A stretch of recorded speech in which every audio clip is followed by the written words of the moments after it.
Welcome to Ichiraku Ramen and thank you for joining me for another journey into the world of Shinobi. Before we begin, I want to give a huge thank you to everyone who listens, supports the channel, and enjoys these stories. Today's story is called Push Comes to Shove. Summary. In this story, the iconic training trip goes horribly wrong. Jiraiya's lack of care and constant excuses push Naruto over the edge. After a harsh exchange of words, Naruto realizes his master isn't going to help him survive. Listening to the Kyuubi's advice, Naruto bypasses Jiraiya entirely and goes straight to the Toads of Mount Myoboku. They have no problem doing what Jiraiya couldn't, turning Naruto into a ruthless, badass shinobi who refuses to be held back by anyone. If you want to see a Naruto who doesn't hold back and takes control of his own destiny, this is the story for you. This is a fan-made story inspired by the world of Naruto. All characters in the original universe belong to their respective creators. This narration is created for entertainment purposes as part of a transformative storytelling experience. The story itself was written by VFSNAKE, and full credit goes to the original author. If you would like to read the original version, the link to this story is included in the video description below. If you like my content and want to keep up with future updates, hit that subscribe button and don't forget leave a like if you enjoyed the video. It not only helps me but helps with YouTube algorithm. Now sit back, relax and enjoy. Chapter 1. Damn it, brat! How many times do I have to tell you this? The basics need to be learned first before I teach you anything, exclaimed Jiraiya to Naruto currently glaring at him. Basics? The basics you want me to learn, I did already. Besides, they involve someone with genin level chakra. I have more chakra in my body than most Kages. And that's without Kyuubi in my gut, countered Naruto with Jiraiya waving him off. Bah! Excuses? Excuses? Excuses? You produce more excuses from your mouth than you do shadow clones. Besides, the Kyuubi's power is more important to learn at this point. Something you have been failing to do, said Jiraiya while looking at Naruto with what could only be described as disappointment. I have been trying. It fucking hurts. We have been at this for a year and a half, Arrow Senin. And all you have done is tell me to draw on the fox's power. You don't say how. You just bark out a command and expect me to do it. I'm not some kami-damned pet, exclaimed Naruto with Jiraiya scowling further. So what if it hurts? It's called pain. Get used to it. You think Orochimaru is out there in one of his bases coddling Sasuke right now? No. He's putting him through the ringer to get him to become the strongest host possible to take over in another year and a half from now, said Jiraiya with Naruto's eyes narrowing. At least Orochimaru is teaching Sasuke. What do you do all day? Peep on women. Drink yourself stupid at bars. And going to brothels to fuck some woman with more STDs than a shinobi village has shinobi. And with NY money no less, you fucking leech, countered Naruto with Jiraiya now looking increasingly angry at the accusation. Even if it was true. How I spend my day when I'm not teaching a worthless student like you is my business, brat. Besides, consider you paying for my leisure time the cost of learning under such a great shinobi like me. Jiraiya shot back smugly. You were supposed to teach and train me to be a strong shinobi. You haven't done any of that since we started. How are you going to explain this to Granny when we get back in the next year and a half? Challenged Naruto while Jiraiya shrugged. I'll tell her what I feel is true. You suck as an apprentice, and it was a waste of time in the 3 years out of the village to train you. Which so far, I have been proven right about, declared Jiraiya while Naruto growled. It is called you putting effort into training your student, you lazy son of a bitch. Not give said student complex material he can't understand all to run off to peep on women just to write your fucking smut, exclaimed Naruto with Jiraiya getting increasingly angry. It's called learn by doing, brat. I'm not going to hold your hand every single day. I'm not going to be around to help you learn this. You want to be strong? Stronger than Sasuke in the next year and a half? It's called doing it yourself. It's called stop being a failure and to stop being a fucking baby when things don't go your way. Jiraiya shot back at the boy while Naruto looked livid at his words. You don't do anything! How the Yondaime Hokage learned from you is a miracle right now. Hell, he'd probably still be alive right now if Orochimaru had been his sensei all those years ago, exclaimed Naruto while Jiraiya's eyes widened before they narrowed in anger and saw red. And in that moment, Jiraiya struck Naruto hard. And he didn't stop. He kept hitting Naruto again and again and again while giving the boy zero time to counter, block, or say anything to make Jiraiya stop. You little brat! How dare you say that to me? I trained the greatest Hokage to ever take the mantle since the Shodaime himself. And you insult my legacy by saying he would have been better off with Orochimaru as his sensei? Questioned Jiraiya while he stared down at the barely breathing and bloody Naruto looking up at him with blood in his eyes. Angry, defiant blue eyes that said, You fucking bet I do. Which only angered Jiraiya even more. You are a failure for a student. A mistake. When this is over, I'm requesting you be put into the Shinobi reserves and confined into the village. With my words against yours, I know Tsunade will side with me on this. So enjoy your time outside of Konoha, brat. This will most likely be the last time you have it. And before you think of running out on me for other places, don't forget the Akatsuki is after to you. I'm the only protection you have right now against them. And even without them being a factor, I would track you down myself to bring back to Konoha to be imprisoned for desertion, said Jiraiya seriously before giving the brat one more final kick to the body. The Sannin stomped off to enjoy his vices and forget Naruto's words. And the image of Minato frowning at him, or Kushina's pissed-off expression at what he just did to their son. Bah! He needed a hot woman to sleep with and a hard drink to make them go away. Time skipped some time later. It would be hours before the fox healed Naruto's physical injuries, but the mental ones still remained deep within. Naruto hated Jiraiya right now. Hated the Sannin's words of being a failure. His threats.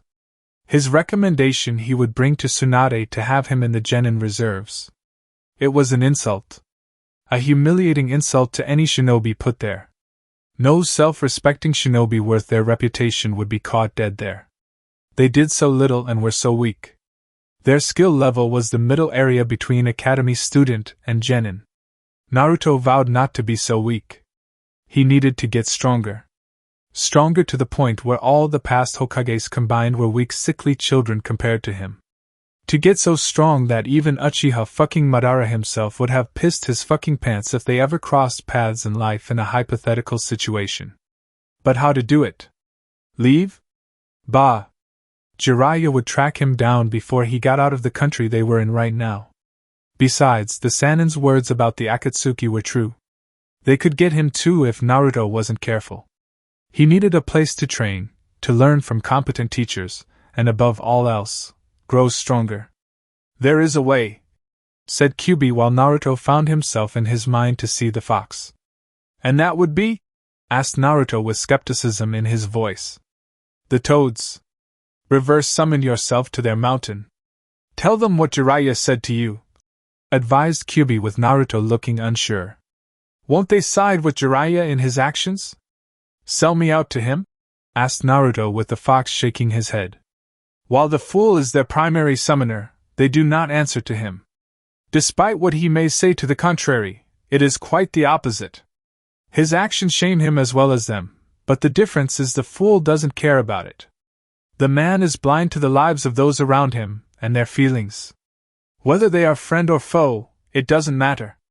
You know this intimately with the way the fool has treated you all this time, said Kyuubi with Naruto nodding since the fox saw his memories of his time with the Sannin and was not impressed. So I go to the toads, tell them what Jiraiya has been doing, what he said, and ultimately ask them for training. All the while hoping they agree with me and not him. Why doesn't it sound so simple, even when I say it? Asked Naruto with Kyuubi smirking. Because it's not. While I am confident they will side with you, they still have to keep the fool out of reach of your person. They would need a reason to keep him away from the mountain and keep you there at the same time.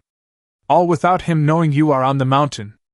Add to the fact, if you are missing for a long enough time, Jiraiya will report to your new Hokage, and this will no doubt cause problems for her when word gets out of your sudden disappearance," said Kyuubi with Naruto frowning for a brief moment. "Not my problem," said Naruto with Kyuubi looking surprised. "Really? I'm surprised you would be so cold to the woman on this. If you don't mind me asking, why?" questioned Kyuubi with Naruto frowning. "Because she is family," answered Naruto with Kyuubi frowning. "You lost me," remarked Kyuubi. "She is from the Senju clan. From what I saw in a beaten-up textbook thrown in the trash once, the Senju clan is related to the Uzumaki clan. We're cousin clans. Even Granny's own grandmother was an Uzumaki," said Naruto with Kyuubi narrowing its eyes at the remembrance of Mito and how she locked him away until his anger was no longer there. Bah! What did she know? She sealed him away and never looked back. Why wouldn't he be bitter after being sealed within the woman? And all for fighting against his will. Not to mention being sealed into Mito's successor, followed by being chained and crucified to a small moon. Used by an Uchiha again and finally sealed once more into another host to be used for his power without permission. The Biju had little doubt the woman would be so calm and understanding if she had to go through what he did. "So you are going to spite them both? One for neglect in being a proper sensei and the other for being a neglectful distant cousin," commented Kyuubi with Naruto nodding. "Don't you agree?" She went on and on about losing her brother and lover. As if it was the end of the world. "But the moment she hears my name, she doesn't bat an eye," exclaimed Naruto with Kyuubi thinking it over and surprised the boy by agreeing with him. "You do have a point. Both your clans are related at some point, and I do know that the first Hokage married Mito all those years ago. Meaning your new Hokage is part Uzumaki to a certain degree. Something she has either clearly forgotten or no longer cares about," said Kyuubi with Naruto nodded. "All the more reason to make her remember," said Naruto with Kyuubi smirking. "And to think, I wanted to rip you to pieces and devour your remains while picking your bones out of my teeth," remarked Kyuubi with Naruto glaring. "Just try it. I'll give you indigestion for the next 1,000 years, threatened Naruto before he vanished from his mind. "Given who your mother is, I do believe it," remarked Kyuubi with a sigh, knowing the boy's mother was exact same way in terms of personality. The fox knew that all the boy needed was the right push, the right shove, and maybe even a good punch to the face to send him the right direction. His mother was the same way in many aspects from what he recalled of her when learning how to do things. In the end, it resulted in a super-powered Uzumaki with the skills to punch you through 5 buildings, 8 fences, and 2 windows. The Biju would know since he remembered how Kushina did that to Jiraiya once when he mumbled she was getting fat when pregnant with Naruto. It set a new record on how far a woman could hit Jiraiya with super strength. One that Tsunade had not been able to break. Konoha Hokage's office months later. "What do you mean Naruto is gone, Jiraiya?" asked Tsunade in an angry, seething tone that spelled doom for her teammate depending on his next choice of words. "I mean he's gone. Vanished. Taken away!" exclaimed Jiraiya while seeing Tsunade looking even angrier. "Explain!" commanded Tsunade with Jiraiya fidgeting a bit. "Okay. It all started a few months ago. The brat and I got into argument about stuff one day. Things were said. Words were spoken. Most of it his fault, by the way," explained Jiraiya while Tsunade smashed her fist on the desk. "Jiraiya! Focus! What happened?" commanded Tsunade while Jiraiya began to sweat more. "Well, after I left to vent my frustrations elsewhere, I came back to our campsite, but when I did, he was not there," replied Jiraiya while Tsunade didn't look pleased.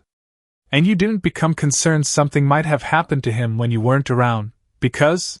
asked Tsunade while Jiraiya wouldn't look her in the eyes. "Because I didn't expect him to leave the campsite for various reasons," said Jiraiya with Tsunade's killer intent rising. "What were the various reasons, Jiraiya?" demanded Tsunade while Jiraiya nervously let out chuckle. "Funny thing, I might have mentioned the Akatsuki, threatening to hunt him down to bring back to Konoha to be made a reserve genin if he tried to run, and I also might have violently lashed out at him for saying something hurtful.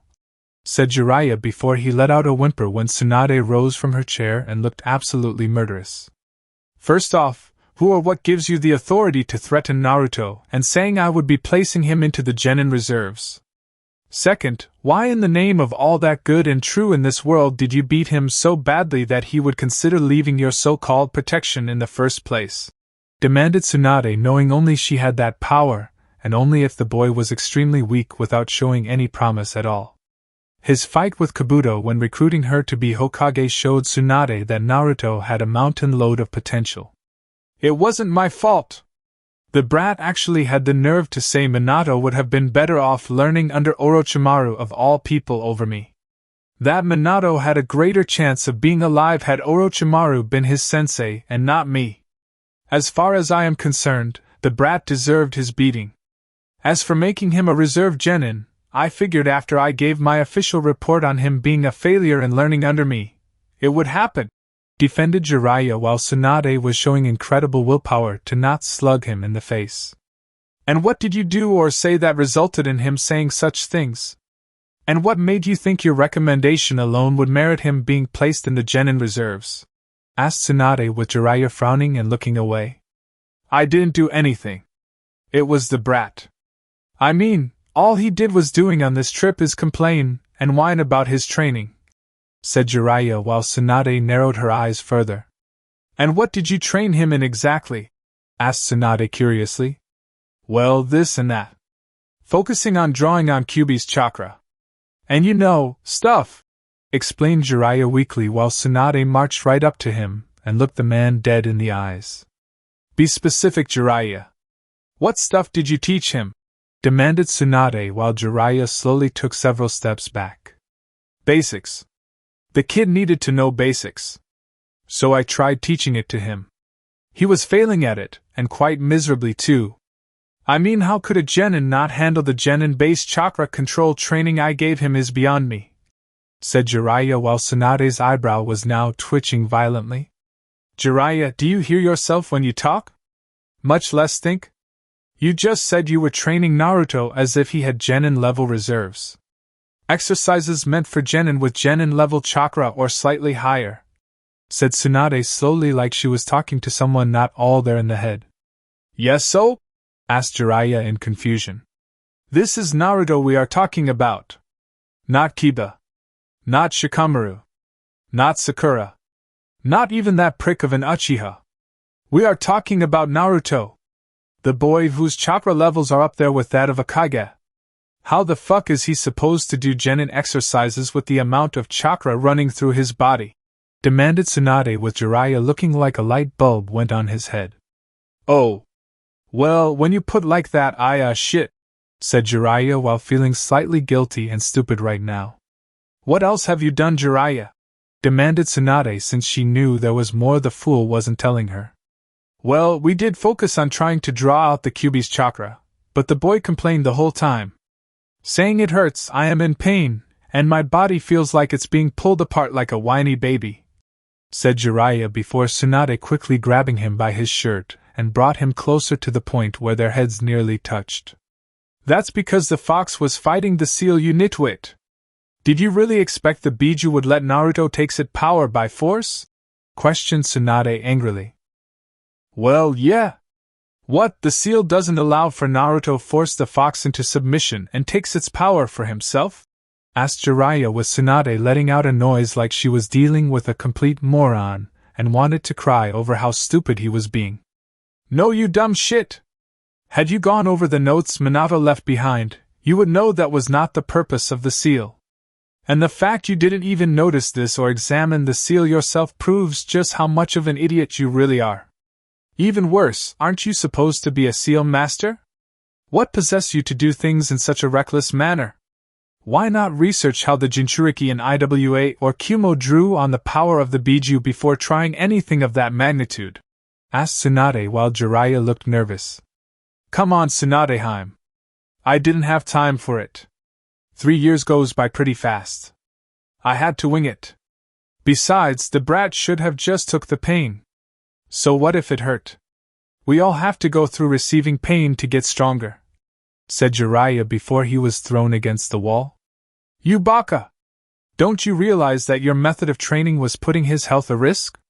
Do you even care about him at all? Asked Tsunade while she stomped over to him. Truthfully? No, I don't, said Jiraiya seriously, which made Tsunade stop dead in her tracks. What? Why? He's Minato's son! Exclaimed Tsunade while Jiraiya grimaced. Naruto may be my late student's child, but the kid has none of the talent.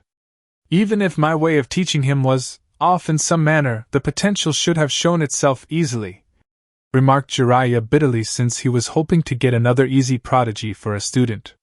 Perhaps your way of training him was wrong. Or perhaps it was the lack of training, said Tsunade in an accusing tone. You think I would do that? Asked Jiraiya while mentally sweating, since he had and did without fear of being caught. I know you, Jiraiya. For years. Even if we haven't seen each other for over a decade, I know how you think. You care more about peeping on women than training a student to reach his full potential. You did it with your first and only Genin team, you did it with Minato, and you did it again with Naruto, said Tsunade while Jiraiya scowled at her words. There was nothing wrong with my training of the fourth. Jiraiya shot back angrily. Oh no? I saw your training method once with Minato. You literally dumped all sorts of material into his lap, told him to study it, and left to peep on women at the hot springs for the next few hours. With each new thing he learned, you copied off of, and played it off as if his ability to learn so well was thanks to your so-called teachings. You were and are a leech, Jiraiya. Everything that Minato learned, you sucked up afterwards, and made it appear to everyone who would remotely believe you that what he learned was taught by your perverted ass, said Tsunade while Jiraiya scowled. So? If it worked for Minato, it should have worked for his brat. But he has none of the potential. Always making excuses about how his teachers at the academy sabotaged him, how Hatake didn't teach him anything, and how I spend more time peeping on women instead of training him, remarked Jiraiya before he went pale in the face and saw the angry look Tsunade was giving him. So you were neglecting his training. You did the same thing you did with Minato. You gave him complex things to learn and left Naruto to his own devices, accused Tsunade with Jiraiya scowling again. I wasn't going to hold his hand, Tsunade. All the brat needed to do was grow up and put effort into his training like Minato did, said Jiraiya while Tsunade shook her head. You really are blind, Jiraiya. You look at Naruto and see a miniature Minato. You expect another prodigy where you put in minimal effort into the training the student. Let them do all the work knowing they will advance at it, and you reap the rewards. Have you no shame? Tsunade shot back. No. Don't you get it, Tsunade? Shame is for the weak. I have none. Why do you think I peep on women without fear of being beaten up by them? Why do I go to brothels? Why do I go on boasting that I am a super pervert? Asked Jiraiya while Tsunade walked back to her desk and scowled further. Shame allows us to keep our morals, Jiraiya. While we are shinobi and ninja with blood on our hands, I would like to think we can hold on to something close to a personal and we do not cross, said Tsunade with Jiraiya waving her words off. You are starting to sound like the brat. It was bad enough he complained and spewed excuses for his inability to do half the material I placed in his lap, remarked Jiraiya while Tsunade narrowed her eyes at him. And what if I told you those so-called excuses were true? Asked Tsunade before she brought out a massive folder containing Naruto's academic records. What is this? Asked Jiraiya curiously. Read.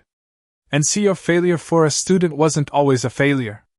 He was actually very smart. Prodigy smart, said Tsunade while she saw Jiraiya reading some papers in front of him. This is when he first started the academy? Asked Jiraiya with Tsunade nodding. Yes. Naruto tried so hard to prove how smart he was at first to everyone. From the first few pages, you can tell Minato's brilliance was strong in him early on at the academy, said Tsunade while Jiraiya frowned. What happened? His grades show they are declining over the years, remarked Jiraiya while skimming through the papers. What do you think happened, you dumb shit? Beatings from the villagers when word got out he was actually smart. blows to the head and the brain regenerating the way it did thanks to the biju in him caused his brain to shift in terms of thinking. Not to mention the teachers at the academy were sabotaging him, placing him in spars with children, who were told to go all out on him, and beat him bloody. When the children didn't do that, it was the academy instructors. One of those bakas nearly took one of his eye out by an accidental throw of a shuriken during a practice session. Not to mention no one was around to teach Naruto anything proper. In short, this village poisoned the poor boy's brain, and caused it to go from brilliant to stupid by the time he was 10 years old. Had you been in Nagaki's life, you would know this, and had a chance to stop it from ever happening, said Tsunade, though she was just as guilty considering the brat was family on her grandmother's side. Why didn't Sensei correct this? Asked Jiraiya with Tsunade sighing. Because he feared Naruto's brilliance. He feared Naruto becoming the next Orochimaru. Or the next Itachi. The only real difference being Naruto possibly finding a way to actually use Kyuubi's chakra, but on Konoha for all the years of abuse this village put him through. So Sensei let it slide. He would rather have Naruto be a dumb Jinchuriki capable of fighting for the village over a smart one possibly going rogue and unleashing his well-deserved anger on Konoha, said Tsunade while Jiraiya sighed. It's no wonder he ran. My beating made things worse, said Jiraiya while Tsunade glared at him. You shouldn't have beaten him at all. I don't care what he said to you, Jiraiya. The fact is, you most likely deserve it. Honestly, throwing him into a ravine to force him to call on the fox's chakra? What possessed you to put him in an almost guaranteed death sentence like that? Demanded Tsunade with Jiraiya sighed again. I was frustrated, all right. At the time, I wanted him out of my hair. I only trained the brat because I thought he would fail and I could go back to my research. But he kept on pestering me and his summoning of the toads wasn't getting anywhere. So I figured that a life or death situation would be the perfect way for Naruto to unlock the biju's power, said Jiraiya while Tsunade narrowed her eyes at him. And what if he died? What if he didn't unlock its power, Jiraiya? Asked Tsunade with Jiraiya shrugging heartlessly. Then he died. It wouldn't have hurt anyone. The half Minato sealed into Naruto can't come back without the other half sealed in the Shinigami's belly while tied to my late student's soul. When the brat died from the fall, the fox would stay dead, and no one in the village would shed a tear. Everyone wins, said Jiraiya heartlessly. You are being quite cold to your student's only son, remarked Tsunade while Jiraiya waved off her words and ignored the growing killer intent coming off the woman. What? I'm supposed to go all happy in the face at the mention of Minato's son? I don't coddle kids, Tsunade. It doesn't matter who they are or where they come from. I only care about results. If Minato's brat can't produce them for whatever reasons, whether they are real or made up, then the kid can die in a ditch for all I care, provided the Akatsuki don't get to him first to extract the Kyuubi, said Jiraiya while Tsunade finally lost it and threw a paperweight at him, which he barely dodged. Get out! Get out and don't come back, Jiraiya! Get out of Konoha! Don't stop to peep on women! No stops at the red light district! Get the fuck out of the village! Right fucking now! Exclaimed a very pissed off Tsunade and looked ready to throw her desk at him. And with her super strength, she damn well could. What? You're banishing me from Konoha? Asked Jiraiya while Tsunade stomped over to him. No. You are going on a mission. S-ranked, but 0 pay since you can afford to do it for free, said Tsunade with an evil look in her eyes. What? S-ranked and 0 pay? Questioned Jiraiya with Tsunade nodding. Yes. You are going to find Naruto. You will find him, but you will not bring him back. No. Whatever he's doing, it's meant to get stronger. When you find him, I want you to get on your hands and knees, Jiraiya. Get on your hands and knees and beg for his forgiveness for your actions, said Tsunade with Jiraiya looking livid. What? Beg? Him? For forgiveness? Have you lost your mind? Asked Jiraiya before Tsunade grabbed him by the throat and slammed him into the nearest wall. You will do this, Jiraiya. You have wronged him on multiple levels, both professionally and personally. Did you think I wouldn't keep track of your movements when I agreed to let Naruto travel with you? I had a slug summons watching your every move. Every single action. Every horrible thing you ever did when traveling. I know all about how you are spending Naruto's money on your vices. I know how you haven't been training him to fight off the Akatsuki like you said you would. And the training to use Kyuubi's chakra?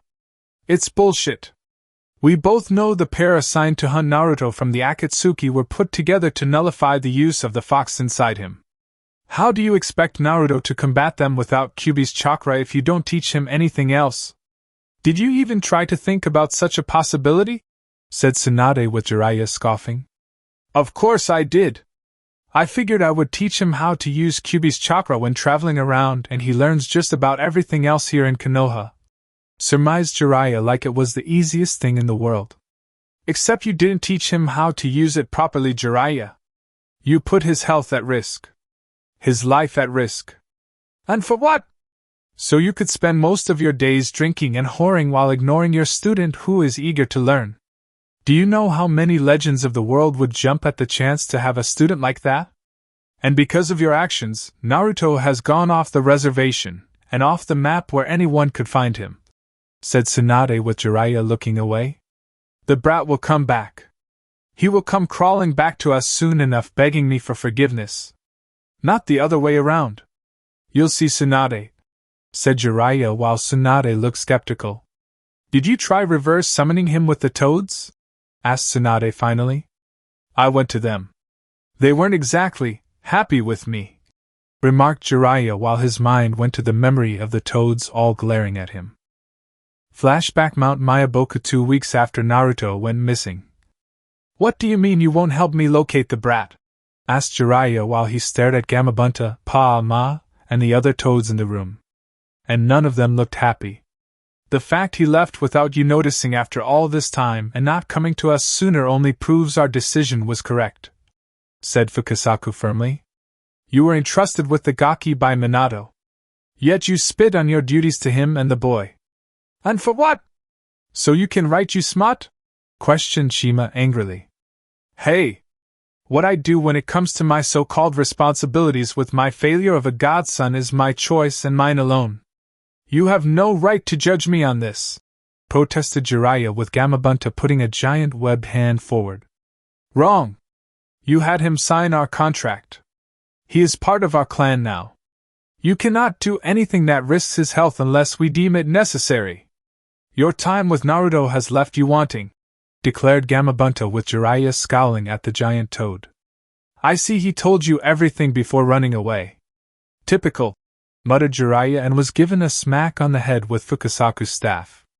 I don't know what got it in your head to be so cruel to the boy Jiraiya, but it ends now. We won't allow it. Naruto boy came to us. He told us everything you did on this little training trip of yours so far, and we shudder to think what the remaining time would have been like for him. As such, we decided to take him someplace safe so he can properly train and be ready to face the Uchiha and Orochimaru should it come down to it, said Fukasaku while Jiraiya looked at him in disbelief. You honestly believe that failure can take on the Uchiha? Much less Orochimaru. You have no idea how pathetic and weak Naruto is, do you?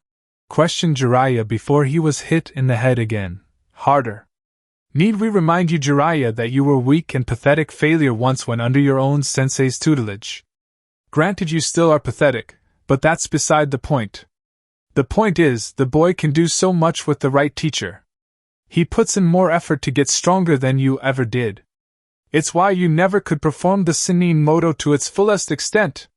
We see great things with Naruto boy just waiting to come out, and it will never be allowed to come out if you are his sensei, said Fukasaku firmly while he saw the hurt in Jiraiya's eyes. You can train that brat until you're another color pal. He will never live up to the potential you see in him. Not with the remaining year and a half left before he had to be back within Konoha, countered Jiraiya while Fukasaku smirked. True. Your actions have caused us a considered roadblock to bringing out his true potential. But there are ways around it. Namely using that shadow clone jutsu the boy can use, said Paul while Jiraiya frowned in confusion. What about it? He can make copies of himself. Big deal. Just because he can make a couple hundred, if not 1,000 of them doesn't make him anything special. They all dispel after one hit anyway, commented Jiraiya with Pa sighing before he hit Jiraiya yet again and several times following the initial hit. Are you that ignorant of the Shadow Clone Jutsu's true potential, Jiraiya? Everything a single Shadow Clone knows, the original will remember from dispelling. The boy can make hundreds if not thousands of clones. You said so yourself? In a single day, the boy could learn and gain several weeks' worth of training. In a month? Years. Years? Decades. By the time the boy comes back to Konoha, correction, if he chooses to go back to Konoha, Naruto will make that Uchiha, and your former teammate for a snake look like 90-pound weaklings soaking wet in pond scum, said Paul while Jiraiya seethed hearing this since he hated the idea of his student being taken from him, and being trained to one day become even stronger than the Toad Sannin himself. That's not what the prophecy spoke of, Paul. You know I'm supposed to train him. The Toad Elder said so, exclaimed Jiraiya while Pa scoffed and waved his hand dismissively at the prophecy. Jiraiya, the Elder Toad is getting on in his years. He smokes more and more opium every day to the point where his visions are absolute nonsense. Besides, we warned you not to take them seriously no matter how clear his visions of the future possible were to him. In addition, you were told not to tell anyone about the prophecy due to the rules in place to prevent mortals from interfering in the legitimate ones. Not that you listened to us since you told your damn sensei about it the moment your body landed in Konoha, said Fukasaku while Jiraiya looked away like a child getting caught with his hand in the cookie jar. Yeah, well, I wanted him to be proud of me. I was going to train the child of prophecy. Do you know how many women would have thrown themselves at me for such fame and glory? I would be up to my neck in hot babes all wanting a piece of me, even for just one night, said Jiraiya while Pa hit him repeatedly with his staff. Your lust for the female form and your sensei's approval is not an excuse. You were told to keep such information to yourself. But you didn't listen. And because of your actions, your sensei, and those within Konoha have been trying to control the possible prophecy being altered in their favor, exclaimed Shima this time in an angrily tone. Would that really so bad? The prophecy working in our favor so Konoha being on top? Asked Jiraiya while seeing the toads glaring at him. Yes, yelled all the toads at once that it shook the very mountain. Fine. You want the brat? Take him. Train him in some remote area on the mountain or some other part of the world for all I care. It doesn't matter. He's a failure. He was born a failure too. The only thing that makes him special is the fox in his gut, and the brat can't even get the beast to submit. To think he's Minato blood, mocked Jiraiya before he left. We're sorry you had to hear that, Naruto-chan. It must have been hard to hear, said Shima while looking behind Gamabunta's right back leg to see an emotionally conflicted Naruto behind it. It was hard to hear. Considering I didn't know he was my godfather or that the fourth was my father until now, commented Naruto, while his eyes became increasingly furious at the replaying of Jiraiya's words in his mind. Don't let the idiot get to you, Naruto boy. He was a failure for most of his life. The fact Jiraiya had a decent education, sensei, and wasn't a Jinchuriki speaks volumes unto itself. You have been hindered all your life, Naruto boy. But no more.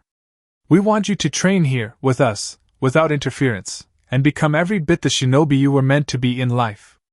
What do you say, Naruto boy? Interested in being every bit the powerhouse your father was in life? Said Fukasaku with Naruto smirking now. No, Fukasaku-sama. I'm interested in being every bit the powerhouse my father was in life and more, said Naruto with determination while Fukasaku smirked. That's the spirit, Naruto boy. By the time we get done training you, Uchiha Madara himself will seem like a fly to be eaten in comparison, declared Fukasaku with a grin. Good. Because that's what I want, so when the time comes, I can shove my fist filled with crow down Konoha's throats. Teach me, exclaimed Naruto with his eyes blazing with a fire the toads had only seen in Minato after they met the young man. End flashback. Lousy ungrateful fly-eating wart makers, grumbled Jiraiya while Tsunade narrowed her eyes at him. Bitch about it later, Jiraiya. I need you to refocus your spy network, focusing on both the Akatsuki and Orochimaru since they are a threat to Konoha, said Tsunade while Jiraiya grimaced. What about my mission to find Naruto and beg his forgiveness? Asked Jiraiya while he saw Tsunade scowl at him. That can wait until later. Naruto is clearly getting his training from the Toads, but at a location neither of us can go. Besides, the Gaki will more than likely come back to the village when the time is right. You can beg for his forgiveness when that happens, said Tsunade with Jiraiya frowning at the idea, groveling to his student. And if I say no? Asked Jiraiya with a hint of defiance in his voice. Only for Tsunade to appear in front of him, grabbed the Sannin by the throat, and squeezed to the point where she risked crushing it. If you don't do this, I will rip your testicles from your body and mount them on the wall behind my desk, right between the pictures of Sensei and the fourth. Got it? Threatened Tsunade with Jiraiya grinning sheepishly at her. Well, when you put it like that, how can I say no? Asked Jiraiya while gasping for air. You can't. Now get out of my office. I don't want to see you back here until you have some results, replied Tsunade before she threw him out of the open window. Jiraiya-sama isn't the only one who should beg Naruto for forgiveness, Tsunade-sama, said Shizen while Tsunade frowned. I don't need a lecture from you, Shizen, said Tsunade before sitting down in her chair with a huff. Considering you don't listen to me regardless, it's not surprising, commented Shizen with a scowl. What do you want me to say, Shizen?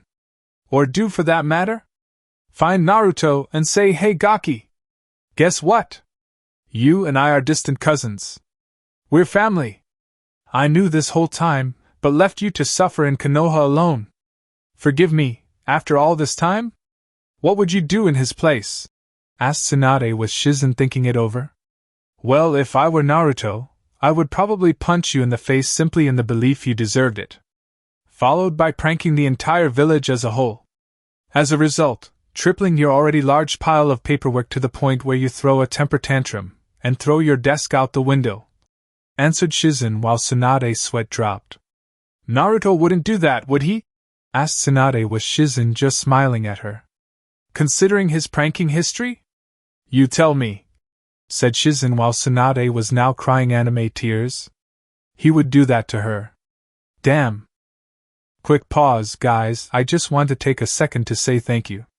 We actually hit 1,000 subscribers, and that is entirely because of you. I genuinely could not have done it without this community, and it means more than I can put into words. Now we're setting our sights on 2,000, and if you're not subscribed yet, this is your moment. It takes 1 second, and it truly makes a difference. Alright, let's get back to it. Naruto's not going to wait forever. Chapter 2. When Naruto made his way to Suna, he was not in the best of moods considering his return to Konoha generated a lot of negative emotions from past memories. He had come back to Konoha with his mind clearer, more focused, and a better perspective on life.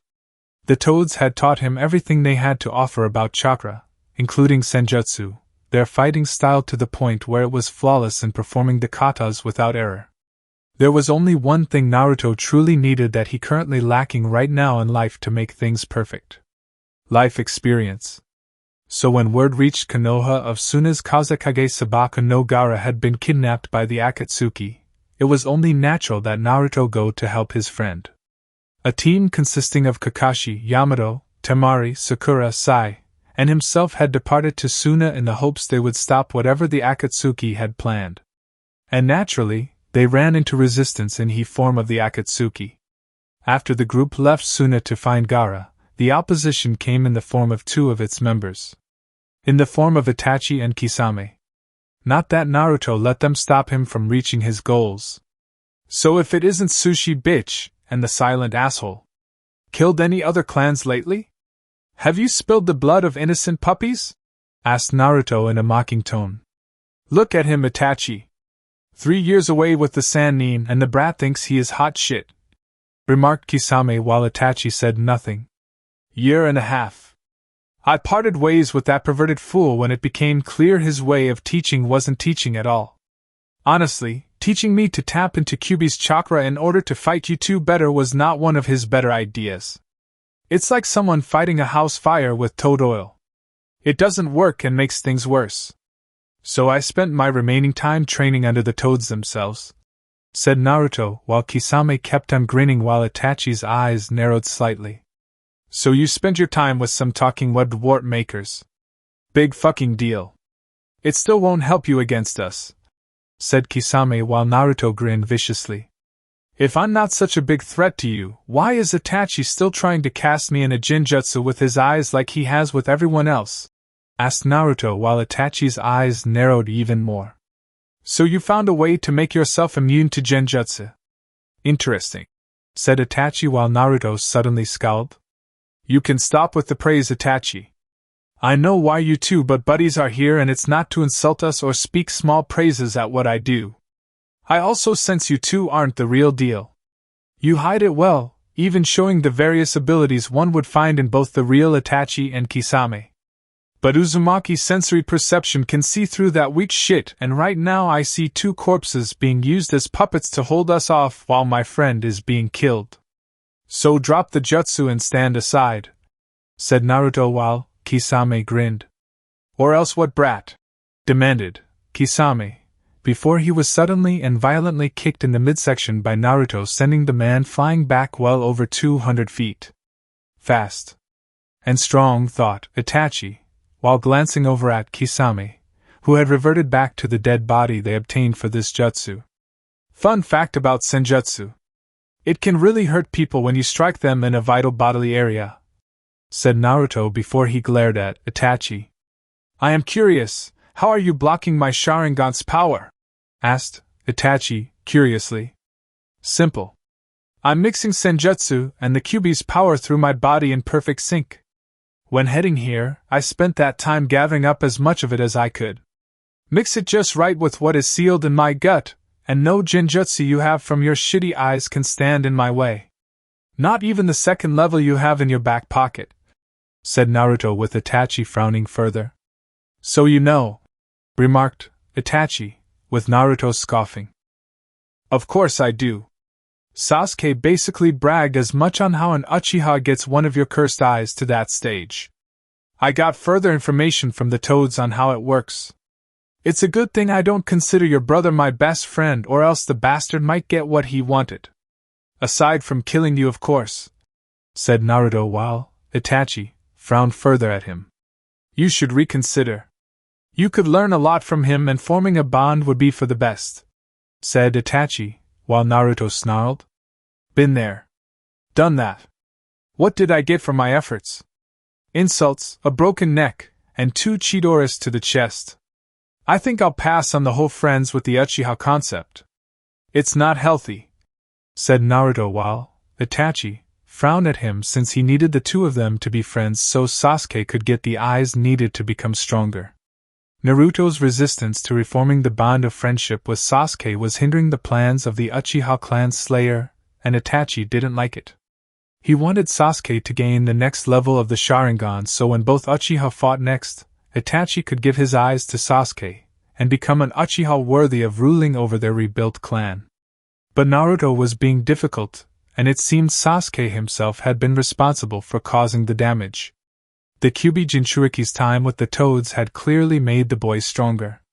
Stronger than anyone would most likely prefer him to be in life. Not only that, but the toads had provided a mentality of where the boy no longer took crap from anyone, and was not as forgiving to someone who hurt him. Again, it created a problem for Itachi. One he now had to fix in the future, but do it in a discreet manner away from the Akatsuki. A pity. No matter. You are only a mean to an end, said Itachi, while Naruto smirked at him now. So are you, said Naruto before he moved faster than even the fake Itachi's eyes could follow, and was struck across the face where the eyes were located with the blonde's chakra. And leave large scar on the face of Itachi, with enough chakra behind the strike to tear flesh from its body. And damaging the eyes of the fake body the Uchiha possessed. A Rasengan to the fake Uchiha's chest, and he was down for the count before Naruto used his chakra again to dispel the genjutsu his team was in. Before they could ask what had happened upon seeing the two unknown bodies around them, Naruto was already heading for where he sensed Gaara's fading life force was located. A Rasengan to the barrier set up to keep them out did the trick, and Naruto entered to see Shikaku being extracted from Gaara.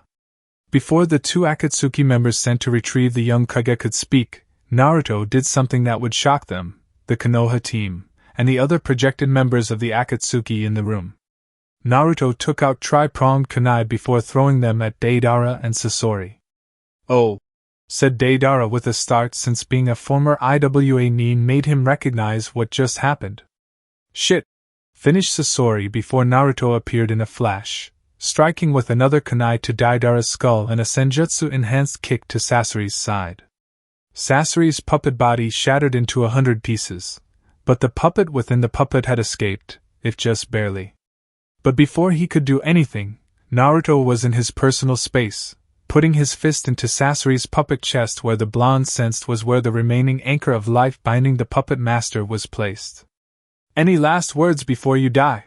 growled Naruto angrily. "I do. I know Orochimaru is your enemy. He is mine too. I have a spy within his ranks at nearly the highest level. I was meant to meet up with him in the next 2 weeks to obtain the Sanin's future movements. I now give you this chance to kill him in my place," said Sasori while Naruto narrowed his eyes at him. "Location," said Naruto while Sasori whispered it into his ear before Naruto crushed his heart within the puppet body before turning to the still shocked members of the Akatsuki staring back at him. "The Kyuubi Jinchuriki. We meet at last," remarked Pain from his projection after a long moment of silence while still trying to process the fact the boy used the Yandame's most feared jutsu. He would have to talk to Tobi and Zetsu about that in private. "And you must be the leader of these assholes. What does that make you? Biggest asshole of them all?" remarked Naruto while Pain ignored the insult. "What? Call me an asshole with you? You are so fucking lucky I'm not there right now, kid. I could kill you easily and sacrifice you to Jashin himself," said Haiden through the projection.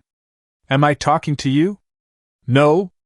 Then shut your mouth and suck rope," said Naruto while the man he insulted went on a cursing rant and spewed out more threats while the one next to him let out a chuckle. All of which Naruto ignored when he went to get a barely alive Gaara. Fortunately, they had gotten there to the point where Shikaku wasn't extracted fully from Gaara and went right back in the redhead's body. Acting quickly, Naruto altered the poor excuse for a seal to make it stronger, but also placing some various security measures into it to help prevent a future forced extraction like this one.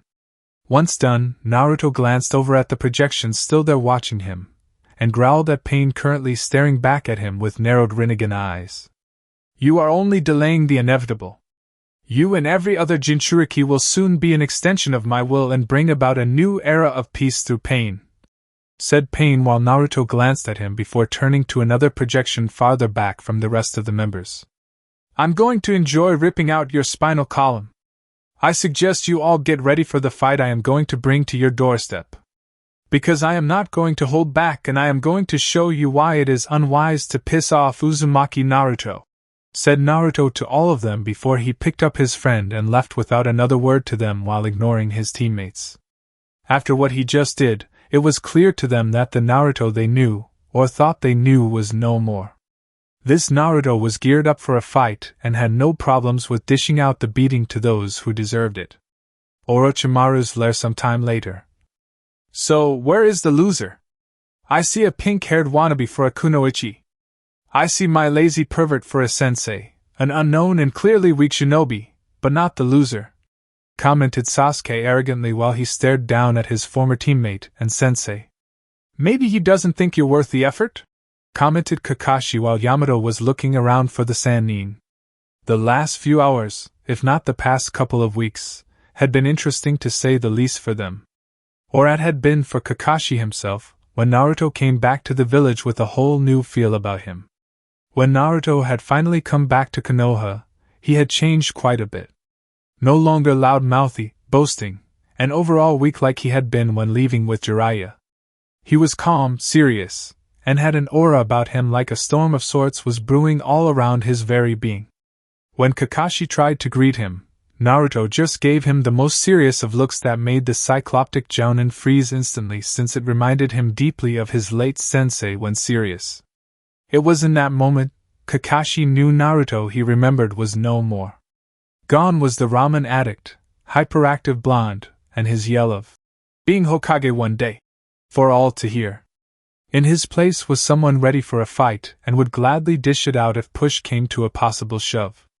When Naruto entered the Hokage's office, Tsunade had wanted to hug Naruto, which was what almost happened if not for the blonde man giving her that same moment look given to Kakashi. He was not back in the village for hugs, kisses, well wishes, or anything else resembling friendship one had among other shinobi in the same village. He was here on business. He was back in Konoha to clear away some of his own debts, and make others pay theirs to him. Namely, to clear up past failures. One involving Sasuke, Kabuto, Orochimaru, and even the Akatsuki itself. He also made it clear that any such abuse aimed at him in the past and into the future would be met with retribution by people who thought they could get away with it. While Naruto wasn't going to kill anyone, as far as Kakashi and Tsunade knew, the blonde Uzumaki made it clear that people would wish they had died should they test him. He also made it clear that the Toads had helped fix whatever broken mentality or false perception he had regarding his views of Konoha and life in general. They made it clear that forgiveness was good to give out, but not when it was taken for granted. Not only that, but if they acted smug about it, not only was said forgiveness wasted, the act itself only made the offenders believe they were in the right. Since they were never punished or ignored when the acts of abuse occurred, the people got it in their heads that the cruel actions they performed on Naruto was okay. Even more so when no one called them out on being proven wrong about Naruto in the first place. If no one did that, why feel any remorse at all? Why feel anything bad about abusing the Jinchuriki if no one was going to remind them how the boy didn't do anything to deserve it? The fools could easily argue their abuse kept the boy in check. That they had every right to hurt the boy and would do it again if possible for the same result, since no one had punished them from the beginning. For Naruto, such lines of thought were unacceptable. Actions have consequences, and the actions of Konoha on his person were unacceptable. The fact the powers that be did not punish them for their actions and tried to let them see the light on their own was foolish, since the group mentality would never let a single individual within think otherwise. In Naruto's mind, in order to fix this, you had to break the group mentality and target the individual fragments of the group mentality before they could reform elsewhere. Make them see that their point of view was not only stupid, but would not go unpunished. In his mind, if they didn't get punished for their past actions, it would only just encourage future generations to be abusive to any Jinchuriki following him. And Naruto wasn't going to stand for it one way or the other. When Tsunade tried to talk to him about more personal things, Naruto told her they could wait, and to give him the key to his parents' home. The one he should have had from the start, but was denied by the powers that be when younger thanks to the Sandaime and the power-hungry council. It was clear to those select people in the room, who already knew Naruto's parents, that he also knew the truth, and was not happy with anyone who not only knew the truth, but chose not to do anything to help him. The Toads had been most supportive of him, and providing Naruto with the knowledge he needed to know that was kept from him most of his life. They fixed the warped mental view Konoha, the Sandaime, and Jiraiya had given during his time living there. Naturally, they were appalled by some of things the village had done to the boy mentally, as well as the physical aspect of the abuse. It had taken a lot of effort to undo the damage, but the shadow clone jutsu producing thousands of copies each day to focus on ninja training while the real one had his mentality healed was a great counter. The Toads also suspected the shadow clone jutsu was kept from Naruto from the start, even though it was designed for an Uzumaki with high chakra reserves in the first place.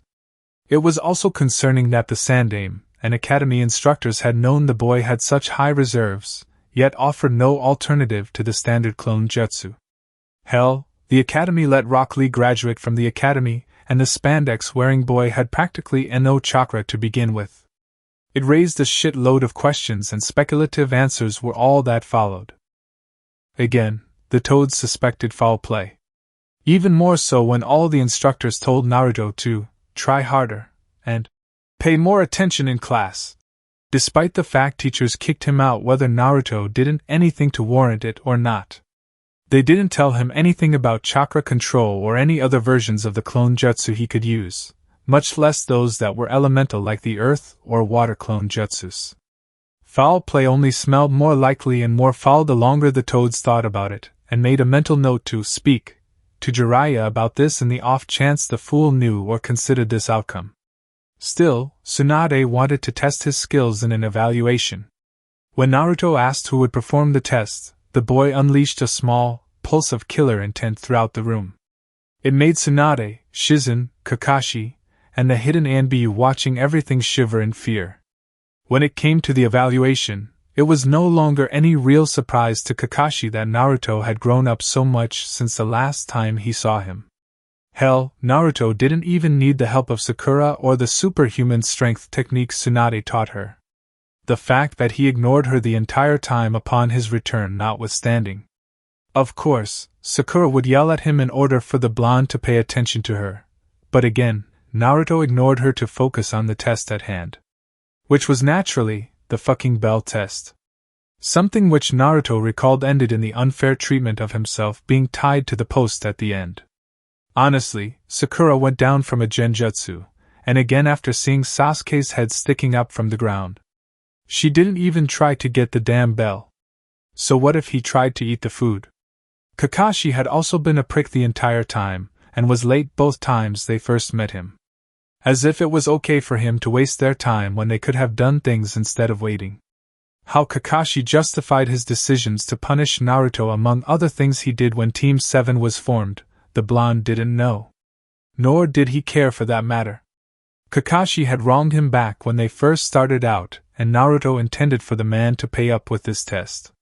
Fortunately, Kakashi had basically ordered him and Sakura to attack the Jounin with the intent to kill. Which was why, for his part, Naruto quickly beat Kakashi bloody all on his own within a matter of moments, took the single bell the Jounin had, gave it to a stunned Sakura, and simply left the training field without saying a word. Only for Jiraiya to appear in front of him with a disapproving frown on his face. You've changed, Gaki. But not for the better. As if you have a right to judge me. After all the shit you pulled.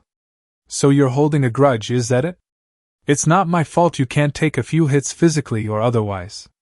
We both know this goes well beyond a few hits, you fucking waste of space. So I wasn't there for you growing up. Do you think you're the only one with a godparent? Or a parent out there who ignore their obligations? Grow up. I didn't hold your hand back when you were a pathetic Gaki, and I won't do it now. Also, I have no intention of getting on my knees and begging for your forgiveness regardless of what Tsunade commands. I don't expect you to hold my hand or beg for my forgiveness.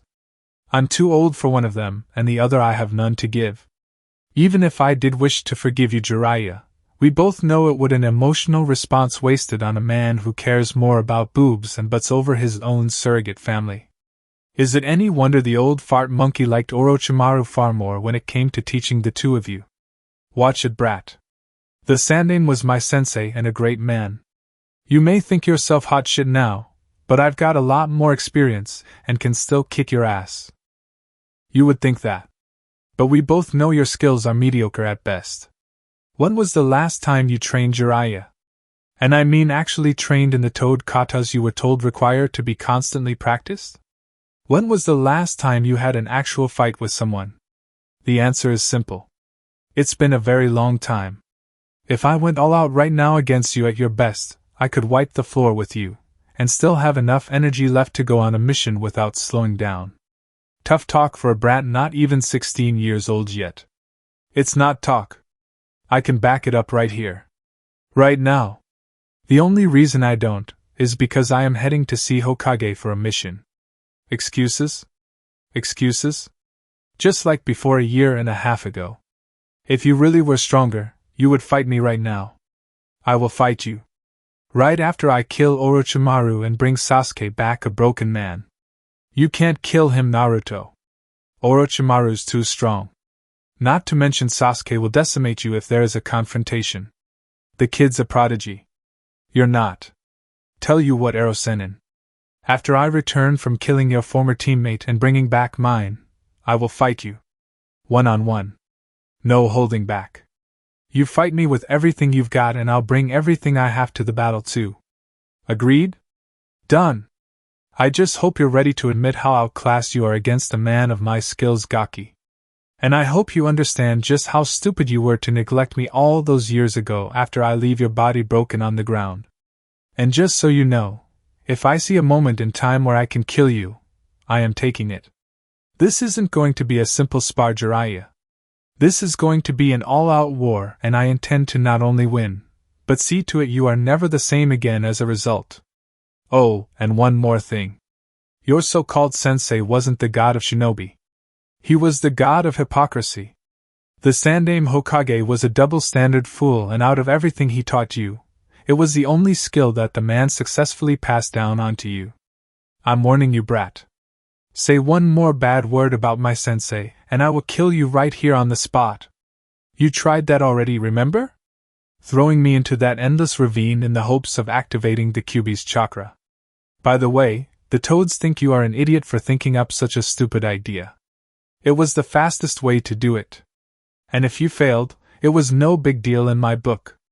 As your godfather, I was entitled to see how you were raised as my godson, and trained in being a shinobi. Does that include how I should die as one or the other? Long silence. Did the toads tell you about the prophecy? All of it? Yeah. They did. It's total crap, you know.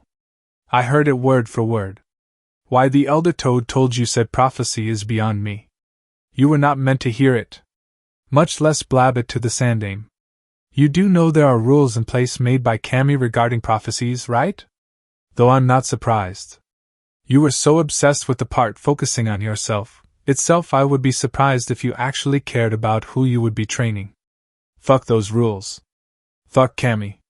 You think I care about such things? Where was Kami and his rules when Madara betrayed Konoha? When Orochimaru betrayed Konoha?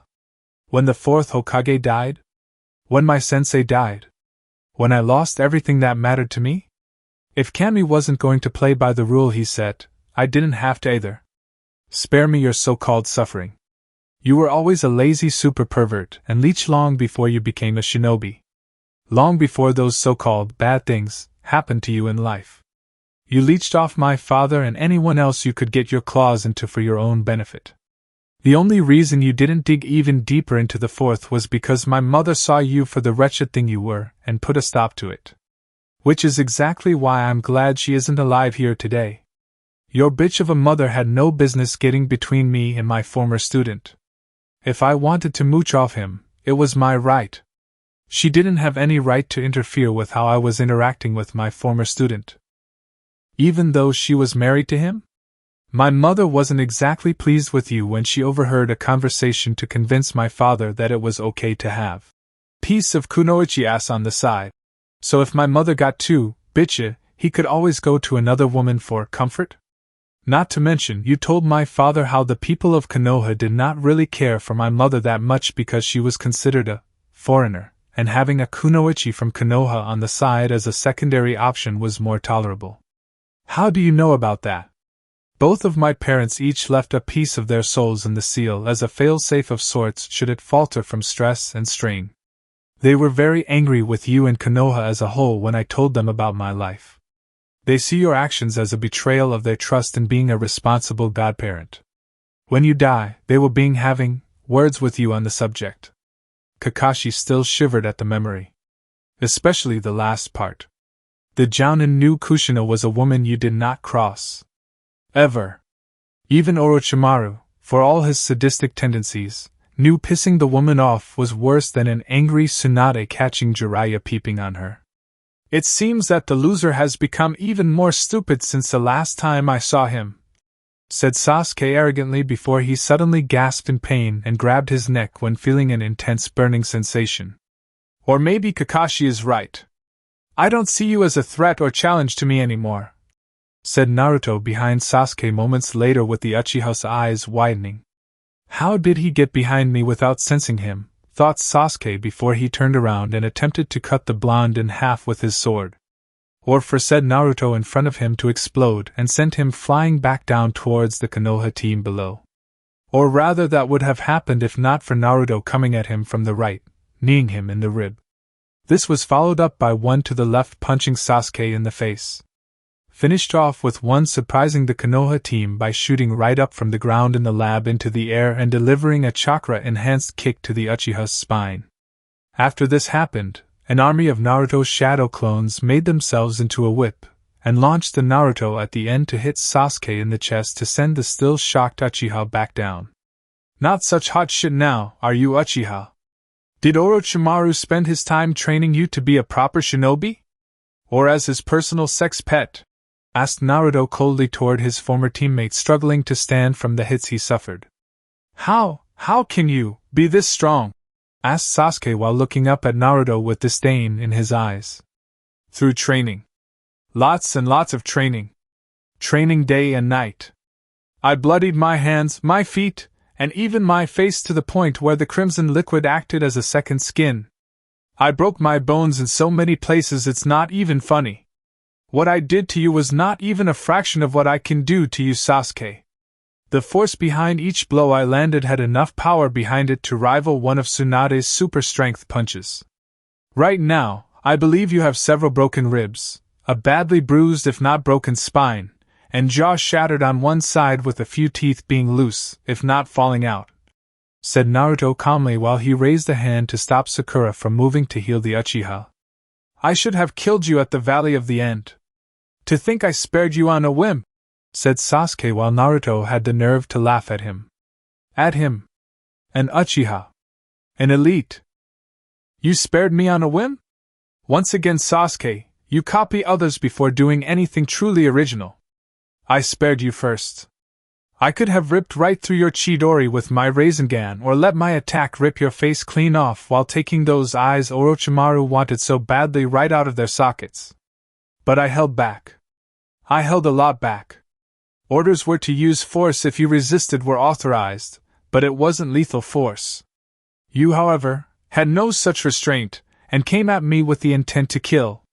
You threw everything you had at me and I came back for more. Your victory over me, Uchiha, was a technicality. Nothing more, stated Naruto while Sasuke was seething and tried to use his curse mark. Only to find he couldn't. My power! The curse seal. I can't use it, stated Sasuke in shock while he had assumed Naruto had put some kind of suppressor on him. You're just realizing that now. I killed Orochimaru and as a result the curse seal on you was destroyed before I even made my presence known to your soulless ass. Honestly, you are so arrogant and smug about yourself that you don't have any sensory awareness for having eyes in the back of your head. Your belief that no one would even dare attack the mighty Uchiha Sasuke from behind is so strong that your awareness a shinobi should have for such things completely sucks, said Naruto while Sasuke seethed further. Impossible! There is no way you are near Orochimaru's level. Or Kabuto's! Exclaimed Sasuke before he winced in pain from trying to push himself, and was having a hard time breathing. I train to the point of exhaustion each day, Sasuke. With my stamina and chakra, I can train all day into the night. It got to the point where Pa and Ma Toad threatened to halt my training if I didn't get any sleep at night. One point, I was training so hard they caught me sleep training, and had to watch me until they could figure out how to stop it, said Naruto while Sasuke snarled at him. You used the Kyuubi for your training, didn't you? Orochimaru already told me all about it. Your dirty little secret. You used its power like a crutch to get stronger. Without it, you are nothing, exclaimed Sasuke with Naruto scoffing. As if you are one to talk. Who used Curse Seal Stage 2 on me at the valley at the end? Who has the Sharingan? You want to talk about crutches in order to get stronger? Yours is practically in your blood. You copied Lee's taijutsu for the Chunin exams rather than learn how to do it the old-fashioned way of learning it yourself because you can't do it the old-fashioned way. And what did it get you? All those fancy moves required having a lot of stamina. You may have copied the forms of his taijutsu during the months spent training, but you lack the meat behind it. I didn't make that mistake. I can go toe-to-toe with Mato Guy, Rock Lee, and Kakashi here at the same time all day while barely breaking a sweat. I imagine that's not the case with you, Sasuke. I imagine you can barely stand if you were to spar with Orochimaru or Kabuto while going all out," said Naruto, while Sasuke spat blood out of his mouth. "Fuck you," said Sasuke while Naruto smirked. "No thanks, Sasuke. I'm straight. Unlike you, I don't run away from beautiful women to be with a creepy snake pedophile and his equally creepy butt buddy. When we get back to Konoha, you are going to answer for your crimes. You will answer for everything, traitor," said Naruto before he kicked Sasuke right in the face with enough force to knock him out. "Was that really necessary?" asked Sakura while Naruto glanced at her coldly. "If you had paid attention to half the things Tsunade should have taught you, Sakura, you would know the body language Sasuke was giving off before my arrival clearly showed he was going to kill you all. He would have swooped down, killed you all, and not lost an ounce of sleep over it. Hell, I imagine he would paraded your bodies all over the place for anyone to see in the hopes of pissing me off. Still think it was too much?" said Naruto before he put chakra suppression cuffs on the Uchiha before sealing Sasuke into his one-of-a-kind prisoner scroll created so prisoners could be easily transported back home if caught alive. "You don't have to be so cold, Naruto," said Sakura with a frown since she was finally having a conversation with him, but was barely considered civil. "Well, when you have 2 assassination jutsus rammed into your chest, and have your neck broken by a ravine-high pile driver, you can judge whether or not the user of such moves deserves to be treated with kid gloves," commented Naruto before walking away and ignoring the shocked look from his former teammate. Naruto couldn't wait to show them off and rub it in everyone's faces what he had made when allowing his mind to think of new things to create. Hokage's office sometime later. "If I wasn't looking at the proof before my very eyes, I would have thought all of you were meant for an insane asylum," said Tsunade after Naruto took out 2 scrolls and unsealed one. The one holding the heads of Orochimaru and Kabuto. Though one head was arguably that of a giant white snake, it was definitely Tsunade's and Jiraiya's old teammate. "Seeing is believing, Tsunade," said Naruto professionally while deciding to no longer call her Granny, like he used to do. Not out of respect. No. She didn't have his respect. Not anymore. Not her. Not Jiraiya. Not the late Sandaime. Not Kakashi. None of them did. Especially the adults. They all knew the truth. You have to be pretty fucking blind, deaf, and dumb not to know the truth of who was the boy's father.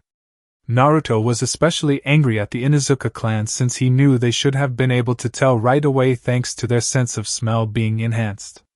I mean, all they had to do was smell his scent and compare it to the memory of his late parents. As for Tsunade, she had a look of sorrow in her eyes at not being called Granny, since it was his own weird way to show some measure of respect. While the nickname was in a way a shot at her growing age, it was not meant to be an insult, at least not anymore, and was missing it in some strange way. "How did you kill him?" asked Tsunade curiously. "Simple.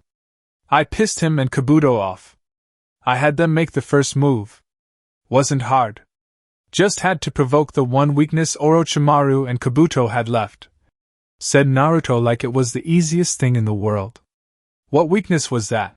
asked Tsunade curiously with the others listening intently. "Easy. It was their pride. I attacked and insulted their pride. I insulted the intelligence of Orochimaru first. His so-called ability to cheat death, and mocked him for fearing it. I called him a lowly parasitic worm who wets himself in the presence of the Shinigami.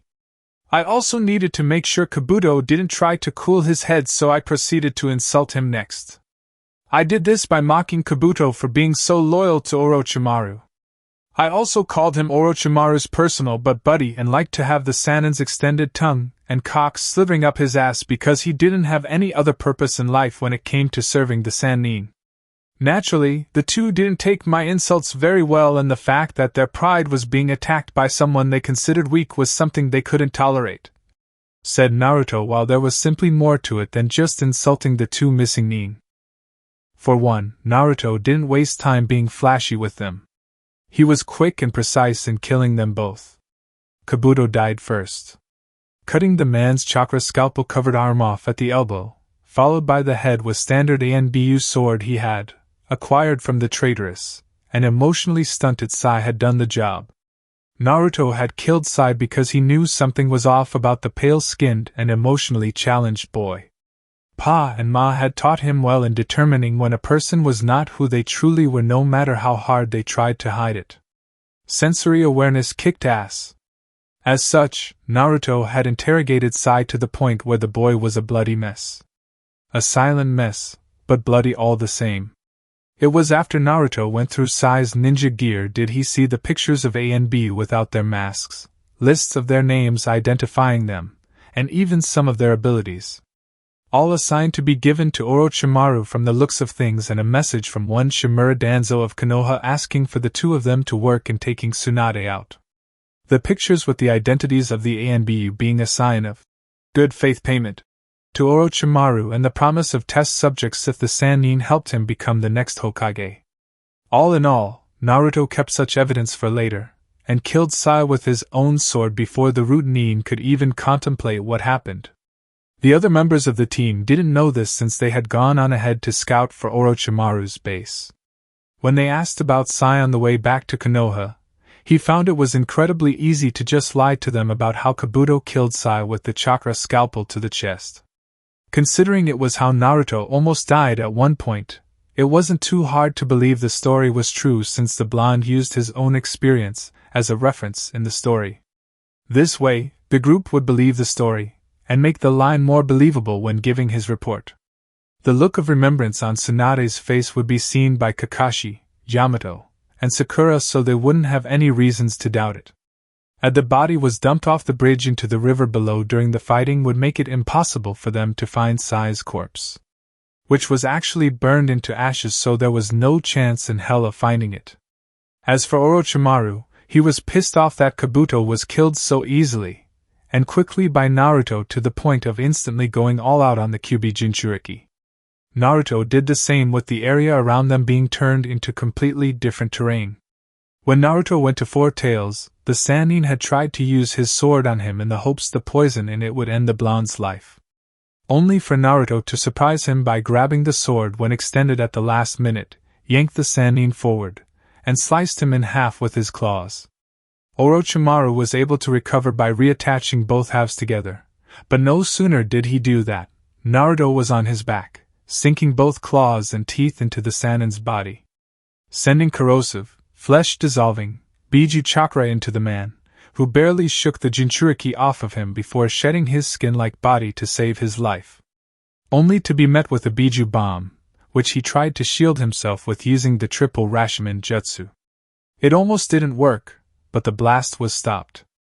As for Naruto, he was on the Sannin again before he could quickly recover, and began weakening Orochimaru considerably.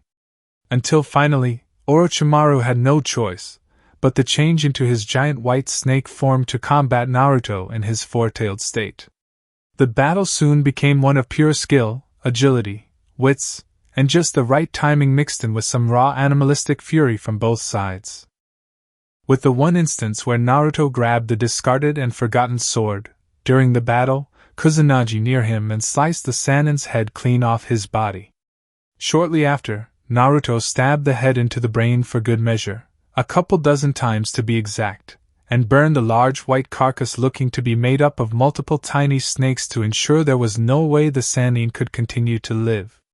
One sealed-up snake head later, the blonde was off to deal with Sasuke's traitorous ass. I find that hard to believe, Naruto. You're strong. Unbelievably strong. But to take down someone like Orochimaru, much less Kabuto together, is difficult to accept, said Tsunade skeptically. And yet here we are with the proof sitting on your desk. Oh, one more thing before I forget, said Naruto before he took out a scroll and unsealed it to reveal Sasuke's battered form now in front of the woman's desk. A kick to the Uchiha's ribs by Naruto, and the groan that followed from the beaten body on the groan proved he was still alive. Umbu!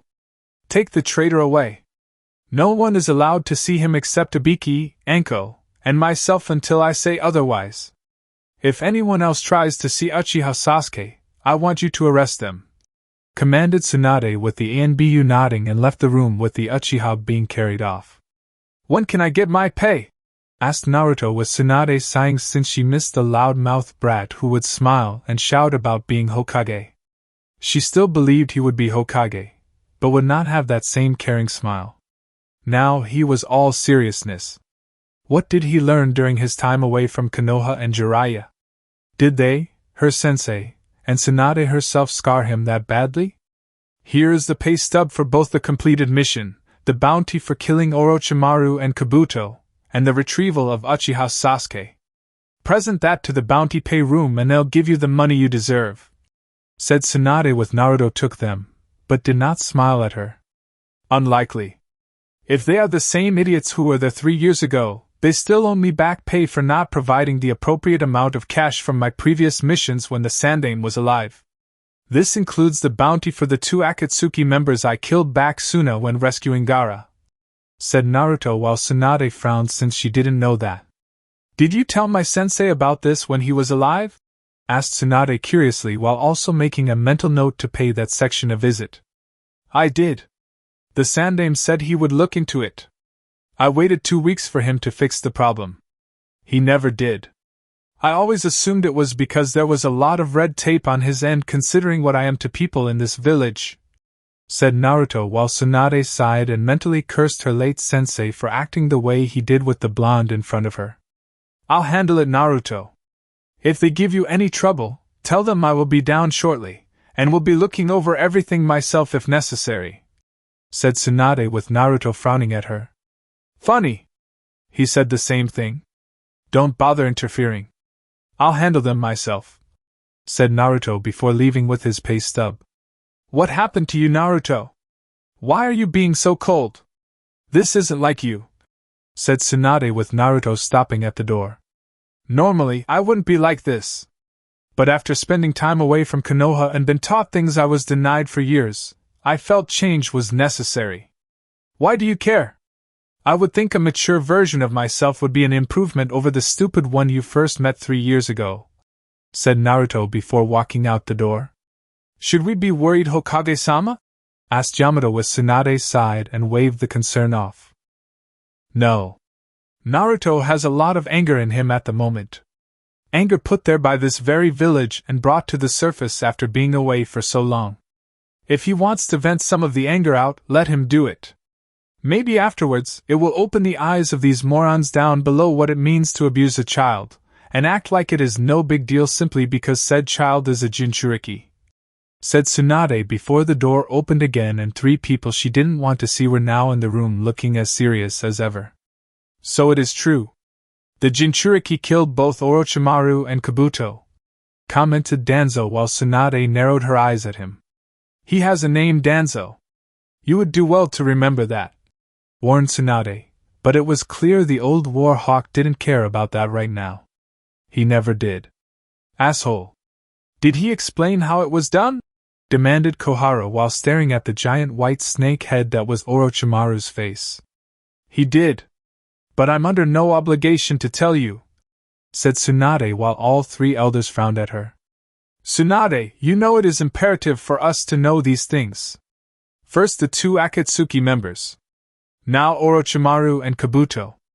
As members of your council, we demand that you tell us how strong the Jinchuriki has become, demanded Hamura while Tsunade grit her teeth in anger. You demand something from me? You dare say that to my face? You demand to know the answer to your question? Of me? Your Hokage? Questioned Tsunade while the old man tried to keep his courage up despite her anger. The Jinchuriki is quite powerful, Tsunade. Knowledge of what he can do since his time away is crucial in keeping this village's weapon in check, said Danzo while Tsunade was seething at this continued disrespect toward Naruto. It was bad enough Jiraiya did it, and even her when she first met the brat, but these 3 were clearly going to be disrespectful to Naruto until the day they died. Which she was hoping would be soon. He has a name, Danzo. If you can't even say his name, don't be in the same room as me or him. In fact, if you can't stand the idea of referring to him by his name, I suggest you simply kill yourself now. No one in this office will disrespect him while I am Hokage, said Tsunade while Danzo scowled and the other two elders looked shocked. Tsunade! You can't be serious? Protested Koharu. You want to talk serious? Jiraiya hasn't been training the boy for the last 3 years. In fact, Jiraiya has proven himself incompetent in that area, and has done it on purpose. It was fortunate that Naruto decided to take the initiative and go to the Toads themselves for training. Unlike my former teammate, they were ready to help get him stronger for the enemy we know is waiting to strike, said Tsunade while the elders looked even further displeased. Whether due to Jiraiya neglecting Naruto's training or the fact Naruto got the training he needed to grow stronger was unknown. He should have been sent to me for training from the start.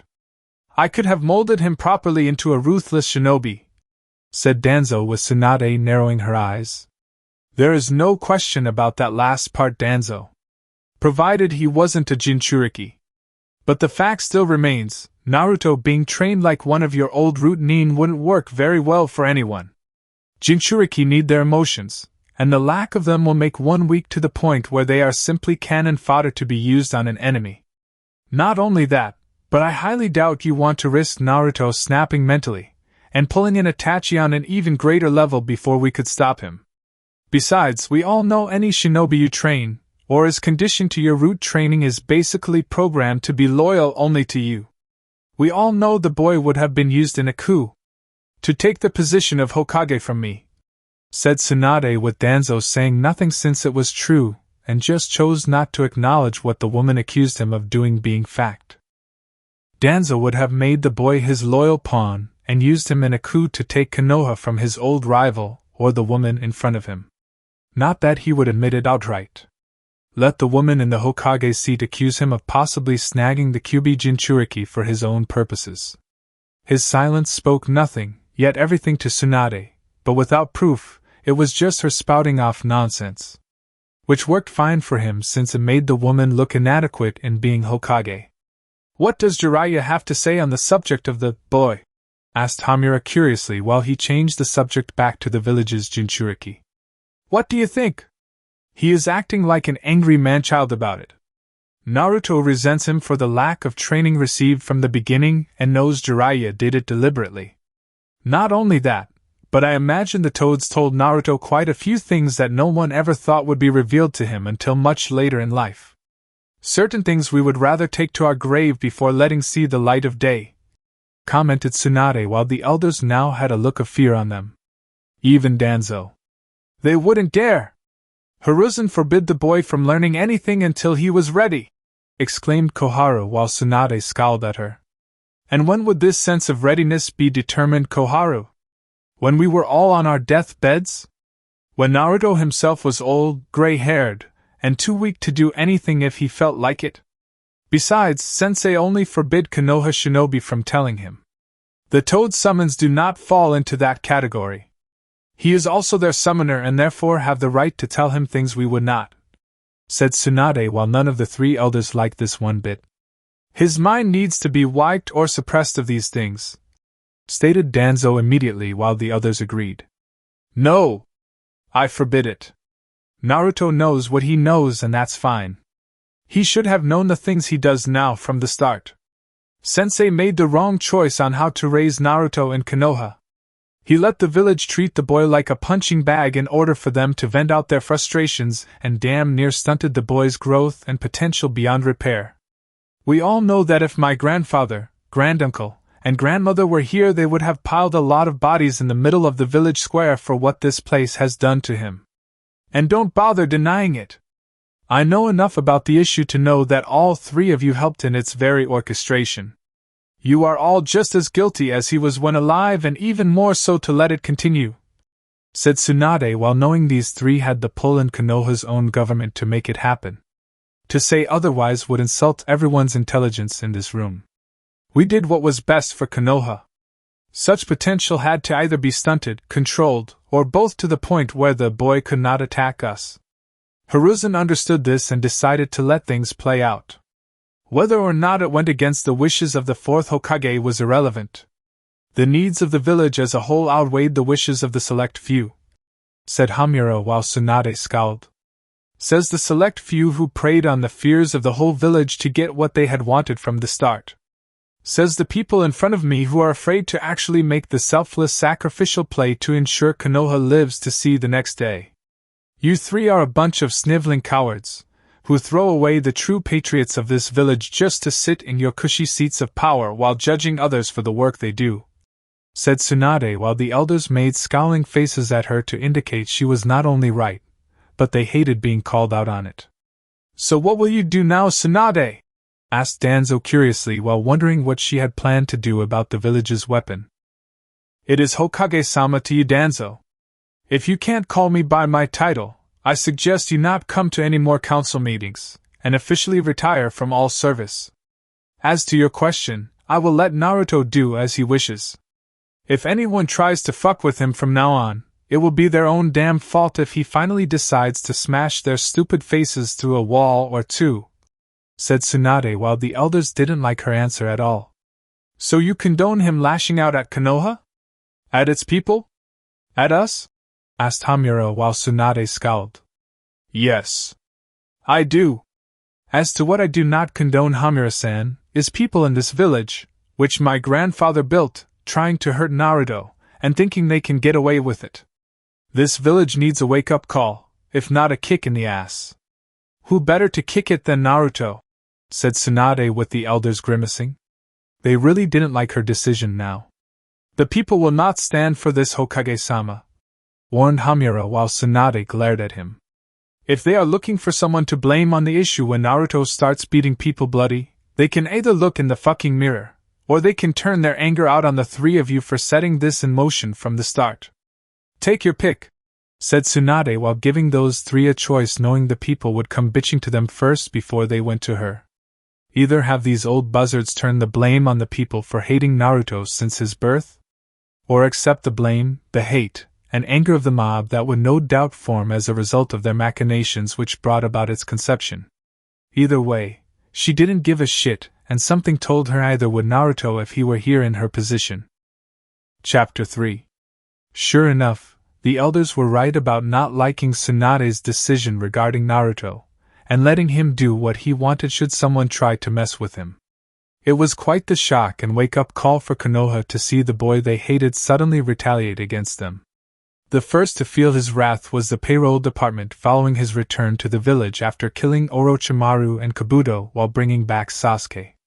They had tried to cheat him of the full amount from the bounties and mission pay, stating, demon tax, along with some other nonsense. All with cruel smiles on their faces since they had done it before to him without fear of being punished by the higher-ups and Tsunade's Hokage predecessor. If anything, they were encouraged to do it. Naruto's response? Beating them bloody before throwing their bodies in front of the hospital. Naturally, the idiots wanted to press charges against him, and make a big deal about it before the Hokage. And why not? The people usually bitched and complained to the third about the brat, even when Naruto didn't do anything at all. However, they weren't dealing with the Sandaime Hokage. They were dealing with the Gandaime Hokage. As a result, Tsunade said she had absolutely no problem pressing charges against Naruto, provided they admitted to screwing the boy over for years on his mission pay, and had no doubt tried it prior to the beating he dished out on them. It made them go pale in fear, knowing full well that admitting to such things to the Hokage would result in prison time and all assets were liquidated before being transferred to Naruto. In short, Tsunade effectively shut them up. And to prove there were no hard feelings, the idiots in question were transferred out to another department that didn't involve Naruto at all, but with significantly reduced pay on their end. Sadly, it didn't end there with those bakas. As time progressed, Naruto had not received a warm welcome from many of the people in the village, and he was not inclined to stand there taking it. The end result was piles of bodies being sent to hospital every other day regardless if they were shinobi or civilian. Naturally, people tried to pressure Tsunade into doing something to bring the demon under control again, or anything that would return things to the status quo, which basically involved having Naruto as their punching bag again. Tsunade told them no and that they were getting what was coming to them for their own mistreatment of the boy since it was unwarranted from the start. If they wanted to file charges, it was their right, but she reminded the poor victims that doing so would require an investigation on her part into their past, and any previous actions they did to provoke Naruto into attacking them in the first place. She would make sure to dig up every dirty trick, act, abuse, and horror the people had done to the boy, no matter how insignificant it may appear.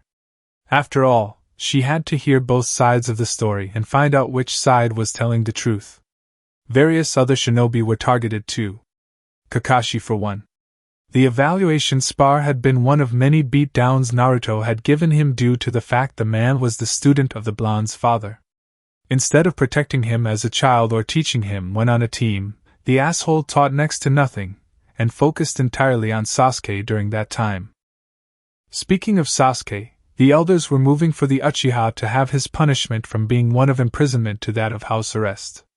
Tsunade, of course, denied it, stating they might as well have pardoned Itachi, or even Orochimaru if the man were still alive for all their past misdeeds. The information obtained from various sources at the dead Sanin's many bases revealed the Uchiha had tested his skills against the many prisoners Orochimaru collected. Sasuke had killed, crippled, maimed, and tortured many people either for training or to satisfy his various dark appetites. So why give this Uchiha any leeway at all? Because of his bloodline? It wasn't as special as everyone made it out to be, given all you had to do was use flash bombs or other various methods that hurt a person's eyesight. Tsunade knew there were shinobi that didn't have dojutsu bloodline, and were 10 times stronger than the Uchiha at the brat's age. Still, rumor had it the elders were going to use some law that they often used to get their way, and overrule her standing on the matter. Which they did. Only when they came to free Sasuke from his cell, they found the 2 Anbu, secretly root Anbu, guarding the cell were dead, killed in a very brutal fashion, and the Uchiha was found dead in his cell. The boy had both of his eyes ripped out of their sockets, a leg and arm were missing, his intestines ripped out in pile on the floor, and upon further inspection noticed blood pooling between his legs unrelated to the last one. The final injury indicating someone had castrated the Uchiha to prevent anyone from having his children and to the rebirth of the Uchiha clan. Naturally, they blamed Naruto, which he openly admitted to doing without shame once brought before the Hokage, the elders, and the clan heads. Originally, Danzo pushed for Naruto to be imprisoned for the act, calling it treason, and proclaimed him an enemy of the village. He never realized it until the blonde's trap was sprung, as Naruto wanted the War Hawk to make a spectacle out of this during their trial. Naruto had called Danzo out on his own patriotism for being a supporter of Orochimaru before the Sannin even went rogue and recruiting the snake into root. Naturally, Danzo denied the accusations fired back at him, calling Naruto a weapon speaking out of turn, and disobedient tool unfit to proudly serve Konoha, along with mentioning that there wasn't an ounce of proof the Jinchuriki was telling them the truth. Producing what Sai had on him, the letter addressed to Orochimaru from Danzo with the identities of the various ANBU loyal to Tsunade said otherwise. It was only when Danzo saw the information he gave to Sai and looking back at Naruto did the old War Hawk put 2 and 2 together on how his subordinate truly died that day. Not only that, but Naruto had the Toads do some infiltrating of Danzo's base underneath Konoha, making copies of the files there, and soon plopping them on Tsunade's desk. It was amusing to the blonde Jinchuriki to see Danzo's usually emotionless face show fear and anger at having his plans exposed to those he didn't want to see said plans. Even worse, Naruto had surprised him by using a small wind jutsu to cut the bandages around the War Hawk's face off to reveal the Sharingan eye hidden there. Before Danzo could even move to flee or summon Root to his aid, chakra chains from Naruto wrapped around him, and squeezed to the point where the man cried out in pain from the pressure. By the time a chakra-suppressing tag could be put on him, Danzo was on his knees, and glaring up at Naruto's face. The boy had placed the seal right on his forehead and was so strong, it actually forced the Sharingan eye in Danzo's head to turn to a normal black orb to further prove it came from an Uchiha. Even worse for the War Hawk, his hidden arm had been exposed with the arm itself now looking like it was rotting from the lack of chakra running to it along with the Sharingan eyes literally crying bloody tears. Danzo, of course, was defiant to the end when called out about his actions, stating that everything he did was for Konoha. How he was a patriot. Doing what no one else had the courage or strength to do when it mattered most. How he should have been Hokage. How Hiruzen cheated him out of it the first time around thanks to Tobirama, and even later on when Minato became Hokage over Orochimaru. Since the Sannin had once been in his root program, Danzo felt he could hold more leverage through his former subordinate, and be the true leader working from the shadows to bring about his version of Konoha. How, following the fourth's death, Hiruzen once again took the position of Hokage again, and later Tsunade taking it upon the Sandame's death to further deny his ambition. When it came to the Uchiha clan, Danzo confessed to influencing the event to a degree where he lied to them about staying back when the Kyuubi attacked. He wanted everyone in Konoha to believe they were somehow responsible, planting the seeds of distrust and resentment knowing the village would eventually turn on them. To make things so bad for the clan that they would wish to rebel and could set things in motion to put it down while harvesting their eyes. How he used Orochimaru's desire to splice bloodlines to get him to do it with both Senju and Uchiha together to one day take control of not just the Kyuubi, but all 9 Biju. How he planned to take all 9 back to Konoha and rule from his position like a god while finding a way to use the chakra of the Biju to sustain his life eternally and becoming true immortal without equal. As to why he confessed so freely, Naruto had put a special matrix in the Fuinjutsu used to seal Danzo's chakra to force the brain into speaking the truth when asked any question. It also helped stimulate the aggression part of the brain so when answered, the person with the seal on them would sound angry, frustrated, and spiteful like they had been cheated. Which is exactly how Naruto wanted Danzo to be portrayed before having the old man's head sliced clean off. Even the seal on Danzo's torso was deactivated since there was no chakra left for the man to try sending into the system to kill everyone. With Danzo out of the way, Tsunade quickly had the other 2 elders arrested despite their own vocal protests. Until Naruto told them they had 2 choices. One being they were imprisoned in their homes until they died. The second was him killing them both here in the office and have their sins brought to light and shaming them forever along with Danzo. They quietly took option 1, but they still gave him a glare for doing this to them. As if it was his fault they had done such horrible things in life. Naruto's response to their glare? Telling them to fuck off and getting the fuck out of his sight before he did to them what was done to their favorite Uchiha. He would visit and kill their wrinkled old asses later, of course. They still could try rallying the root Nin Danzo had underground to stage a last-minute coup against Tsunade. No one wanted that. With the internal threat to Konoha taken care of now, Tsunade could refocus her efforts on the Akatsuki. At the moment, the group was down 2 whole members. With Sasuke's death eventually getting out, the Hokage had no doubt Itachi would come back to Konoha to pay a visit to find out what happened to his little brother. And she wasn't disappointed. Itachi had come back to Konoha to kill Naruto since he knew the Uzumaki would be the only one to go that far to hurt and kill Sasuke. The man was livid when he came back to the village after Zetsu had revealed what happened to the younger Uchiha. Itachi knew he was disobeying Pain, Tobi/Madara, and even Jiraiya himself when the Sannin got word of Itachi heading for Konoha to kill the Jinchuriki. Uchiha Itachi wouldn't hear them. He was out for blood. Uzumaki blood. Naruto's blood. Only when facing Naruto did the Uchiha realize how outmatched he was when facing the younger ninja. Naruto was ready for him. It was clear the blonde knew the Uchiha would come back to Konoha to not only get answers, but to avenge his little brother's death. An ironic twist really considering Sasuke wanted to kill Itachi to avenge the clan. So you came to avenge Sasuke. That's ironic all things considered. And the avenging part coming from you no less. Before I kill you in a way equivalent to what you did to my little brother, tell me why? Why did you kill Sasuke? Why mutilate him? Did he sever the bond you had with him so badly that the only way to make the pain stop was to kill him? Cue Naruto laughing at Itachi. You honestly think I felt any kind of pain from him severing our so-called bond that we had with each other? I felt no such pain. The only pain I felt from Sasuke was the 3 times he tried to kill me all those years ago during our fight at the Valley of the End in order to get to Orochimaru. Your brother was bastard. One you helped make with your actions and fucking over his mind. twice. You didn't have to kill him, Naruto. He could have been imprisoned. Rehabilitated from the ground up if possible. You honestly believe that after Orochimaru invested those 3 years into molding your little brother to be his next host? You think Sasuke was going to stop walking his angry path of darkness and vengeance directed at you, if he managed to end your life? What makes you think he would stop hating? Stop hurting others? Because you were dead? Because of you, hatred is the only thing Sasuke knew when it came to having a purpose.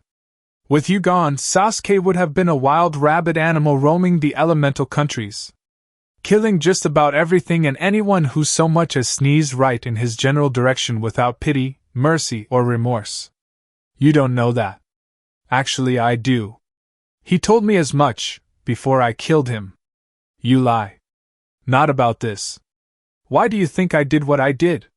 He was going to be released from his prison by Danzo and the elders, going around the Hokage's authority. His guards were Danzo's routine. They relayed to him what Danzo told them. He was going to be under house arrest with ANBU supposedly watching him. Though we both know it would be the root ANBU watching him, not the ones loyal to the Hokage. That doesn't explain why you killed Sasuke and that he admitted to killing people after I was dead. But it does. I easily killed the root ANBU myself and saw Sasuke in his cell with chakra-suppressing cuffs on.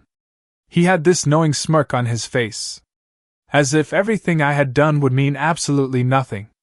You should have heard him talking in his usual superior attitude. How he was going to get let out. How he was going to train. How he was going to turn the village against me for the brutal beating I gave his ass before bringing him back to Konoha. How he was their favorite. How in eyes of the village, he could do no wrong. How he was going to play them like a fiddle into believing going to Orochimaru was a mission to grow strong while infiltrating the Sanin's base of operations. How he was eventually going to go rogue again to hunt your ass down and hurt anyone deemed a threat to his plans to kill you. Sasuke practically admitted to me that he would have no problem burning down an entire orphanage with innocent men, women, and children inside if it meant killing you. I see. And the castration? Your little brother apparently likes the idea of raping any woman that remotely piques his interests. He said as much. Fortunately, he didn't, since there wasn't a woman in Sound or the surrounding regions visited in the last 3 years with one that caught his eyes. Hell, I wouldn't have castrated him if not for the fact, he said. Why would I care if a woman is willing or not? Any woman should be grateful I fuck her raw and was given the seed of an Uchiha elite. I will take any woman I want regardless if they are willing or not. I will impregnate any woman I want and use my Sharingan to implant a suggestive command for them to keep and raise said child. Besides, women are only good for giving men like me strong offspring to carry on their legacy. They have no other purpose in life, so it's not a crime if I do that to them. So as you can imagine, I took it upon myself to ensure there would be no future child descended from his bloodline. My brother did not say that. He wouldn't admit to doing such a thing or wanting to do such a thing. I have it on tape and on camera. The Hokage had a hidden camera implanted in his cell long before he was put in it. No one knew about the camera except her, Shizen, and myself. Not even Danzo or the elders knew it existed. She figured Danzo might make a play on Sasuke and wanted evidence of his actions in recruiting the Uchiha into roots so she could handle him her way. Personally, I wasn't about to stand around and let those two play politics, and risk letting the issue of Sasuke's punishment get muddied or hidden under the rug. I took the direct approach to the matter, and as a result, I was able to fully expose Danzo's schemes. I also know you aren't the traitor the Sandaime and Konoha painted you to be following that night. No one can know the truth. The populace would never understand. It would only make the Uchiha clan hated for all time. Even if Danzo was the one to cause it in the first place. I don't care about your clan. I don't care about what you think or feel, Itachi. You made your brother into a monster. You made him into a hate-feeling emo piece of shit, all so he could one day kill you. And for what? All to redeem the Uchiha clan, when in truth, it was doomed the moment you started ending their lives. And now that Sasuke is dead, your so-called chance for the clan being redeemed is lost. No thanks to you. I'm not your brother's fucking life support. I am not going to give up my life for him and to fix your mistakes. You wanted him to redeem your clan? You shouldn't have fucked with his head twice over. You turned him into a rabid dog. You shouldn't be surprised when someone comes along in an attempt to put him down, and to do it successfully. All the same, you will suffer for killing my little brother. You will suffer for not carrying out your purpose in life. The Sandaime saw you as the village's sacrifice to save us from destruction. You were meant to be used as such repeatedly over time. The fact you refuse to accept this truth is a betrayal of his trust in you, a betrayal of this village, and one to my brother. I will not stand for it, says the man who killed nearly all of his kin. As for the Sandaime, he can take his legacy and go fuck himself. The man I looked up to as a boy was a lie. It was always a lie. To cover for his mistakes, his shame, and his weaknesses in being sentimental to the wrong people. He was soft on Danzo. He was soft on Orochimaru. He was soft on your clan. And he was soft on Sasuke. You call my actions a betrayal? What about yours? You didn't have to kill all of the Uchiha, but chose to do it anyway. So tell me, Itachi, who is the true traitor between us? The shinobi who officially is one and makes them through his actions? Or the shinobi who puts them down? Cue silence. It seems we have nothing left to talk about. Agreed. Goodbye, Itachi. Send my regards to that bastard you call a brother in hell. You first, Jinchuriki. The battle between Naruto and Itachi was fierce. Both coming at the other with the intent to kill.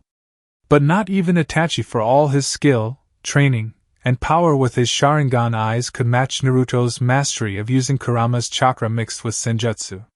The entire time they were talking, Naruto had been absorbing it right into his body and gearing up for their fight. And boy did they fight.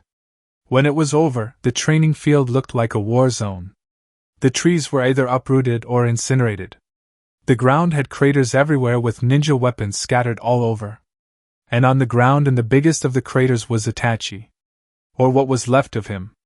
The Uchiha had tried to use Susanoo against Naruto, while the Jinchuriki used his hidden ace up his sleeve in the form of his Raisin Shuriken to obliterate anything Itachi could muster for a defense. When Naruto walked over to the remains of the Uchiha, he saw the man was barely clinging onto to life. His limbs were gone one way or another. His eyes were destroyed and most of his internal organs were destroyed by the overall attack. It was actually a miracle the Uchiha was still alive for as long as he was to have one final conversation with Naruto before death. You won't win, Naruto. Your enemy, your true enemy in the Akatsuki, is stronger than I am. My death will only delay the final confrontation. This plan the Akatsuki has created for the 9 Biju was set in motion before you were born. Back when Jiraiya was still in his prime. How much does Jiraiya know about the Akatsuki? Has he kept things from Tsunade? From me? Things not even the Toads know? Yes. He knows things about the organization from what I was able to tell him. Things not even the Hokage knows. Jiraiya kept things even from the Sandaime. As for the Toads, if they knew the true extent of his involvement in certain events leading up to the Akatsuki's birth, it would anger them greatly. Why? Tell me why. Because the leader of the Akatsuki is known as Pain and his partner Konan were former students of Jiraiya. He found them as orphans near Aim along with a third boy named Yahiko. He trained them to survive the harshness of their environment, and saw one of them had the eyes of the sage. The Rinnegan. If that is true, why didn't he take them with him back to Konoha? Why didn't Jiraiya raise you when it was his duty as your godfather? Point taken. So what happened next? I honestly do not know. All I know is one of them died and Madara came along shortly to corrupt the organization. Capturing the 9 Biju and using their combined might as a deterrent for war was his idea he implanted in Pain's mind. The ultimate weapon to be used as a deterrent to force peace on the world. But it's a lie. Madara has other plans that do not involve such things. Madara is dead. He's too old to be alive. The man claiming to be him says otherwise. What does he look like? Does he wear Madara's armor?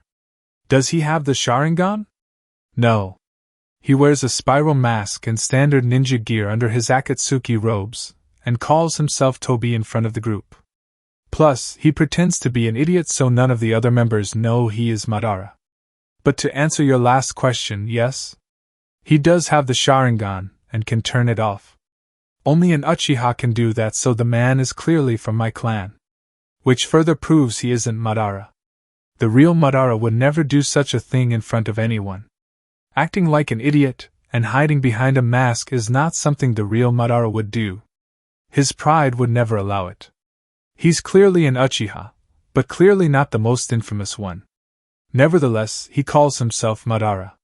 He was the one who attacked the night of your birth and ripped the Kyuubi from your mother's body to take control of it. Only someone like Madara could that in the past.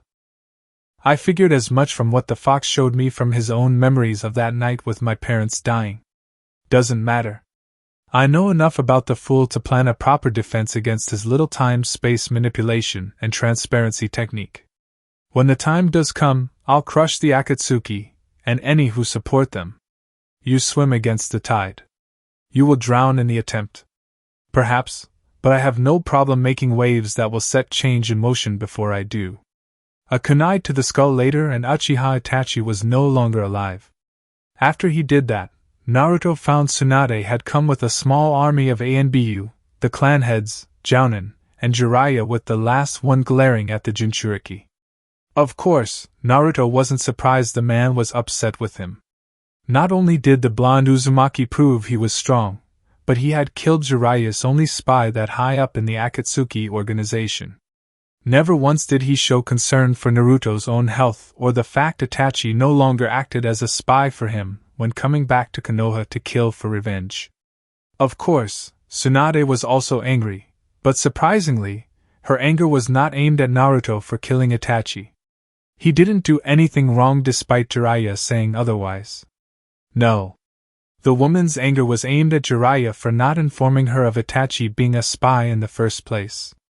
She also felt the truth regarding the Uchiha clan plotting a coup and Itachi doing it in order to spy on the Akatsuki should have been brought to her attention after becoming Hokage.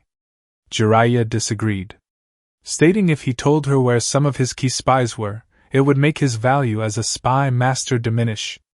Plus, the less she apparently knew about who his spies were in various parts of the world, the better. Plausible deniability were the two words he chose to reference. But Tsunade thought differently since Jiraiya's current handling of Konoha's spy network had become, well, crappy. From what Tsunade had gathered since Jiraiya had been out of the village for 12 years to provide Konoha with information, which he passed along to the Sandaime, the informants were not reporting in on time, or their information was vague at best.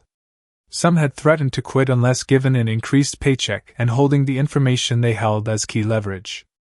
Others threatened to go to the enemies of Konoha to provide them with the key information they held in exchange for immunity for past spying.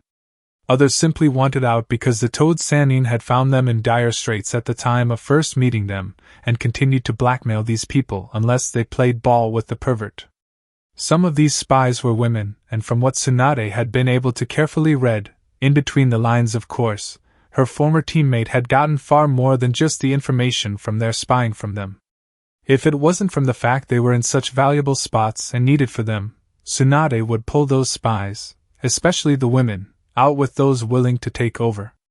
But she knew replacing old spies with new ones was extremely tricky, and there was also the fact, if she assumed correctly about some things, Jiraiya would never let those female spies go on living knowing the tables would turn on him in terms of who was blackmailing who.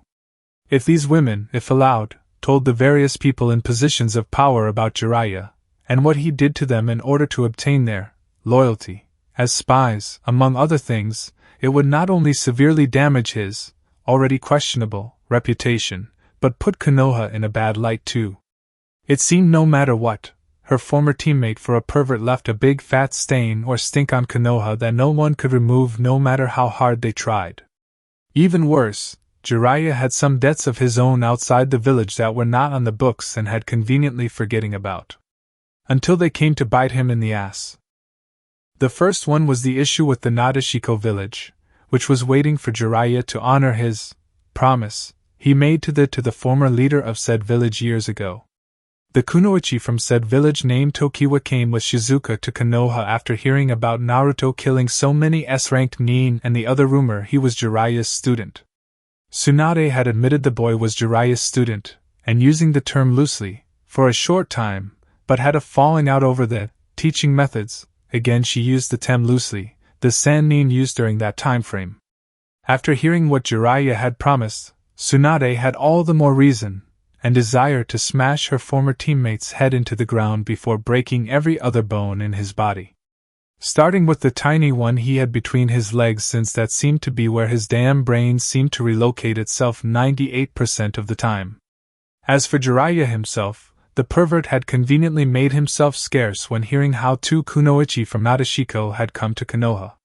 Fucking coward. As for Naruto, he accepted the challenge, but on the condition of choosing to nullify any marriage arrangement between them. If he was going to honor the agreement made by Jiraiya, his possible future bride would have to be strong enough to make him sweat a bit to earn the right to be his future wife. After all, if she wasn't strong enough to last against him in a drawn-out fight, how can she be good wife material for him to marry? If he was not impressed, the arranged marriage would be nullified, and that would be the end of it.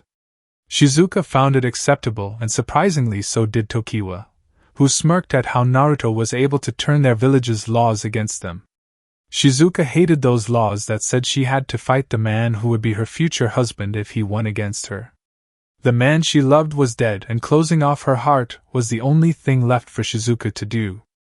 Even with Naruto's condition, Shizuka still wanted this whole mission to end, and just let him win by default. If not for her kunoichi pride and the pride of her village being at stake. Besides, Naruto had made it clear the only way for this to work one way or another was the woman going all out against him. And so they fought. With Tsunade and Tokiwa as witnesses to the event along with a few curious Konoha shinobi. Only to have a pest and puppeteer named Kokuyo, who wanted Shizuka for himself, and to rule Nadeshiko like a king to interfere in the fighting. Of course, he was easily crushed thanks to Shizuka destroying his puppet, and was quickly arrested by the Hokage for his entering the village illegally. The fight between Naruto and Shizuka continued, with the latter trying to hit the former with everything she had. But in the end, the kunoichi failed to so much as make Naruto bleed, even for 1 second.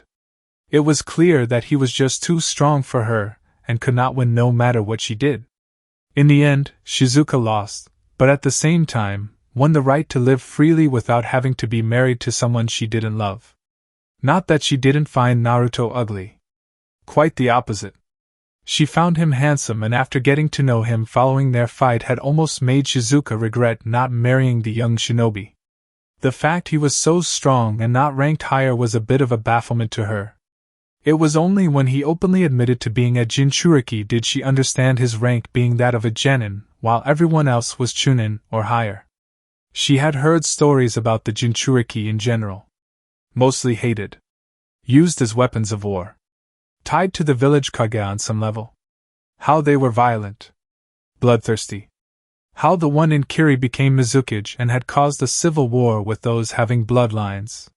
Suna's own Jinchuriki had been killing people shortly after the time he could walk and clearly enjoyed it.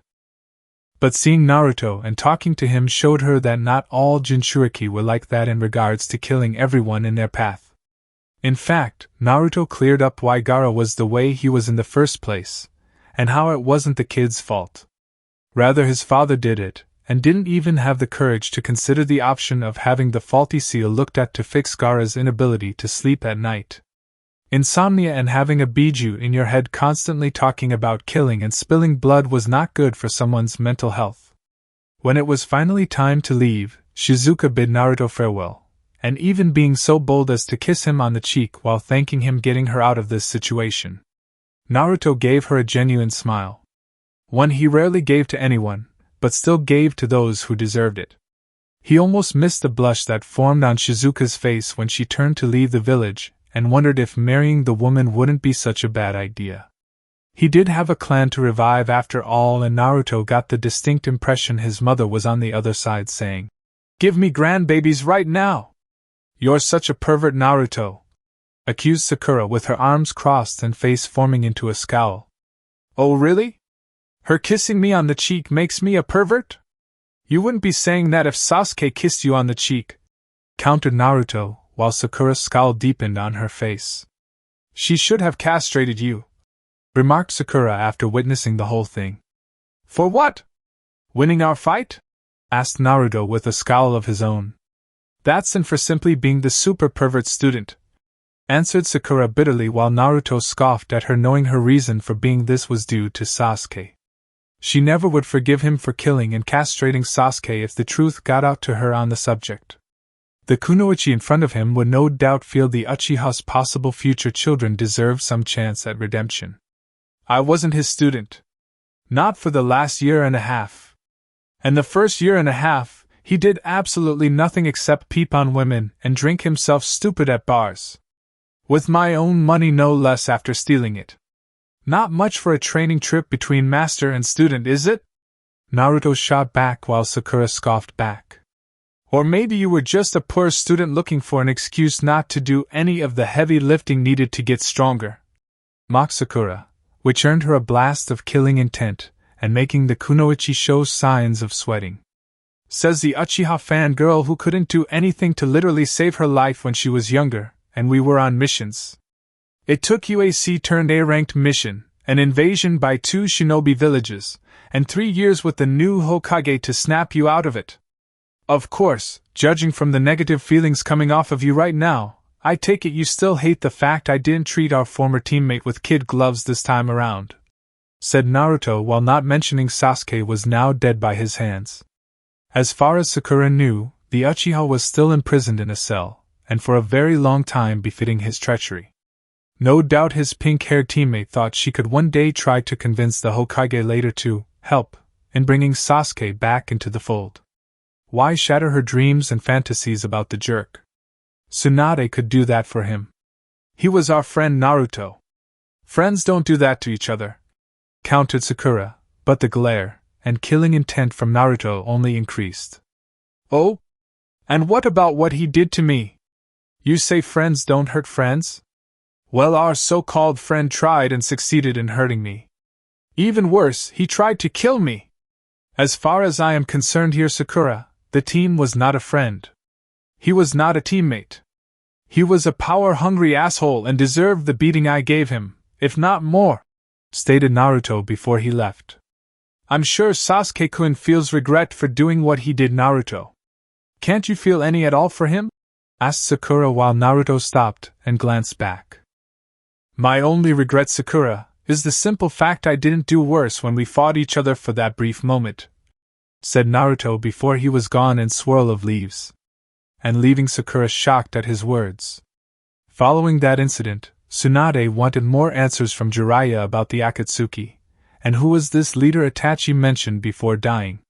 It was clear by the Uchiha's last words that her former teammate knew more than he was letting on or was going to reveal for one reason or another. Of course, Jiraiya was being tight-lipped on the issue about the Akatsuki and refused to answer. At least at first. It was amazing how breaking as few ribs, a leg, 3 fingers on each hand, and the threat of castration could loosen one's tongue. So Jiraiya reluctantly admitted how the leader of the Akatsuki was another former and secret student. One Jiraiya claimed was believed to be dead years ago. One he thought wasn't truly important despite the fact the boy in question had the legendary Rinnegan eyes in his possession. It was a major blunder on Jiraiya's part, and even more so when the Sannin inadvertently admitted the boy's last name was in fact Uzumaki. Possibly a distant relative of Kushina's in some manner, or at the very least a cousin from within the Uzumaki clan itself. A boy named Nagato, who apparently abandoned his name for the new one he gave himself and was now called Pain. Jiraiya further admitted he had known for some time who Pain really was and wanted to go to aim to fix his mistake in letting Pain become too powerful. Tsunade forbid it. If Jiraiya was going to go, it was not going to be alone, and on some self-sacrificing mission designed to redeem himself, in the eyes of Naruto. She knew Jiraiya well enough that he would do such a thing for 2 main reasons. 1, to avoid the fight that she knew Naruto really wanted to have with him. And second, to make sure that his noble actions left a powerful impression on Naruto's own psyche to influence the boy to doing things while following Jiraiya's beliefs, not his own. Essentially hijacking Naruto's own free will and trying to control it from beyond the grave with his memorable actions of sacrificing himself for the greater good. Naruto wouldn't have it, and told Jiraiya as such. He wouldn't allow Jiraiya to get out of their fight using pain as an excuse, nor allowed the man to sacrifice himself in the hopes his death would have some kind of influence from beyond the grave. Angered by this, Jiraiya shot back saying he didn't give a damn what Naruto wanted, and never did care from the start. He was going to ensure the prophecy was fulfilled and his dreams would be realized over all others. Before either Naruto or Tsunade could try to do anything else, Jiraiya reverse summoned himself back the home of the Toads to recover there. Tsunade swore and cursed at Jiraiya for being a moron and trying to do something that had long-lasting consequences for those who had to clean up his messes. Naruto, however, chose to be calm about it like the Toads taught him when training under them. Focus your mind, young tadpole. Rushing into things can get you killed. Your past history of doing so is proof of this. Think about what is happening and who is involved. Think how they might act and react accordingly. You do not need a dojutsu like the Sharingan to predict every single move your opponent makes. Just the major ones. Your mind can do that if it knows what to look for in a person and their own personal beliefs. Those had been the words of wisdom Pa had given him when training Naruto and wanted the boy to learn about looking before leaping. It was okay to sit still and think about the things around you before making the leap. It was the way of the Toads, but it was also important to never sit for too long. Something Jiraiya had never been able to learn on his own and often abused in terms of knowing when to act or not to act on matters he deemed to be important. I know where he is going once healed, said Naruto while Tsunade scowled since it was obvious to her too regarding Jiraiya's destination. Aim. I'll get an ANBU squad together along with some jounin. They'll drag him back before he can get halfway there, said Tsunade angrily. There is no point. He'll be there before the group can be deployed. Just send me, said Naruto with Tsunade looking shocked. Absolutely not. First off, you are still ranked to Genin. Second, I would be giving the Akatsuki exactly what they want. Even if they didn't extract your Biju right away, it does not mean they will make your time there as a prisoner any less pleasant. Some of them are pure sadists, protested Tsunade while Naruto scoffed. First, they won't get me. You don't train as hard as I do, only to get captured. Second, you can promote me easily enough. Not to mention rank doesn't count for shit in the real world. And third, if I can kill Itachi, Orochimaru, Kabuto, Sasori of the Red Sands, and Deidara the Mad Bomber of IWA, I can handle the others, said Naruto with Tsunade now glaring at him. Even if what you say is true, I would be an idiot to send you to AIM alone without backup, said Tsunade with Naruto frowning. Perhaps, but it really depends on the backup, said Naruto with Tsunade looking like she had been slapped by him. You're suggesting the ninja I send would backstab you? Questioned Tsunade while she saw Naruto's glare intensify. In a heartbeat. All those years growing up and I was getting beaten, they watched.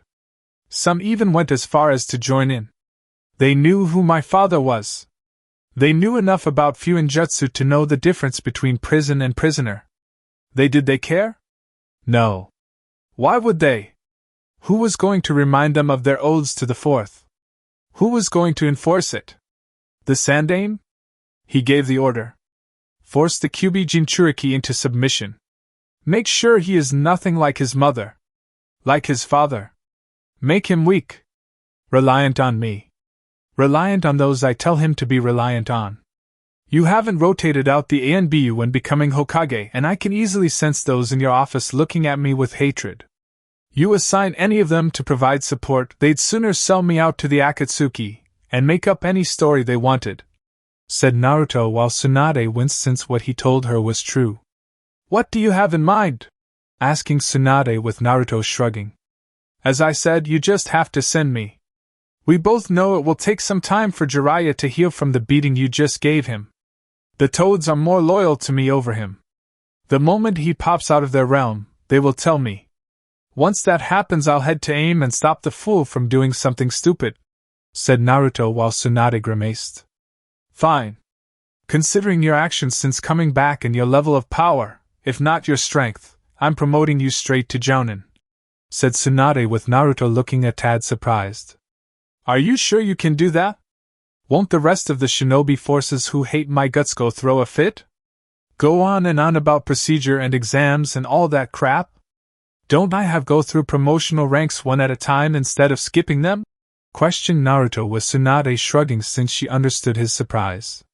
He was expecting her to simply promote him to Chunin now, followed by Jounin in the distant future sometime later. I'm the Hokage. I can promote and demote whoever I like to any rank I like if they are qualified enough. Honestly, those exams are all meant to draw clients to our village on a large scale, and to get the potential Jounin for their jobs. I can easily do that just as much after word gets out on how many S-rank shinobi you recently killed, said Tsunade smirking at Naruto. Well, better late than never, said Naruto with a smirk of his own. Sometime later. Sure enough, the Akatsuki were not happy. Losing Itachi, Sasori, and Deidara was a very crippling blow to the organization. They needed to turn things around. Not to mention they needed to gain new recruits and an increase in finances. Which meant they needed to go out and collect high-paying bounties of various targets. Hence why the zombie brothers of the Akatsuki had sacked the fire temple for their intended target, there knowing the money would help the organization greatly. Not to mention it would make the infamy of the Akatsuki grow, knowing just 2 of them had destroyed the fire temple simply to collect the bounty on one person. Naturally, the monks fought back, only to fall, and die bloody death by their hands. It wasn't long before they encountered and fought Konoha shinobi in the form of Jounin Sarutobi Asuma, who had nearly died at their hands from their 2-on-1 assault. Nearly. Well, if it isn't the undead bitches of the world. How is it hanging? Or do you undead assholes not even have dicks? Taunted Naruto from his spot behind the 2 Akatsuki members and getting their attention. I'm going to enjoy sacrificing you to Jashin-sama, exclaimed Haiden angrily. Come out of that circle and do it yourself. Or do you have to ask your Jashin-sama to do it for you like a pussy? Mocked Naruto with Haiden looking livid while Kakuzu looked at the blonde with narrowed eyes and sensing the boy's strength. He's not weak like our initial reports claimed 3 years ago. Itachi said he was weak and had no way of mastering the Kyuubi's chakra within him. It was only because of Jiraiya that we failed to grab him. But if reports are to be believed, the Jinchuriki killed quite a few S-ranked missing nin since his return, thought Kakuzu, knowing the bounties Naruto earned from his recent kill count of high-value targets had really pissed off the assigned treasurer of the Akatsuki to no end. The only reason Kakuzu didn't rush at Naruto was twofold. 1. He wasn't a hot-headed idiot like Haiden. 2. He sensed Naruto's power easily enough to be reminded of the first Hokage all those years ago when trying to assassinate him. Kakuzu learned from his past mistakes regarding the late Shodaime, and knew going all out on Naruto was a mistake. Damn it, kid! Run! Protested Asuma while Naruto surprised them all by glaring at him. Am I talking to you, Sarutobi-san? No? Good. Help is on the way, so stay still and try not to bleed to death, said Naruto before refocusing on the 2 Akatsuki members. A little harsh on your fellow Jounin, I see, commented Kakuzu while getting ready for a fight. His father wronged me when I was a child. Not to mention the fool took a shot at me once when coming out of a bar drunk off his ass when I was 6 years old, said Naruto while Asuma winced from the memory since he did have a slight remembrance of that moment despite the drunken haze. He had been drunk at the time and angry with his old man Hokage duties having driven a wedge between father and son. So when he came around a corner, near an alley, Asuma saw the 6-year-old Uzumaki Naruto digging through a dumpster for food. The young Hiruzen knew who the boy was and scowled in his drunken state, and seeing the brat his father was interested in for so long. Why couldn't his father pay more attention to him? His son? Instead, his father focuses his attention on Naruto, regardless of the reason, which Hiruzen refused to specify about, and ignored the wishes of his own son. Anger and alcohol mixed in a chaotic swirl, and Asuma's vision had mixed with red when attacking a surprised Uzumaki Naruto. The boy had dodged the first couple of punches, but the rest not so much, and soon Naruto had found himself pinned to an alley wall with a kunai to his shoulder. What followed was beating from the drunken shinobi along with those trench knives the man had on hand to slice up the brat pretty bad and give the poor blonde a near-fatal experience. And not once did the now Konoha Jounin ever come forward and admit his shame, or give Naruto an apologize for it. Instead, he acted like it never happened. Secretly buried under the rug, and those who knew acting like it never happened. But Naruto knew. Naruto had a distinct memory of the faces of those who wronged him, and Asuma was no exception. The only reason the blonde Jinchuriki didn't hunt the asshole down sooner was due to the Sarutobi being out of the village on a long-term mission. It was only fitting the cig-smoking Jounin suffer near death, bleeding from his many life-threatening injuries given to him by Haiden. The man's team would be here soon anyway. Ino was trained as a medic need, so healing her old sensei wouldn't be too difficult for her. "Ha! The little shit is hated in his village just like the others!" exclaimed Haiden with a grin on his face. "At least I have a shinobi village. Unlike you. I heard all about you, Jashin priest. Your shinobi village lost its balls to be one, and you went on a rampage as a result.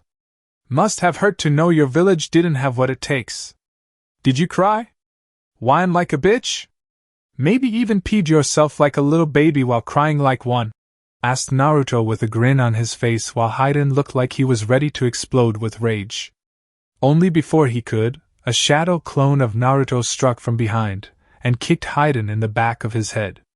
The force behind it sent him flying out of the circle he made for himself to use against Asuma, and ended the ritual. "You fucker!" yelled Haiden while Kakuzu frowned. "Calm yourself, Haiden. He's upsetting you on purpose so you make mistakes," warned Kakuzu while Haiden snarled. "Not hard to do. All it takes is insulting his impudent god and the moron goes on a tirade lasting for hours," taunted Naruto while Haiden was foaming at the mouth. "I'm going to gut your fucking ass exclaimed Haiden when a shadow clone of Naruto shot out of the ground behind the priest, but this time took his head off with a wind-coated kunai. And surprisingly, the man's head kept on talking while cursing before Naruto's shadow clone punted it to another one holding a box with sealing tags on it. Before Kakuzu could do anything, the shadow clone along with the box were both gone in a puff of smoke. "What did you do?" asked Kakuzu curiously. "My shadow clone reverse summoned to the Toad clan's mountain. They are going to use their sage arts to purify Haiden and sever his connection to Jashin. Are you upset?" questioned Naruto with Kakuzu shrugging. "Honestly? No. Haiden would always curse, yell, shout, and be an annoyance whenever we partnered together. Going on about his religion and how great it was when compared to everything else. I'm honestly surprised the Akatsuki kept him. The world Pain wishes to create does not sit well with someone like Haiden being a part of it," answered Kakuzu while Naruto stood there watching him. "Which explains why you never moved to help him," commented Naruto while Kakuzu shrugged again. "He would have done the same to me if I were in his position. We were only put in the same pairing simply because we can't kill the other. Haiden had previous partners who died by his hands simply on impulse to appease his god. My 5 hearts prevented that," said Kakuzu while Naruto's smirk grew. "Until now," said Naruto before a rumbling came from the ground. Kakuzu's eyes widened when the ground erupted with dozens of chakra chains wrapped around him along with his various hearts. Struggling to escape, Kakuzu struggled to escape, but found it wasn't possible, and soon felt each heart being stabbed by the chakra chains.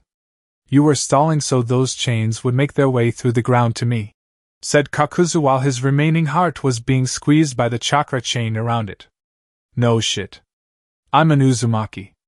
If my mother can do this, why can I?" asked Naruto before he commanded the chain to squeeze hard until the remaining heart it was crushing exploded, and thus killing the missing nin of Taki. "Thanks, Gaki. You are a lifesaver. If you weren't here, I would be finished," said Asuma while Naruto simply walked over to him and punched the badly injured man in the face and knocking the jounin out. "Shut up," whispered Naruto before walking away from the bleeding man to seal up Kakuzu's body just as the second-generation Ino Shikucho arrived. Whoa! What happened here? Asked Ino while rushing to Asuma's side. The Akatsuki? They killed a former shinobi and guardian 12-turned-fire monk. A good friend of mine. I intercepted them after they had sacked the fire temple. They were too much for me, said Asuma weakly while Ino went to work on healing him. But not for Naruto? Asked Shikamaru curiously. He didn't even break a sweat, said Asuma while deciding to keep the fact the blonde boy had punched him in the face or revealed their past altercation years ago. Really? What did Jiraiya-sama teach you? How did you get so strong? Asked Choji to Naruto, who finished sealing up the body and hearts of Kakuzu. He didn't teach me shit. The only thing that asshole did was drink in bars, peep on the women at hot springs, and sleep with whores with more STDs in their bodies than the overall populace of Konoha. He took my money, left me alone at various points in time while dumped scrolls in my lap without any means of understanding the material. As to how I got so strong? I trained with the actual toad summons and learned more from them during my 1.5 years than I did with the perverted asshole, said Naruto coldly before he glanced at Asuma, who was looking a tad nervous. Naruto?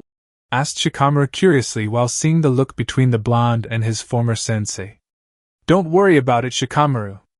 Just remembering a certain moment in time not unlike now, but with different people in different positions.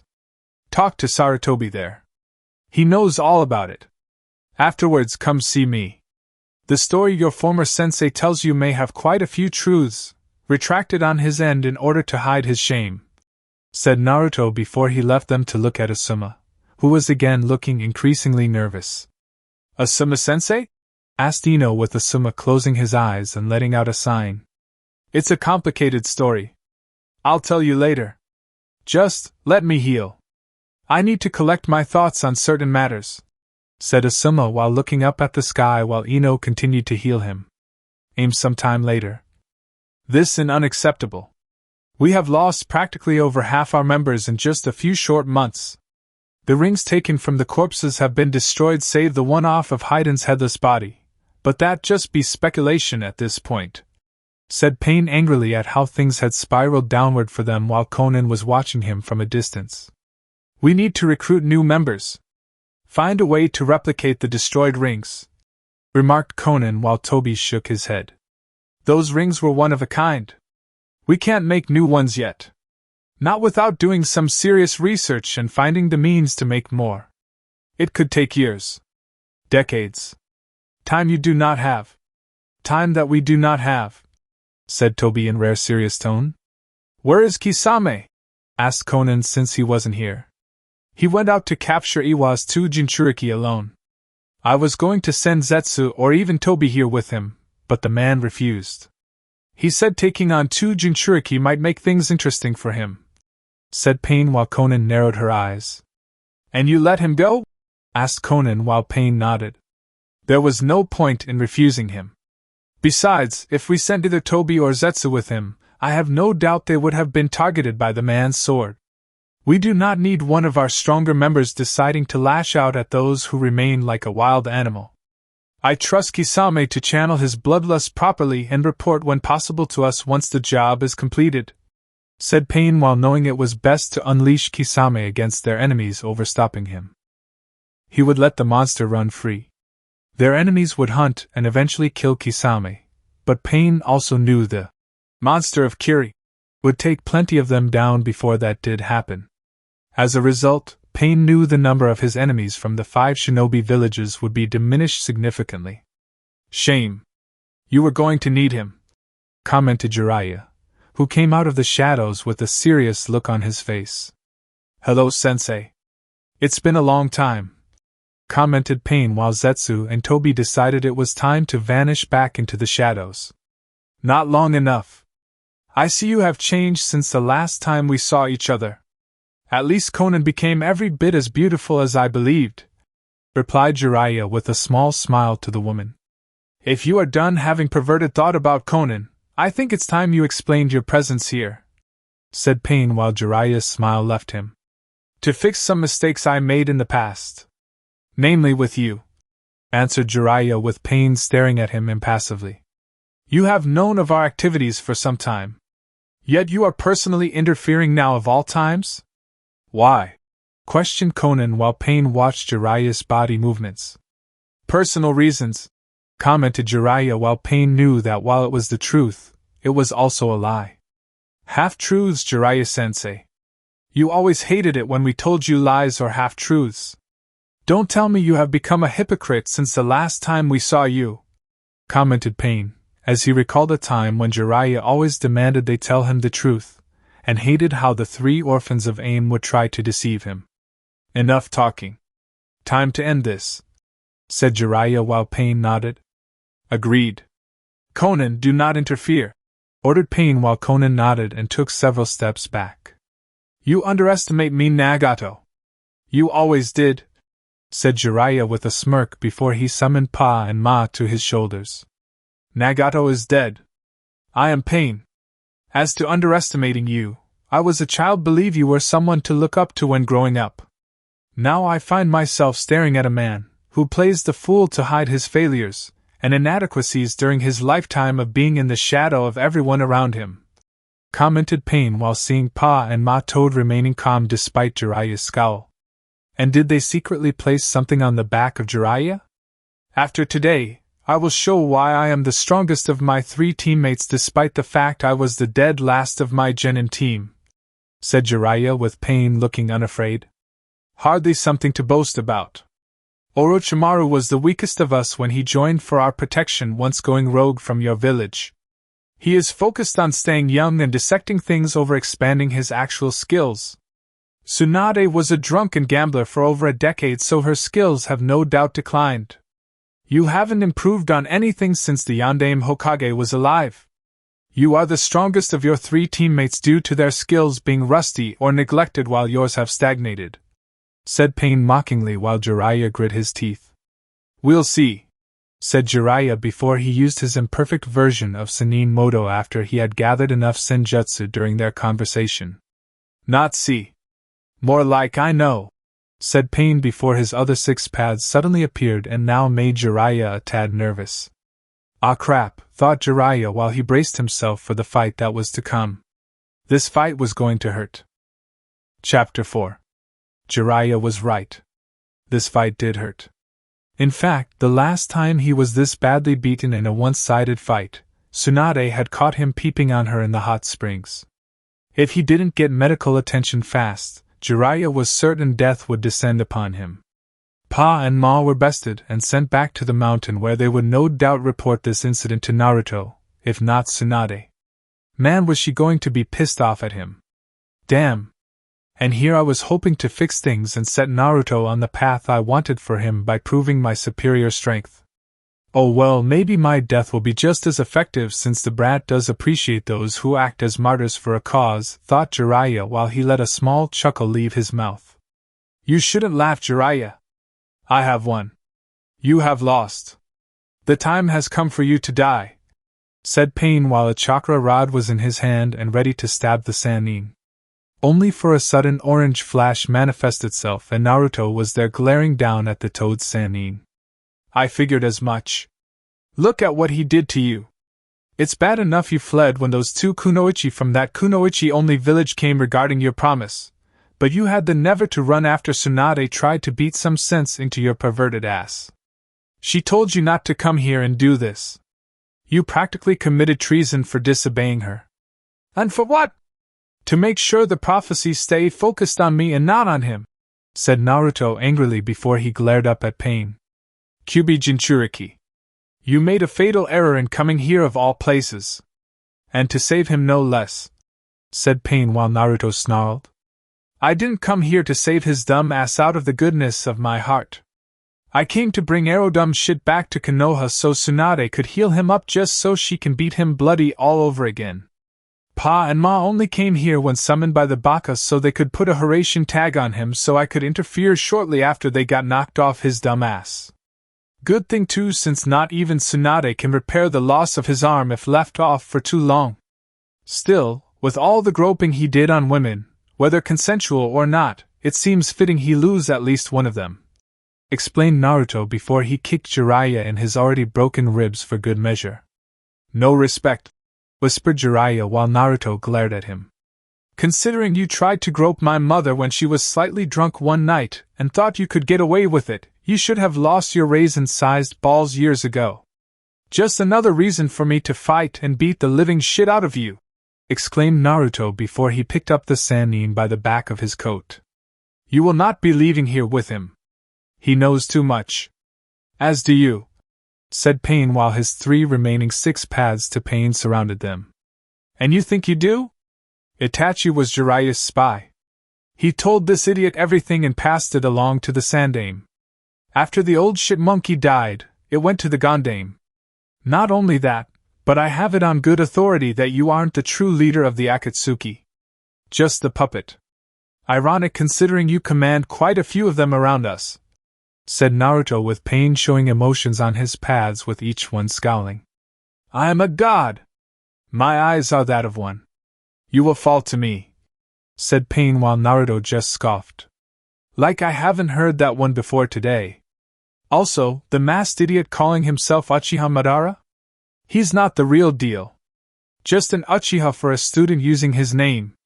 If he were the real Uchiha Madara, the fool would wear the armor of the man, and not act like a total idiot in front of others from the start, said Naruto while Pain narrowed his eyes at this and so did Konan. Why tell me this? To divide us? Asked Pain while Naruto shook his head. No. So you are aware of him lying to you. So you can be ready for when he betrays you for the real plan for having all the Biju. Or did you really think he would be honest with you regarding the purpose of the giant statue several rooms away?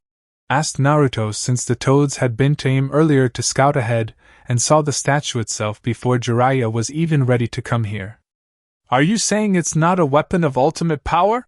Asked Konan with Naruto smirking since he had the Toads do some serious investigation work and using shadow clones to spread out through the elemental countries to dig through all dusty libraries.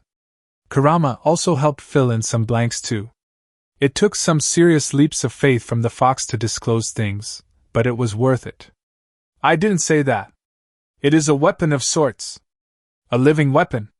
Dating back to when the sage was still alive. One that some people think they can control if they have a certain dojutsu in their possession. Ask your fake Madara about it. Ask about the story of Kyuubi and how it was defeated by the sage. See what his reaction to hearing it is and see for yourself if I was telling the truth. Hopefully, you too can put the pieces together in relation to that ugly-ass statue and the 9 Biju being needed for it, said Naruto while Pain looked at Konan, who was frowning further. And you wish for us to let you go with Jiraiya as compensation for this information, surmised Konan with Naruto shrugging before the blonde picked up the arm Jiraiya had lost during the fighting. Perhaps. As I mentioned earlier, I have a personal score to settle with Jiraiya regarding his past slights against me. You already got your 10 pounds of flesh off of his perverted ass. Now it's my turn. Think about what I said. And don't worry about Kisame. I killed him 2 days ago before he even made it to IWA and returned Samahata to Kiri and the new Mizukage, said Naruto while Pain and Konan were both shocked by this. How? Asked Pain while tempted to use a chakra rod to stab Naruto and force him into submission. Simple. Take away his chakra-eating sword and the man runs out of chakra fast without gaining any back at a later time. That sword feeds him chakra because his own body can't sustain any reserves for long due to a genetic defect his body possesses. Naturally, the man did have chakra, but he can't increase his reserves through training, and what he uses does not come back. It was one of the main reasons he could use Samahata's ability to eat chakra in the first place and why he liked to fight. Absorbing all that chakra through the sword and no one realizing that the man was a walking chakra-eating factory like his sword.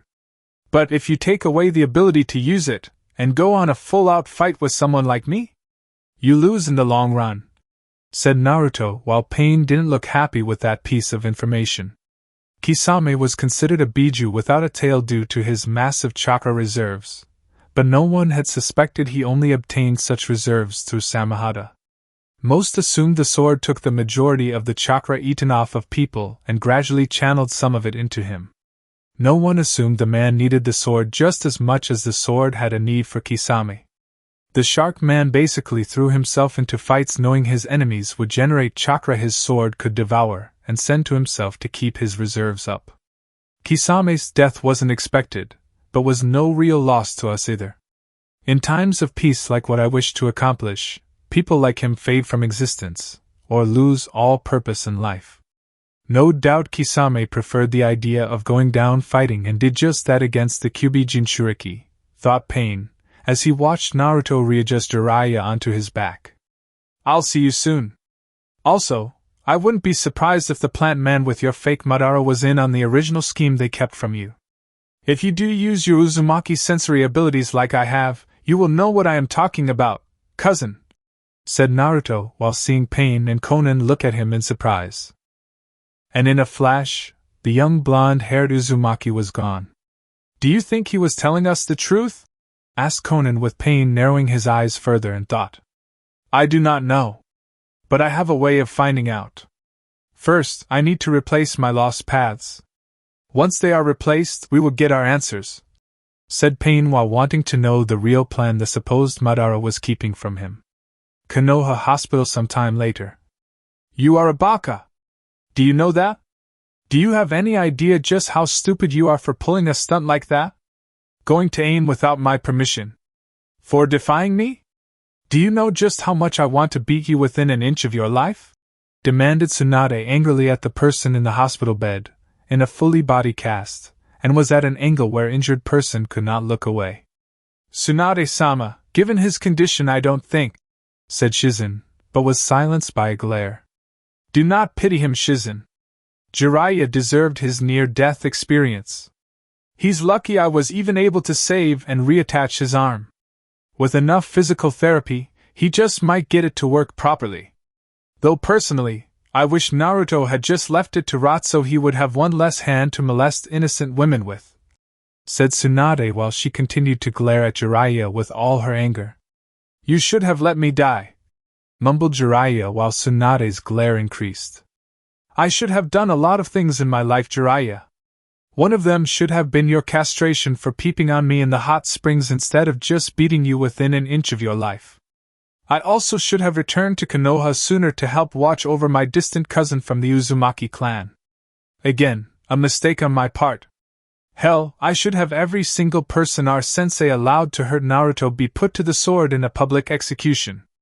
All while making the offspring of the soon-to-be executed watch, exclaimed Tsunade, as she had been tempted to do so given her sensei and former teammate plotted against the boy since he was a baby into being their loyal weapon without the boy even realizing it. The only reason she didn't do such a thing was due to Naruto having no problems with venting his anger out on those who had wronged him in the past. No one in Konoha thought the boy would fight back when he came back from his training trip with Jiraiya. Many assumed the man would successfully mold Naruto into a subservient weapon they could abuse and command at a moment's notice. And as a result, they could sleep soundly at night in the belief their actions would bring down some measure of punishment upon them. It only further enforced their belief that any slight, harm, or abuse aimed at Naruto was the right decision. If it had been considered even remotely wrong, would they not be punished in some shape or form by the village's governing body? Sensei taught you better than to give in to such thoughts and feelings, said Jiraiya while he winced in pain from shifting only slightly to the right. Sensei was a liar and a hypocrite. If he were here, I would have beat him within an inch of his life too. I don't care if he was stronger than either of us. The old man betrayed just about everything my grandfather believed in when founding Konoha. The fact you even support his decisions without hesitation on your part only infuriates me further, stated Tsunade further while she was so tempted to smash her fist into Jiraiya's face. The only reason Tsunade didn't was because it would have killed him. What about Naruto? His coming to save me put the brat's life at risk. I doubt you would have sanctioned that mission or assigned it to him, said Jiraiya while Tsunade smirked. Actually, I did sanction it. And yes, I did assign it to him. Naruto figured your stunt to reverse summon yourself back to the Toad clan's mountain to heal was a mere detour to get to aim. He believed that when you made it to aim to face the leader of the Akatsuki, You would fight the man one-on-one in some attempt to make yourself a martyr.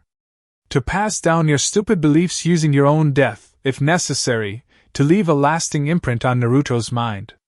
Naruto believed you would use Sage Mode and contacted the Toads to tell them that when you did, they were to plant a Hiraishin marker on your back so he could save your ass after being defeated," said Tsunade while Jiraiya grimaced since his former student had outthought him. "It was for his own good, Tsunade. The prophecy needed to happen. It has to be Naruto who completes it. Not Nagato. Only one student may fulfill it," said Jiraiya with a look in his eyes that told Tsunade he was obsessed with the damn prophecy. "Say for the sake of argument's sake that Naruto is this child of prophecy the elder Toads spoke of years ago. What happens when Naruto does fulfill it? Will he get the praise and recognition with it? The love he rightfully deserves not only from within Konoha after so many years of being hated, but with the rest of the Shinobi village? Or perhaps a certain perverted idiot named Jiraiya Baka, and a poor excuse for Godfather goes on a loud and boastful propaganda campaign to claim it all for himself? To finally cast a large shadow over the world and all the other shinobi in it after being in the shadows of other great shinobi of the past?" questioned Tsunade while Jiraiya refused to look her in the eyes. "I deserve the recognition," whispered Jiraiya with resentment, while Tsunade scowled. "So Naruto does all the hard work. Puts his life on the line. Nearly dies. And for what? Also you can eat it all up saying I trained him, ladies. Spread your legs for me, to every woman around you. He does everything while you mooch off his success and take the so-called fame and glory for yourself, like a leech," accused Tsunade while Jiraiya was now scowling behind his cast-covered face. "I am his sensei. Not to mention his godfather. I can do what I wish and how I wish in regards to him and his development," said Jiraiya with Tsunade looking more pissed off. "Not anymore. Naruto has disowned you from your so-called rights as godfather. He did it shortly after he returned to Konoha from training with the Toads while you were off peeping on women at the hot springs. I stamped the order myself.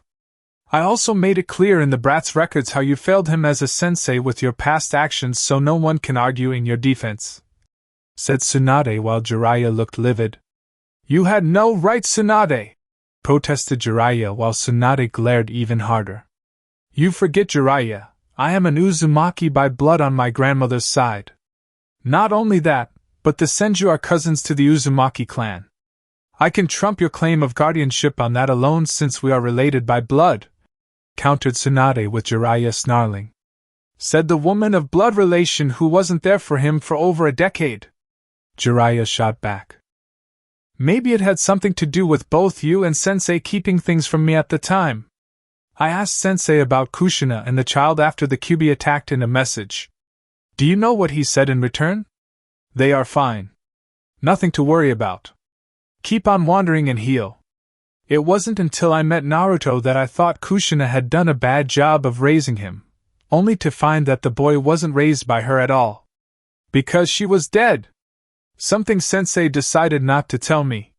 Something you conveniently decided not to say or mention after finding me in the bar. You had plenty of time to tell me things in secret, but chose to keep your mouth shut. We both know you did it for selfish reasons. You knew I was close to Kushina and knew if I found out about Naruto, I would have come back and gotten close to him. You and Sensei wanted him isolated and dependent on your shared presence," said Tsunade while Jiraiya glared back. "That's not true," protested Jiraiya, but it was clear Tsunade didn't believe him. "Don't bother denying it, Jiraiya. I read Sensei's journals. Every page. Every verse.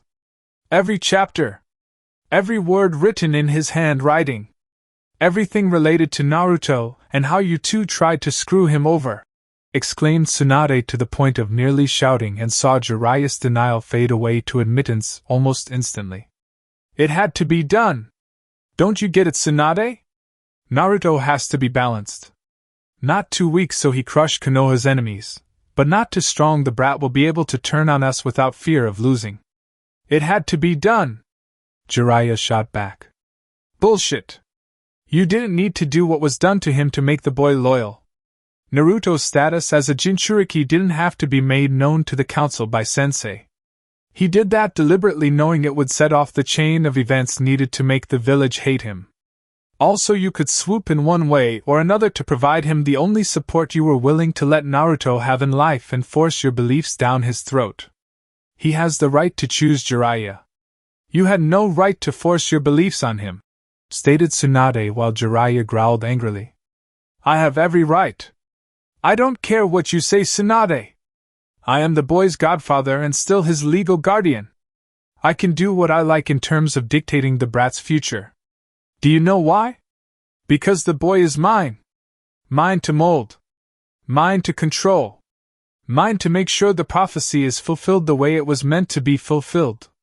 And if the end result allows me to mooch off that disrespectful shit and live a life of happiness at his expense until the day I die, then so be it, exclaimed Jiraiya with a hint of madness in his voice and eyes. For years, Jiraiya had been in the shadow of everyone around him. Sensei, Orochimaru, Tsunade, Minato, Kushina, just to name a few. Even Itachi was getting up there in terms of his own infamy. Had Naruto not crushed him as the fight they had clearly showed or had been declared a missing nin, the Uchiha prodigy would have truly been one hell of a Hokage.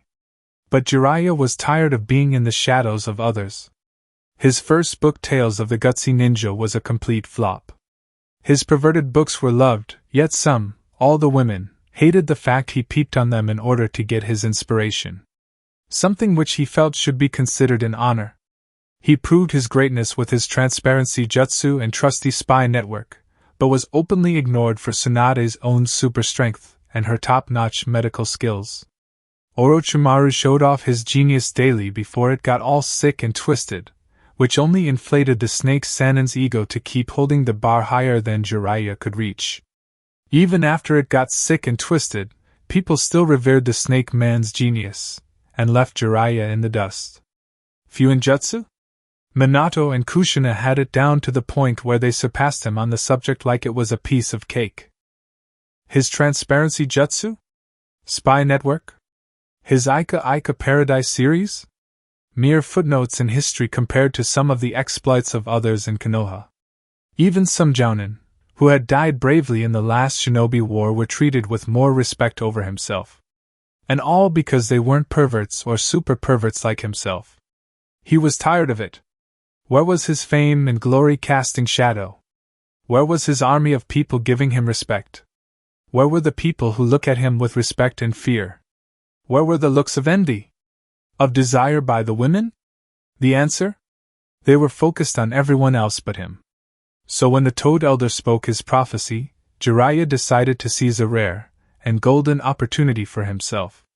To take his prophecy and mold it into something Konoha could control, could manipulate, could ensure made them the top village among the Big Five for decades, not centuries to come. It was why he told his sensei about it. Together, they could set things in motion, put pieces on the board who would act accordingly to their actions, and the actions of those around them with just the right nudge. And Jiraiya would be the one to reap the glory behind it when the prophecy was finally fulfilled, with everyone speaking his name with respect. He could and would boast on how it was through his training that Naruto was so strong. Not really a lie, but no one needed to know that particular part, and Jiraiya doubted the brat would say anything to the contrary when the time came. Especially given how good-natured the boy would have been once the Sannin gave him just enough mentoring to make the brat see things his way. No longer would a kunoichi glare at him for his perverted ways or for peeping on them to write his wonderful novels. They would practically invite him into the female section just so they could sit next to the man and rub their bodies against his own. He would have so much female tail around him, it would be incredibly easy for Jiraiya to write 1,000 Ichiraku Paradise books. All the while basking in the glory of his greatness, and truly be respected by everyone of his peers. But the brat had chosen to be resistant to his method of training. His sensei had assured Jiraiya that the need to prove himself and getting stronger to obtain the approval of those from within Konoha was imprinted into the brat's brain. How all Jiraiya had to do was dangle a few jutsus in Naruto's face, put the gaki down with negative criticism, and make it seem like nothing the boy did was enough. By doing this, they could force the boy's drive to improve himself to focus on getting stronger for Konoha. To fight for Konoha when its enemies came knocking. Never questioning. Never thinking outside of doing what he was doing, unless the village benefited. The only reason Jiraiya and Hiruzen didn't do it to Kushina was because Mito was alive long enough to imprint the Uzumaki way into her.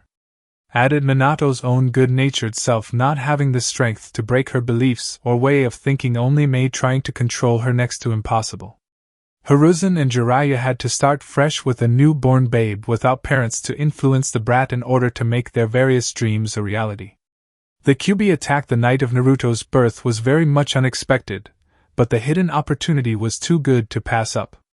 A Jinchuriki babe, no parents, no friends, and no family to influence the boy made him a blank slate for them to write their intentions on. They just didn't believe the stubbornness of the Uzumaki clan and Kushina would pass on to Naruto despite the many attempts to stamp it out of him. Both physically and mentally.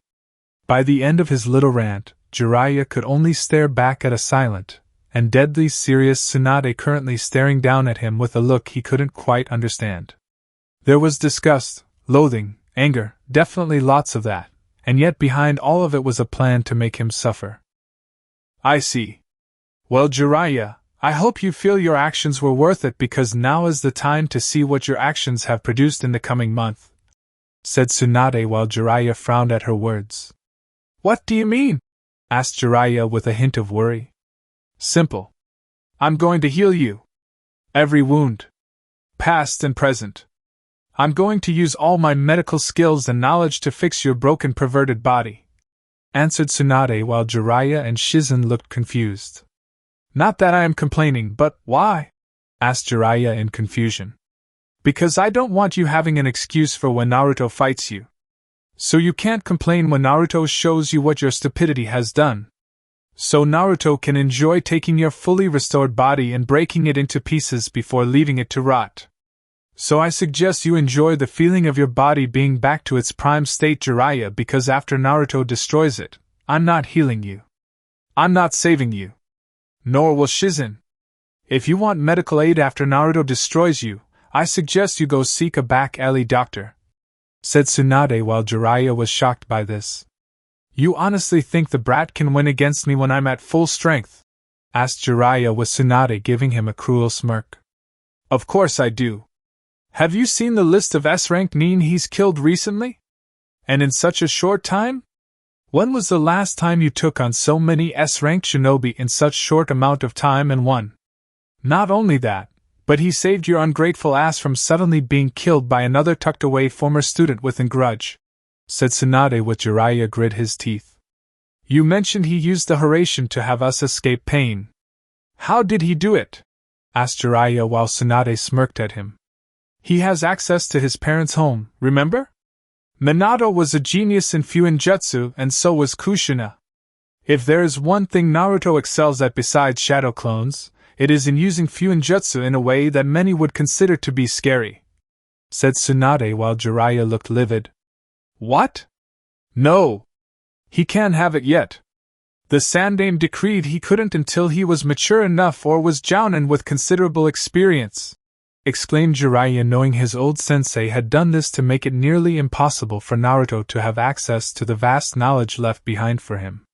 He is mature enough. No thanks to you. As for his rank being a possible issue, I recently promoted him to jounin. The fact he killed quite a large number of notorious S-rank nin tells me the brat has accomplished the requirement of getting experience. So you can take senseis and your stipulations regarding the boy and shove it. What's the matter, Baka? Are you now afraid the brat will actually fuck you up in your eventual fight? Countered Tsunade with Jiraiya growling. He's still immature. Throwing a tantrum on how I train him. Bitching about the Biju's chakra hurting him. As for him kicking my ass? Ha! Never! Besides, you should be more worried about yourself. He might challenge you for the Hokage seat in a one-on-one fight. Do you really expect him to hold back if that happens? Asked Jiraiya while Tsunade just smirked at him. Fight him? Hardly. Within the next 2 or 3 years, I'll give the damn hat to him to run Konoha how he sees fit. said Tsunade while Jiraiya fumed inside at her doing this. You can't. There is a law in place.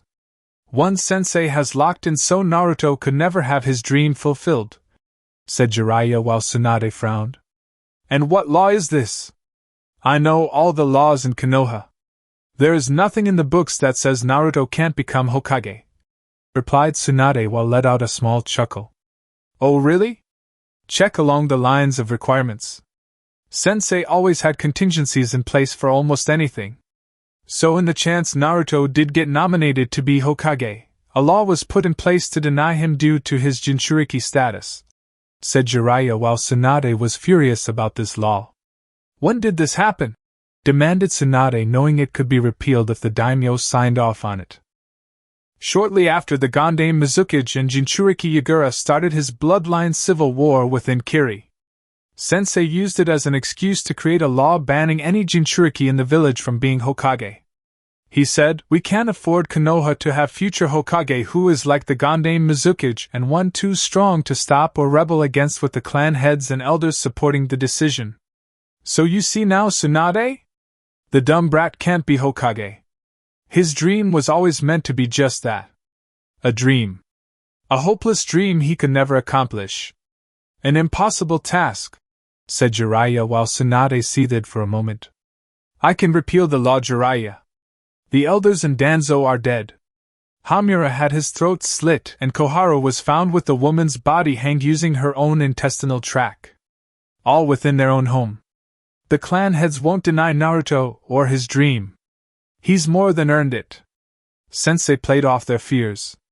I will change their minds through Naruto's deeds," said Tsunade with Jiraiya glaring at her.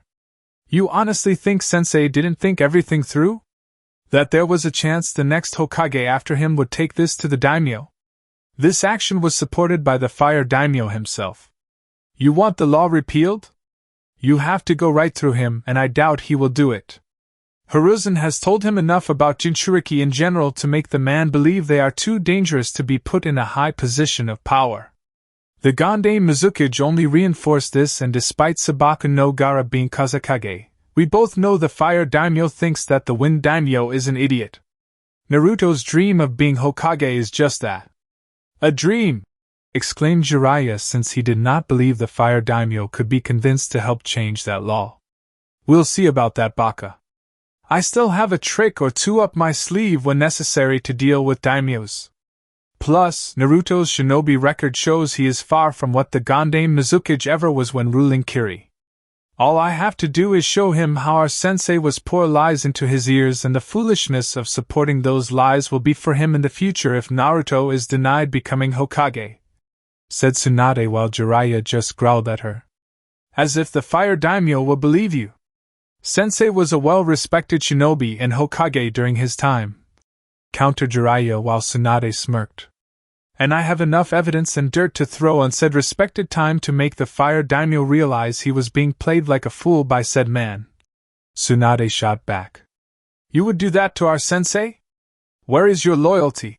demanded Jiraiya while Tsunade scowled. "My loyalty is to my family. My cousin, both of which you, Danzo, the elders, sensei, and the rest of the village have betrayed multiple times over. Do not speak to me about betrayal, Jiraiya. I am not going to just sit by and let people run my family's legacy into the ground. Nor will I allow those betrayals to stand and to set a cruel precedent letting people believe such things are allowed. Besides, why should I be loyal to Sensei after all of his betrayals to my family and Naruto? Would you?" exclaimed Tsunade while she saw Jiraiya narrow his eyes behind his cast. "He was our sensei. He deserved our loyalty. You and Orochimaru spat on it. I am the only one truly deserving to be called his student," spat Jiraiya while Tsunade scoffed. "Oh yes. Such a remarkable title. And what has your loyalty to the man gotten you for siding with Sensei and his ridiculous plans? You being in a body cast and soon to be in another one after Naruto finishes breaking it into tiny brittle pieces," said Tsunade, since her reasons for betraying the Sandaime were pure and for good reason, since the man had betrayed her first along with everyone associated with the Senju clan. Orochimaru simply did it out of pure spite because their sensei chose Minato to be the fourth Hokage over him. Not to mention all of the illegal experimentations done that resulted in the Sannin going rogue. The brat can't and won't hurt me. He doesn't have the stomach for it. I'll beat him like I did a year and a half ago, commented Jiraiya in an arrogant tone. Considering his tally of S-ranked missing nin he's killed, I highly doubt it, remarked Tsunade, since she knew the brat was itching for a fight with Jiraiya and training almost every damn day. The boy was becoming a regular juggernaut ready to run over anyone deemed his enemy, and wasn't looking back. Kushina had been that way in many aspects. Caring, kind, and loving one moment. But piss her off. She was an evil red-haired demon from which there was no escape. She would run you over to get to her target if your mind, body, and even soul somehow managed to stand in her way. Kushina's power and skill as a kunoichi had been so great, the woman made battle-hardened war veterans weep, and piss themselves at the sound of her name. And now it seemed Naruto was showing himself to be the same way and being a force of unstoppable power capable of doing the same as his mother. Tsunade almost couldn't wait to see the Gaki smash Jiraiya to pieces. Aim sometime later. Pain was not amused. Not in the slightest. He had approached Setsu under the impression of a mission and had begun to specify the details of said mission when Conan struck.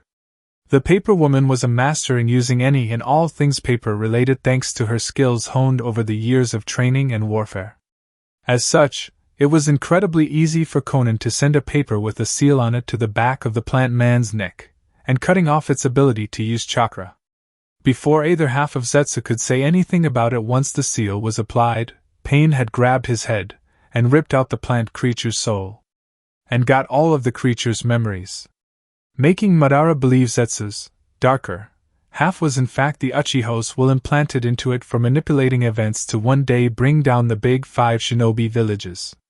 To set all the events of the last 2 generations following the official death of Madara into motion. To one day weaken the shinobi villages one by one to the point where it would be easy for Madara to win against them, even if they all rallied together to form an alliance to defeat the Uchiha. How Madara had secretly planned to come back from the dead using the Rinnegan and Tobi, who was, the thought believed dead, Uchiha Obito to do it. Once brought back, restored, enhanced, and ultimate never capable of dying, the most powerful Uchiha in its history would crush the Big 5 before betraying Obito at the last moment. Only for Madara himself to be betrayed by Zetsu and the real person who put their will into Zetsu, and it came in the form of woman, who was in fact the Sage of Six Paths' own mother, Otsutsuki Kagaya. Pain also got all the memories of Zetsu and the plan the rabbit goddess herself had given the plant man to use the 9 Biju to bring about the Jubi in order to bring about her way of peace. Which essentially involved using the moon, an infinite Kyuubi, and locked everyone into cocoon-like things forever. This could not be allowed to happen in his Rinnegan eyes.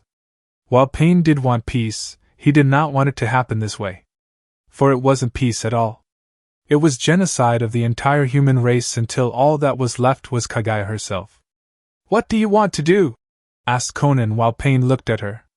"We do not need the others. They were mere agents to get us what we want. First, we remove Tobi from the equation. Once done, we will hunt the Jinchuriki ourselves from most power to weakest," said Pain while Conan frowned. "Even if it means killing your cousin? Uzumaki Naruto?" asked Conan with Pain just nodding once. "Uzumaki Naruto may be my cousin to some extent, Conan, but I won't let such a thing stop our dream of peace becoming a reality. It cannot be stopped simply because the Kyuubi Jinchuriki is part of something long since broken and scattered to the winds years ago. We will bring about our version of things, but without inference from outside forces seeking to manipulate us," said Pain while Conan nodded, though she was unsure how they could do this without the other members of the Akatsuki, and the rings outside of their own and Tobi. "Shall I contact Tobi?" asked Conan while Pain nodded. "Tell him I have an assignment for him. What only his unique talents can provide in moving the plan forward and back on track," said Pain, knowing he would need to draw the man in close.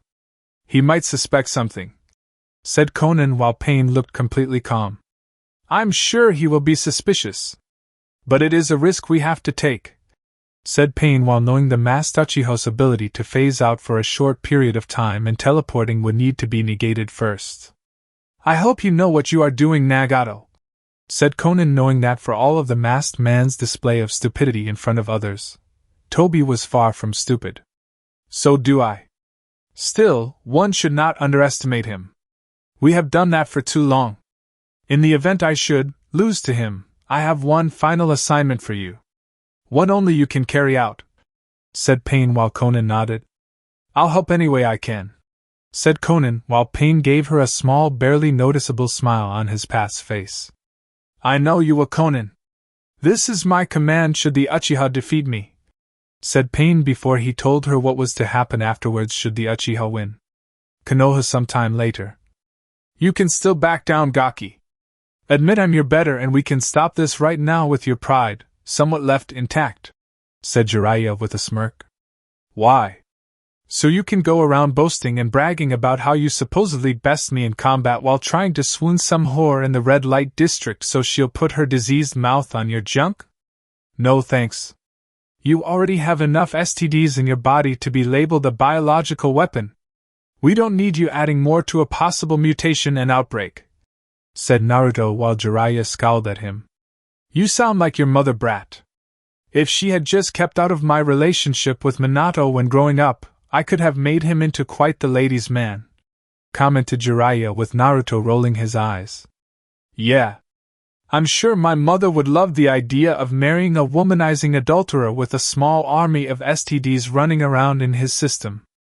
Or the fact, if you had your way, I would have several dozen, if not 100 half-brothers, and half-sisters born from loveless sexual escapades, said Naruto sarcastically while Jiraiya summoned Ma and Pa to get into his imperfect sage mode. Both had been informed of the match ahead of time, and while both would have preferred to fight for Naruto's and the winning side, they had to do their duty in fighting for their senior summoner on the contract. Not that it mattered.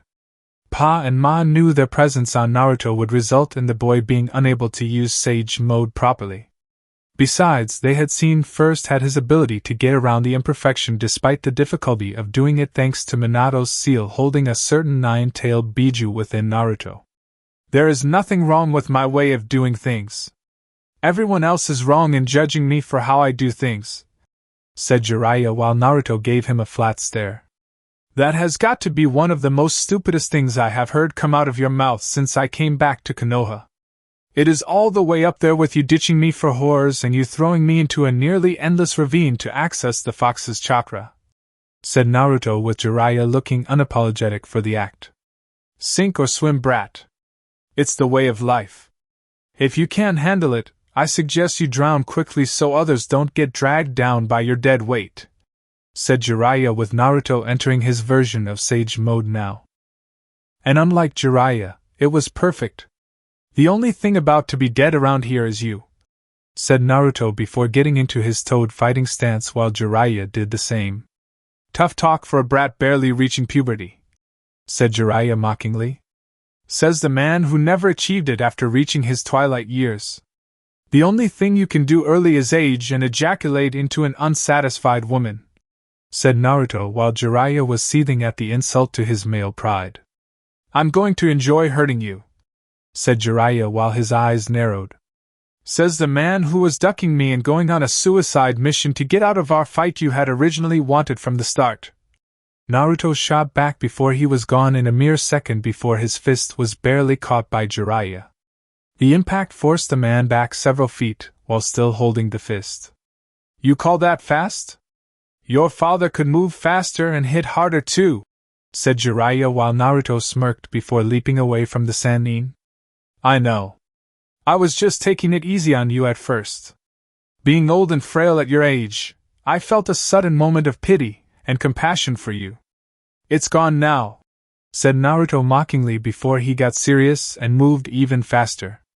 Shit, thought Jiraiya with wide eyes and suddenly felt a pain in his sides from an elbow blow to the ribs. Jiraiya stumbled and nearly fell over from the blow, but managed to stabilize himself. If just barely. Before he could even realize it, a kick hit Jiraiya in the face, followed by a knee to the spine, and finished up with an elbow to the chest. Each one causing incredible pain for the Sannin, and the impact from the ground further proved to Jiraiya his former apprentice was no longer holding back. You were always a fool and a loser, Jiraiya. You spent so much of your time focusing on the pleasures of the flesh. So much time wasted peeping on women, using others for your own personal gain, and trying to get people to see you as something outside of being the preverbal parasite. But people aren't as blind as you think, Jiraiya. They saw you for what you are in life, said Naruto while walking around Jiraiya like an animal stalking his prey with calculating eyes. And what does that say about you? People must see a demon when they look at you, right? Asked Jiraiya while slowly getting off the ground. I said they saw the truth when looking at you. With me? They're blind as a bat's, said Naruto with Jiraiya laughing and spitting out some blood in his mouth. Is that so? Nearly an entire village sees you as a demon. As a monster. They can't be all blind.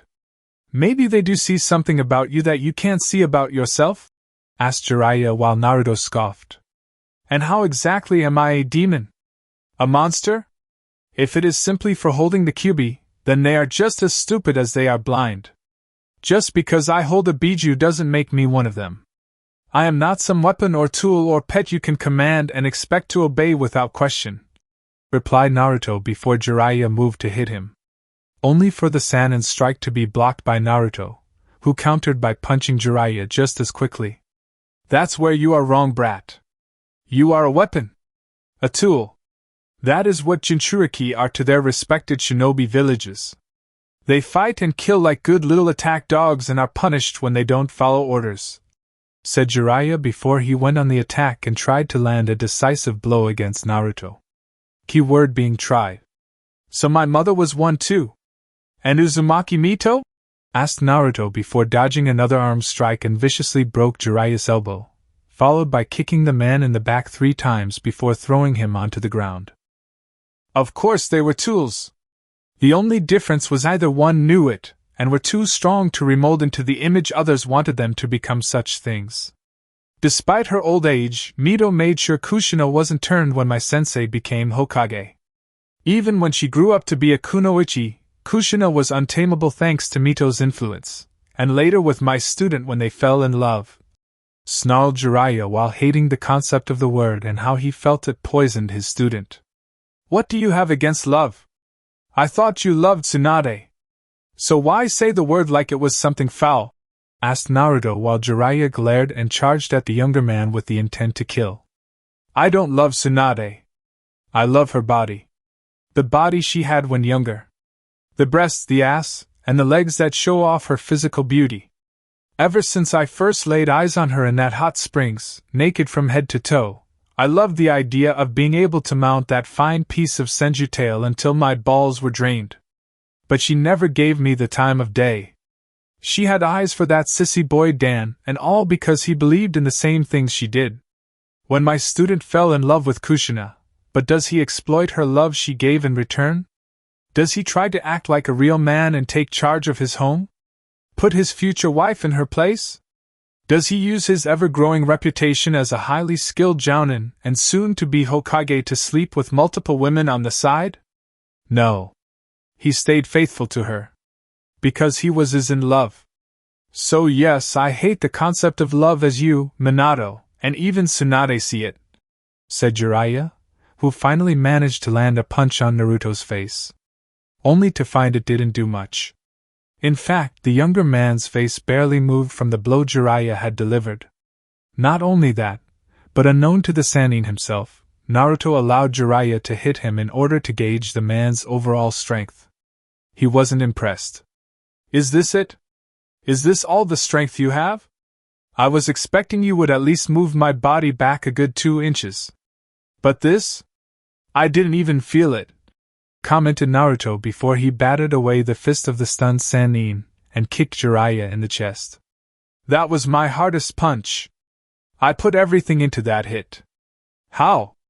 How did you take it and not lose your head? Demanded Jiraiya while seething at his failed attempt to kill him in one blow had failed. Simple. I'm stronger than you. While you spent your days peeping on women, sleeping with whores, and drinking heavily at bars, I actually bust my ass to get to this level. Had you trained me properly like a true sensei would, you would have seen the writing on the wall. But like a fool, which everyone called you when growing up, you chose to be a lazy bastard. I was right when I said Orochimaru would have made a better sensei over you. Hell, maybe my father could have helped curb your former teammates' own lust for the darker powers and notions of immortality, since Minato would have been his legacy to the world when dead. Alas, we will never know. Not that you would have allowed it. I get the feeling you would have killed my father out of spite for Orochimaru if that were to happen, said Naruto while Jiraiya spit out more blood and rubbed his chest. Of course I would have killed Minato. That boy was a genius. A prodigy one sees and comes around once in 100 years. Whoever trained him would gain fame, glory, and the recognition for decades to come. Do you really think I would let such a thing like that be given to that pale-faced freak of nature? It was bad enough Sensei favored Orochimaru all those years ago, but I would have drawn the line at my student not being mine, said Jiraiya while the look of madness was in his eyes and Naruto narrowed at it. You sound as if the old monkey had planned on it after telling him of Minato's potential as a shinobi, said Naruto with Jiraiya's smirk increasing. Actually, he did just that. My former teammate was so well loved by Sensei at the time that any other choice for master and apprentice relationship was out of the question. I told him to hold off until after the boy was chunin to make a decision on who would take the boy as an apprentice in the future. So I spent that time running a little smear campaign against Orochimaru using my spy network, falsifying various reports about my former teammate's actions. I had my spies spreading all sorts of lies about him, about his sexuality, his preferences, and even possible hints of his loyalty being put into question. By the time Minato became Chunin, I had convinced my sensei to have me take your father as an apprentice while Danzo offered to take Orochimaru into his root program, said Jiraiya while Naruto narrowed his eyes at him. I see.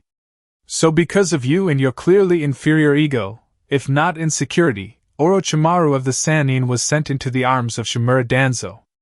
Right into the hands of the emotion-hating war hawk who twisted your former teammate into the sadistic psychopath Konoha has, until recently, been shaking in fear over. And for what? Also the big whiny baby named Jiraiya could get his bottle? Asked Naruto before landing a few punches and kicks to various parts of Jiraiya's body and making the man stumble.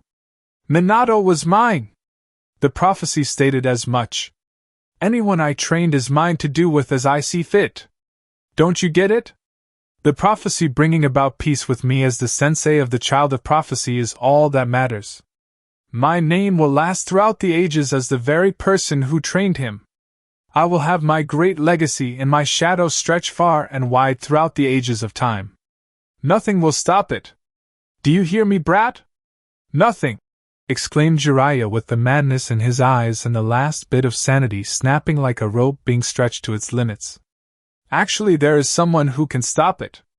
Me, replied Naruto before he was upon Jiraiya and began to ruthlessly beat the man to a pulp. No genjutsu. No jutsus of any kind. Just all-out fists, arms, feet, and legs beating up the Sannin without mercy. Ma and Pa had long since left Jiraiya during his little rambling of a speech and decided to leave the fool to the beating he so rightfully deserved. Not that Jiraiya would sense them leaving. The man's imperfect sage mode was so imperfect, he wouldn't be able to sense it was gone until he did something that required the use of such a form. By the time Naruto had stopped beating the Sannin into the ground, the body was too broken to move, or even make a twitch of any kind. It wasn't surprising when it was over that Naruto had gone to such lengths to beat Jiraiya into oblivion. After all the things he had done, the actions he performed, which caused the actions of others to flourish and cause unimaginable pain to others around him. Without remorse. Without any form of empathy toward the people he harmed as a result. And for what? All so he can exploit the lives of women around him and use his so-called fame and glory to sleep with as many as them as possible? Hence why Naruto poured all his hatred into those blows. All his pain, suffering, rage, and anger into each hit. Each blow designed to destroy Jiraiya physically, so when the man did regain his mental faculties, they would shortly be broken knowing his former student had brought him low. That both had fought at their best, and it was the student who came out on top. And without any form of excuse Jiraiya could try to conjure up in order to save face. Damn Gaki. And I thought I had beat him bloody when he peeped on me all those years ago in the hot springs, commented Tsunade while she saw Jiraiya was in even worse shape since that moment in time so long ago. You already beat him within an inch of his life. The only way to top it was to beat him within a fraction of that. Not to mention he deserved it, said Naruto while knowing Jiraiya was just barely clinging to life and would soon die if Tsunade didn't stabilize in the next 2 seconds. Literally. True, but even still, I didn't think there was any way you, or anyone else for that matter, could top what I did. Of course, you are an Uzumaki on your mother's side. The clan was always said to do the impossible when others said it was impossible, said Tsunade while she, very reluctantly, stabilized Jiraiya despite part of her whispering that the man should just be left there to rot and die. Especially after everything he just admitted to Naruto and her during this fight. What Jiraiya didn't know was that prior to his arrival to the training ground, Naruto had placed a very large and powerful seal around them. One which Tsunade activated after her old teammate arrived when his back to the woman. It was designed so everyone in it would be compelled to speak the truth about a subject, no matter what the topic. Naruto had wanted to know just how low Jiraiya had sunk so he could justify beating the idiot the way he had just done now. While Naruto had suspected Jiraiya was one of the lowest forms of life in existence, he didn't expect the Sannin to have fallen this low. To think, do the man's childish actions, spurred by some stupid prophecy, the fool had caused in his former teammate to join Root. As a result, Orochimaru became twisted by the man running it, which eventually caused the Sannin to go rogue for a various number of reasons. One of which was the Sandaime choosing Jiraiya's student and Naruto's future father as Hokage. Even worse, Orochimaru could have been Minato's sensei, which could have prevented the Sannin from becoming so twisted, and so obsessed with immortality to going down such a dark path. One that Naruto suspected Danzo had a hand in nurturing and the Sandaime Hokage himself encouraged down the road, if only to make sure his former student channeled his newfound interests for the betterment of Konoha as a whole. Heal him as best you can, Tsunade, but not too much. I don't want him being a shinobi anymore. He has no right to be one after the shit we just heard him say, said Naruto while Tsunade could only agree with him. In truth, Jiraiya's time as a shinobi was ending. The man had lost the respect of his peers, his fellow shinobi, and the next generation of Konoha itself. His spy network was messed up with internal problems, he was hated by Kunoichi-in and out of Konoha, and the man had not been in an actual fight in years so his skills were no doubt rusty. Even if Tsunade could fix all of the damaging injuries Naruto had just inflicted on Jiraiya, which was a big if at the moment, the perverted fool would never be worthy of being a Konoha shinobi ever again. It was best to just leave the man in a crippled and semi-vegetative state in the hospital where he could slowly wither away, and ultimately die. All the while trapped within his own body, unable to move, and realize just how big a fuck-up he truly was before the end came for him. That was the punishment Naruto wanted for Jiraiya. The punishment the man ultimately deserved for his actions. For his crimes. Because of him and his selfishness to make a possible prophecy come true, the world had been slowly thrown into chaos. Had the man just been responsible, actually took his own training, and the training of his own students seriously, things would have been different. Without question. But the man didn't act responsible in any shape or form. He didn't train seriously. He did not train any of his 3 students. His actions set things in motion for darker powers to make their moves and bring about pain and suffering to the world. So it was only natural that the man suffering such an end. To be alone.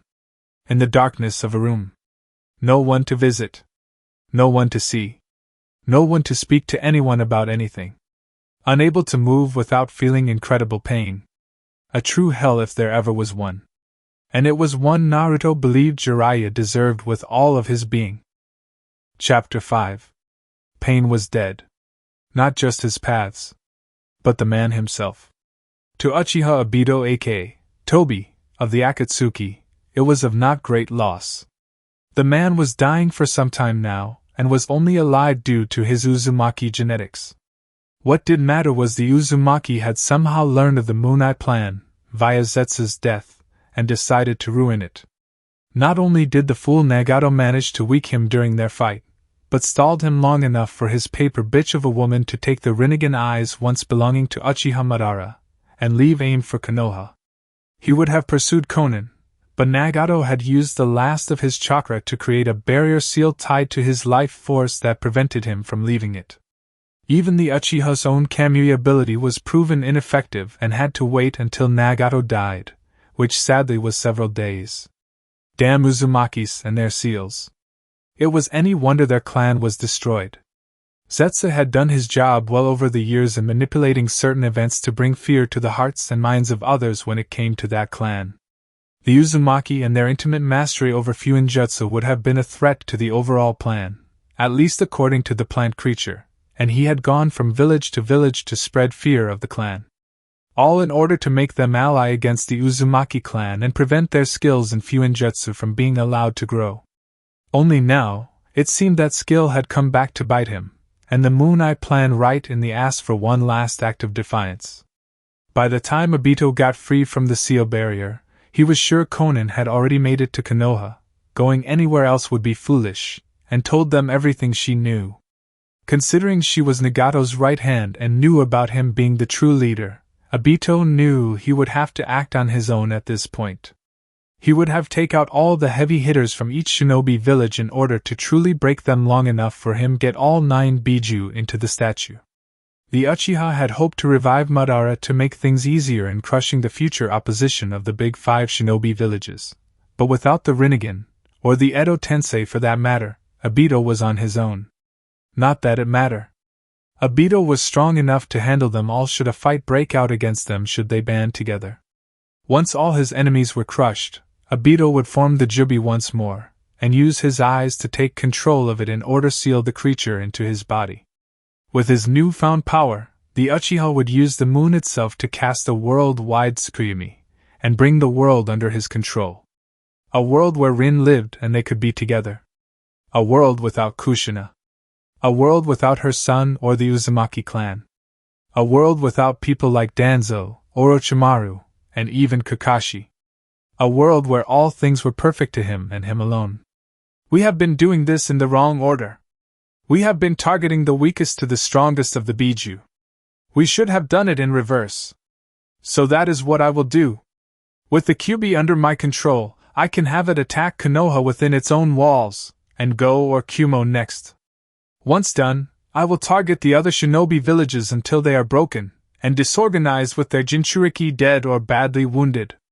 Once I obtain all 9 beasts, I will seal them into the statue here in aim while under my Sharingan's power so there will be no screw-ups, said Obito to himself before leaving via Kamui. He never noticed blackish-gray tone looking more like a statue was watching him silently before it went, poof, to report his findings. Konoha Hokage Tower sometime later. Konan was a big help with this intel. To think Uchiha Obito was alive all this time and even Madara himself to a point, commented Tsunade while reading the report Ibiki had given her after Konan had submitted to his interrogation. Konan even placed the preservation jar with the Rinnegan into the Hokage's hands as a show of good faith of her willingness to cooperate. Everything she knew and Nagato knew from the past to their recent actions had been written up into multiple reports for the Hokage to read. The Yandame's second student going rogue. And all because of what those white Setsu creatures impersonating Kirin did to his third one. Madara must have realized in order to turn Obito against Konoha, he would have to take away what mattered most to his new student. That's just cruel, said Ibiki with a sigh, since it was cruel to turn someone into a monster just so you can carry out a plan you think you made up, but really didn't. What do we do with the eyes she gave us? Asked Naruto, who felt it was necessary to hear what became of his father's remaining 2, and thought to be deceased, students. Hard to say. We could destroy them since Obito wants them badly for his plan to revive Madara and use his former sensei to put us on the defensive. Or I could transplant them into someone who can handle them. said Tsunade with Naruto looking surprised, and so did Ibiki. Not to question your judgment or ideas, Hokage-sama, but the latter you just mentioned doesn't seem to be a wise choice here. Those eyes are said to be the most powerful if not most legendary dojutsu the world has ever known. The Rinnegan is said to once belong to the eyes of the sage himself. To give someone those eyes would be risky, countered Ibiki with Naruto nodding. Yeah. And who would you choose? You can give it to the nicest guy around and he could still use those things with the intent of being a real power-hungry jerk thinking they could do whatever they wanted, added Naruto with Tsunade nodding since it was true. Plus, from what Tsunade knew about the origin of the eyes in question, anyone with them could come to the belief they were invincible. Considering what happened, how the user of these eyes had called himself a god intent on bringing pain to the world, it was no real surprise. Still, she had one candidate though whether he could take the change or the power that went with it was debatable. When Konan delivered these eyes, she mentioned how after saving Jiraiya Baka's stupid life, you told her along with pain that he was in fact your cousin. A fellow member of the Uzumaki clan like yourself, said Tsunade with Naruto nodding and frowning at the same time. Yeah. I just wish he didn't go down the route he did. What was Ero-sennin thinking when he didn't take them with him from AIM? An actual member of the Uzumaki clan, and he could have brought to Konoha. My mother could have had a fellow clansman to talk to when growing up here. His presence here could have shifted the events when the fox was freed by Uchiha Obito on the night of my birth. After my birth, even with him raising me due to blood relation if my parents didn't survive, said Naruto while he was inwardly cursing Ero-sennin for his stupidity and arrogance. He was no doubt thinking with his penis. As usual. Which would explain why his IQ is so small since it matches the size, remarked Tsunade while Ibiki winced at the insult and felt as if almost all the pride males everywhere was just downsized considerably. Naruto didn't look the least bit affected by the statement, which made Ibiki conclude the boy was well secure in his masculinity on all fronts. You were about to make a point, Hokage-sama, commented Ibiki while Tsunade was looking at the jar on her desk holding the eyes of the sage. Yes. When Konan came here with the eyes, she asked that if we decided to give them to someone, it would be a person she believed would use them wisely, said Tsunade, as she saw the two shinobi in front of her look on with interest. Really? Who did she recommend? Asked Naruto curiously. You. She recommended you, Naruto, answered Tsunade while Naruto looked shocked. Me? Seriously? Asked Naruto while Ibiki looked like he was just told everything he did in life never mattered and he had wasted years doing what he did best. Either that or the man was envisioning the horrible pranks Naruto would cook up with the power of those eyes at his command. Maybe both. Yes. She sees greatness in you. Konan believes in you, Naruto. While respectfully not in the way of bringing the everlasting peace Jiraiya's stupid prophecy foretold, she believes you can at the very least keep things with all 5 shinobi villages balanced. I'm inclined to agree with her. After all the good you have done, cleaning up Jiraiya's mess, exposing Danzo, Orochimaru's death, Kabuto's death, the vast majority of the Akatsuki being killed off, is it any surprise? Answered Tsunade while Naruto looked at the eyes in the jar with a sense of hesitation. This wasn't like stealing the Forbidden Scroll incident where he opened it and learned a jutsu to graduate. No. This was worse since these eyes had the power to do all sorts of crazy shit, and all at the command of whoever had them in their eye sockets. Do you trust me with these things? These are the eyes said to belonging to the Sage of 6 Paths after all. One Naruto showing a great deal of maturity for his age. Clearly the Toads had taught him well. Be respectful when using power unless you wish to be corrupted by it. Strangely enough, I do trust you. Besides, if what Konan said is true, our enemy will not stay delayed for much longer. From what the woman informed us about Obito, he was badly injured, so it will take time to recover. We can use this time to transplant the eyes into you and use them against him when the attack comes, said Tsunade with Naruto nodding, and decided that if these people, one of which was a former Akatsuki, were all willing to trust him with the sage's eyes, why not? I would also provide additional security on the Forbidden Scroll. If these eyes were part of a larger plan to bring back the real Madara, I'd bet 10 years worth of ramen the second part involves the Forbidden Scroll, said Naruto, while Tsunade agreed, since using both of those mentioned parts would spell complete doom for anyone opposing Obito if he got either one, and using them together. I take it you have something in mind? Asked Tsunade with Naruto nodding. I do, but I need the blood of Uchiha Obito or a close family relative you have on file to make this work, said Naruto with Tsunade raising an eyebrow. I'll get you a sample of the blood on file, but it won't be much.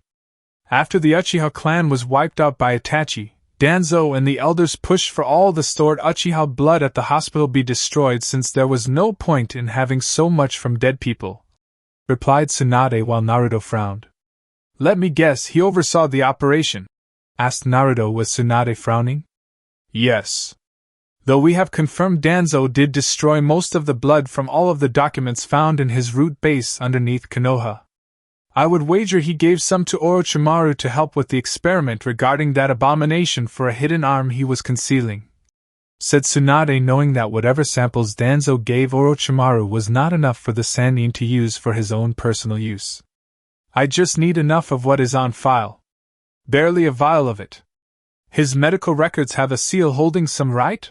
Offered Naruto, since he knew medical records also held a single vial of the blood taken from the patient's last physical. Yes. Though we'll have to dig through the medical archives to obtain it. Up until now, the man has been presumed dead after Kakashi, and fellow teammate Rin reported his death. Though the file should be there. I did the physical myself and drew the blood in it, so getting the vial shouldn't be difficult, said Tsunade with Naruto nodding. I'll do the security measure first. Once done, you can begin the transplant, said Naruto, since securing the scroll of seals first was the best choice. Besides, Tsunade would need time to prepare for the operation for transplanting the eyes anyway. Konoha sometime later. Obito was not in a good mood. The phantom pain from his injuries were acting up. He was able to get some of the white sets of parts to replace what was damaged during the fight with Nagato's 6 paths and Konan's interference. Unfortunately, the parts Obito needed were not up to par with what he had prior to the injuries sustained in the battle.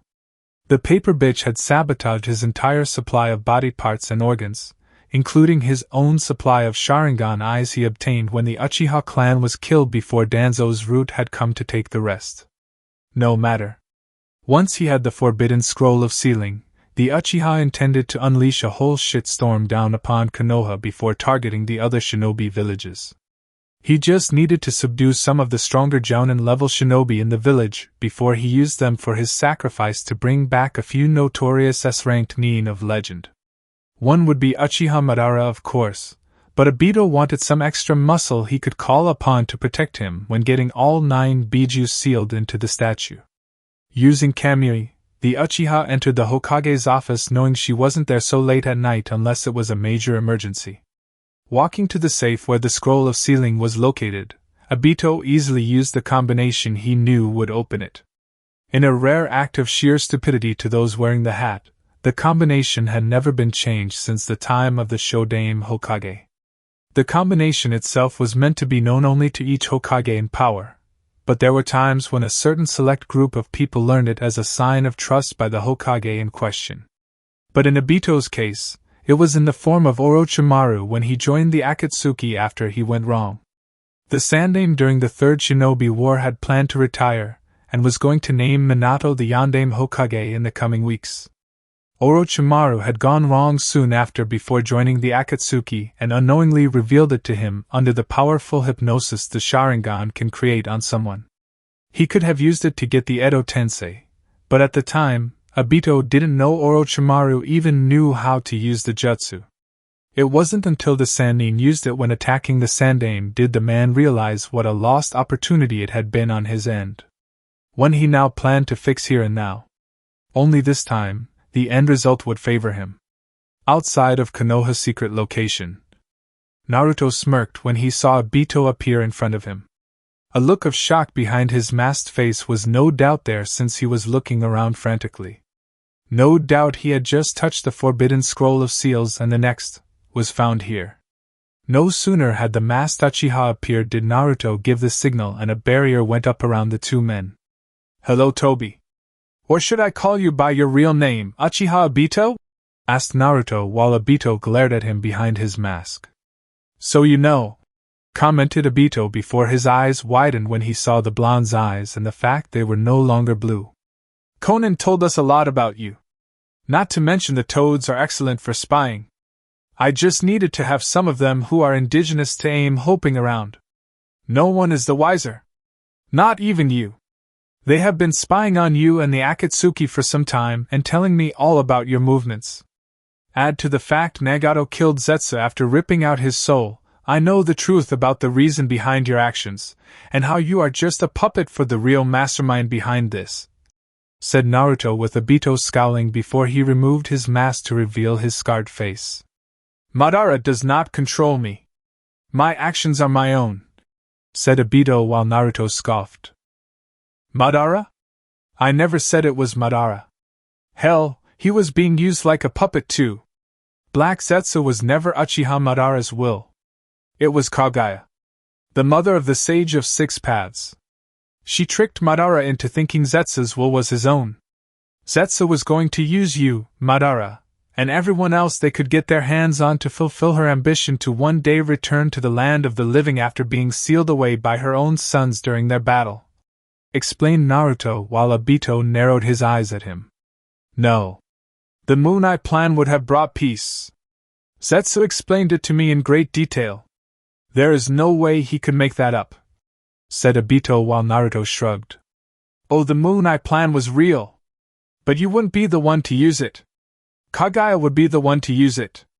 She would trap us all in the infinite Kyuubi just like you wanted to do. But unlike your version of things, those who oppose her would either be dead, or be trapped in the genjutsu living a lie created within own minds until eventually, we die," answered Naruto while Obito looked livid at his words before calming down slightly. "It doesn't matter. The Moon Eye plan will bring about peace to the world. With it, I will be able to have Rin by my side. With it, my dream will become reality.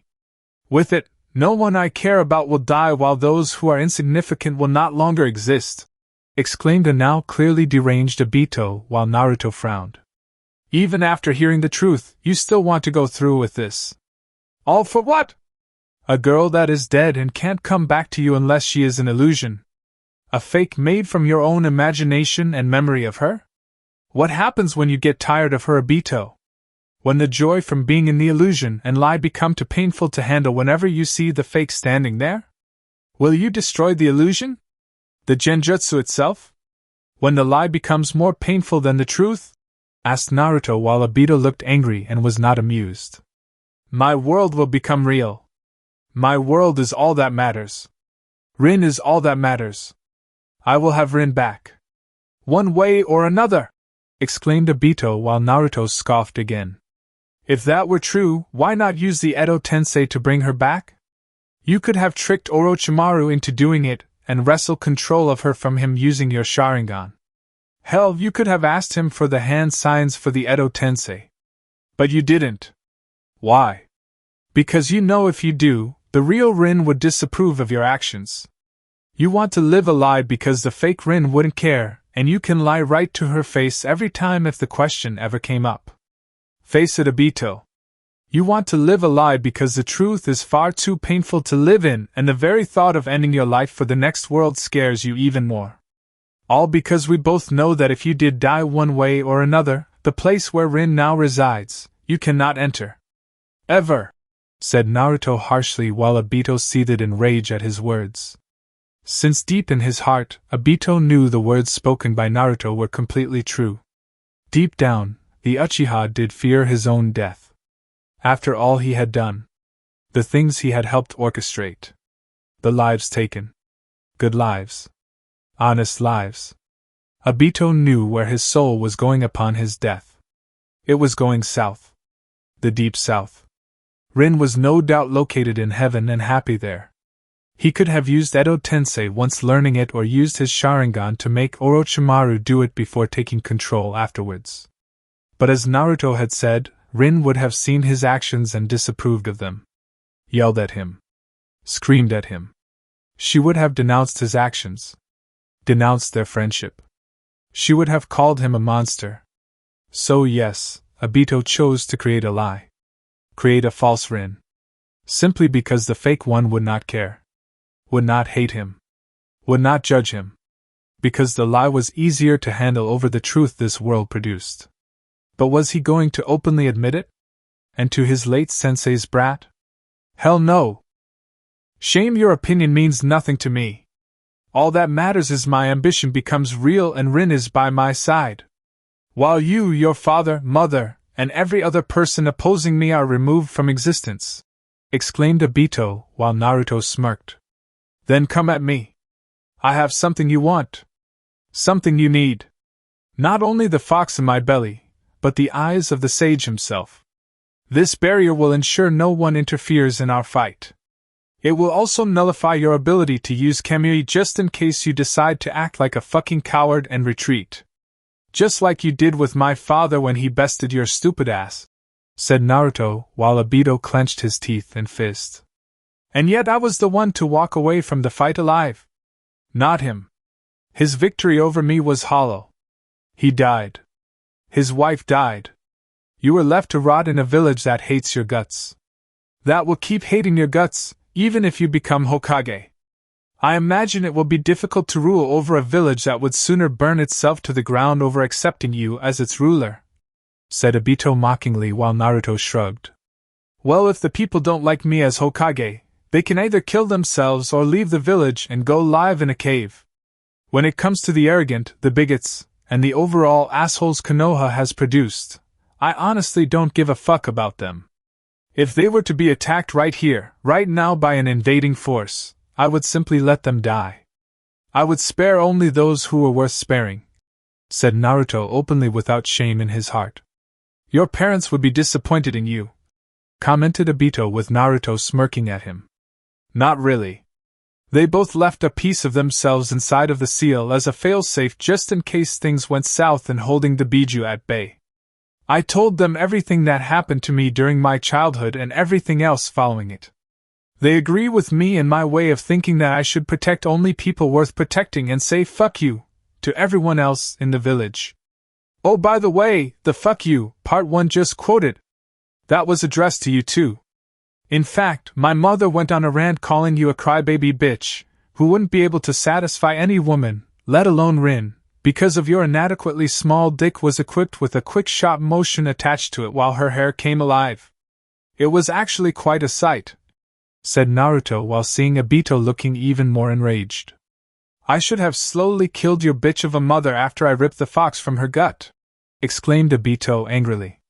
Yeah, well, as she so adequately put in her rant, fuck you too, said Naruto with Obito now moving to injure and take the eyes from the blonde Uzumaki.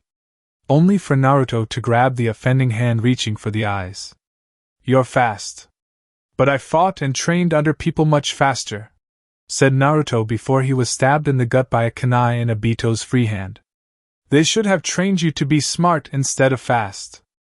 I'm taking the fox from you and I'm taking those eyes, stated Obito, but was shocked when the Naruto in front of him went poof in front of him.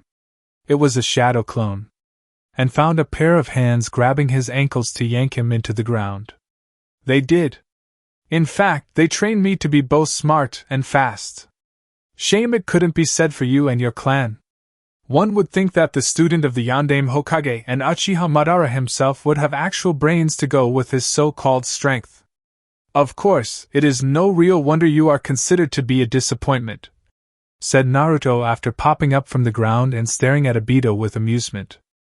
I have more knowledge and skill in my right hand than you do in your entire body, said Obito before getting out of the hole after using his chakra to burst out of it violently. That might be true, if not for the fact masturbation doesn't count as a skill. If it did, you would not doubt be considered a prodigy in the field, mocked Naruto while Obito's face now matched the color of his eyes and charged the Uzumaki in a fit of rage. I'm going to fucking murder you!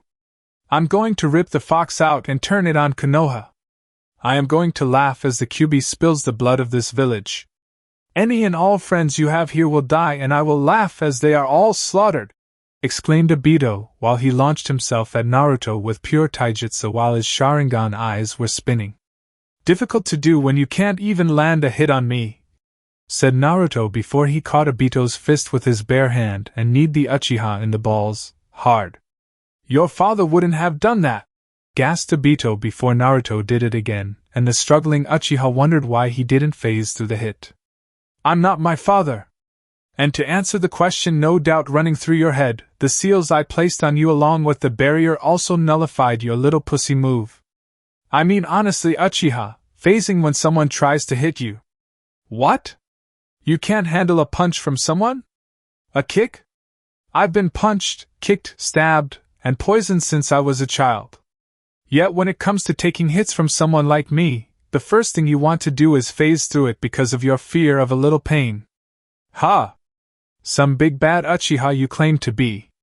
Madara must have been desperate to choose you as a student before his death, since taking a single hit practically makes you want to pee yourself like a baby. Mocked Naruto before quickly head-butting Obito while the Konoha headband on his forehead did extra damage. Seals? When did he put seals on me? Was it his shadow clone? Thought Obito before he was struck again and again by Naruto with the blonde shattering the Uchiha's right leg. You are weak, Obito. It's no wonder you hid yourself from everyone with that fucking mask. You didn't train. You didn't fight. You simply use your fucking Sharingan eyes to do the leg work. But take the powers of the dojutsu away and fight someone like me on even ground. You're just a weak chicken shit pansy, stated Naruto before taking out a kunai covered in wind chakra and sliced it across Obito's face in an X formation, causing both Sharingan eyes out of the Uchiha's sockets. In addition, the piece of him that were the spare Zetsu parts, such as his arm he had taken from storage, had been sliced off next. Obito would have screamed out further in pain, but Naruto flipped the kunai until the ring base of the weapon hit the Uchiha right in the jaw 4 times. 2 to the left side and 2 to the right. The force was strong enough to break Obito's jaw entirely, and had his tongue cut off next. It wasn't supposed to end this way. My dream! My ambition! I could have been with Rin again.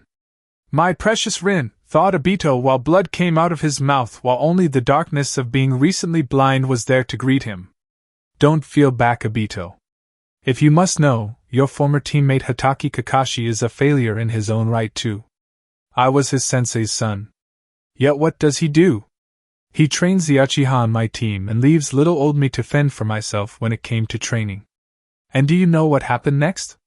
My said teammate goes rogue, using those very same skills my sensei taught him against me. To kill me. All for the sake of power.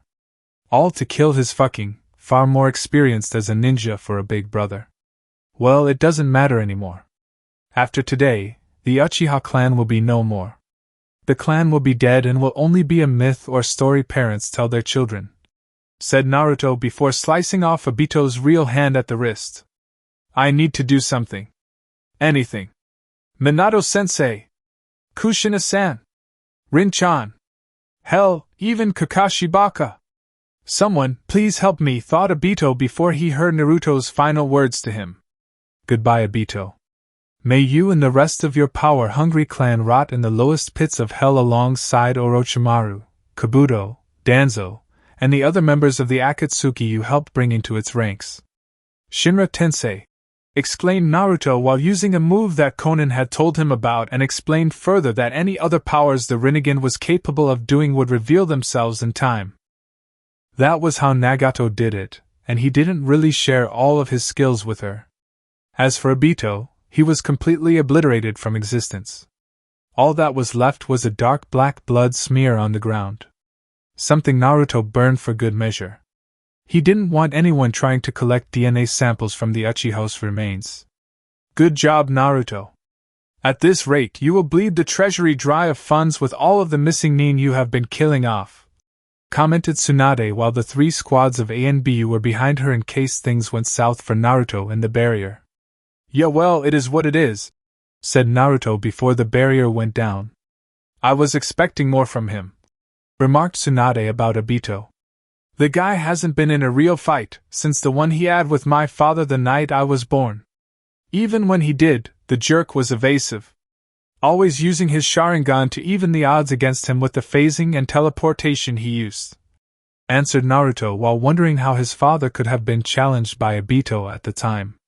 Though to be fair, the man was dealing with rescuing his newborn son, his wife who just gave birth to said son, and a giant nine-tailed fox rampaging around Konoha. "Your actions will no doubt reach the other shinobi villages. If the Tsuchikage doesn't have a heart attack soon after hearing how you killed off so many missing nin, he will once word of your heritage reaches his ears," said Tsunade, knowing it wouldn't be long before she had to announce Naruto's heritage to the village and the storm it brought with it. "So long as he and IWA lets old grudges die with my father, I don't give a crap.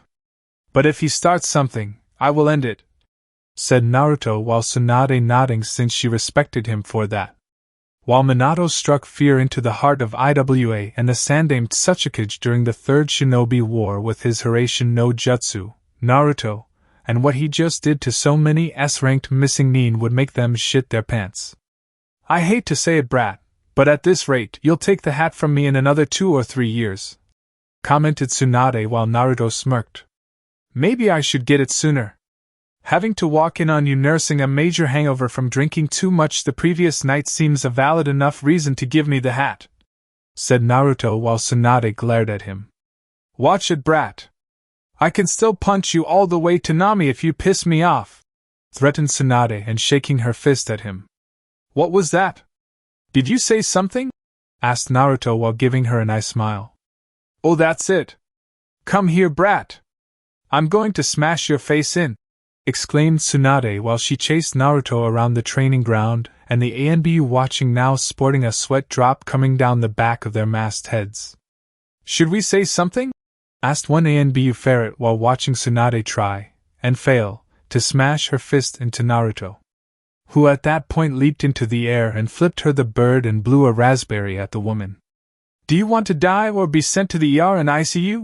asked the ANBU captain while they saw Tsunade looking livid and continued her pursuit of Naruto into Konoha. "That depends. Do I get hazard pay? And if I do, how much?" asked the ferret ANBU while hearing Tsunade cursing Naruto the deeper they went into Konoha. "In order? No. And even if you did, it wouldn't be enough to cover your medical bills," said the ANBU captain since he knew Ferret had been looking for an excuse to get some form of vacation time. Though there were less painful ways to do it.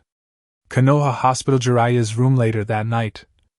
"Sleeping well, Ero-sennin?" asked Naruto while walking into the room casually. "So, you have come crawling back to me.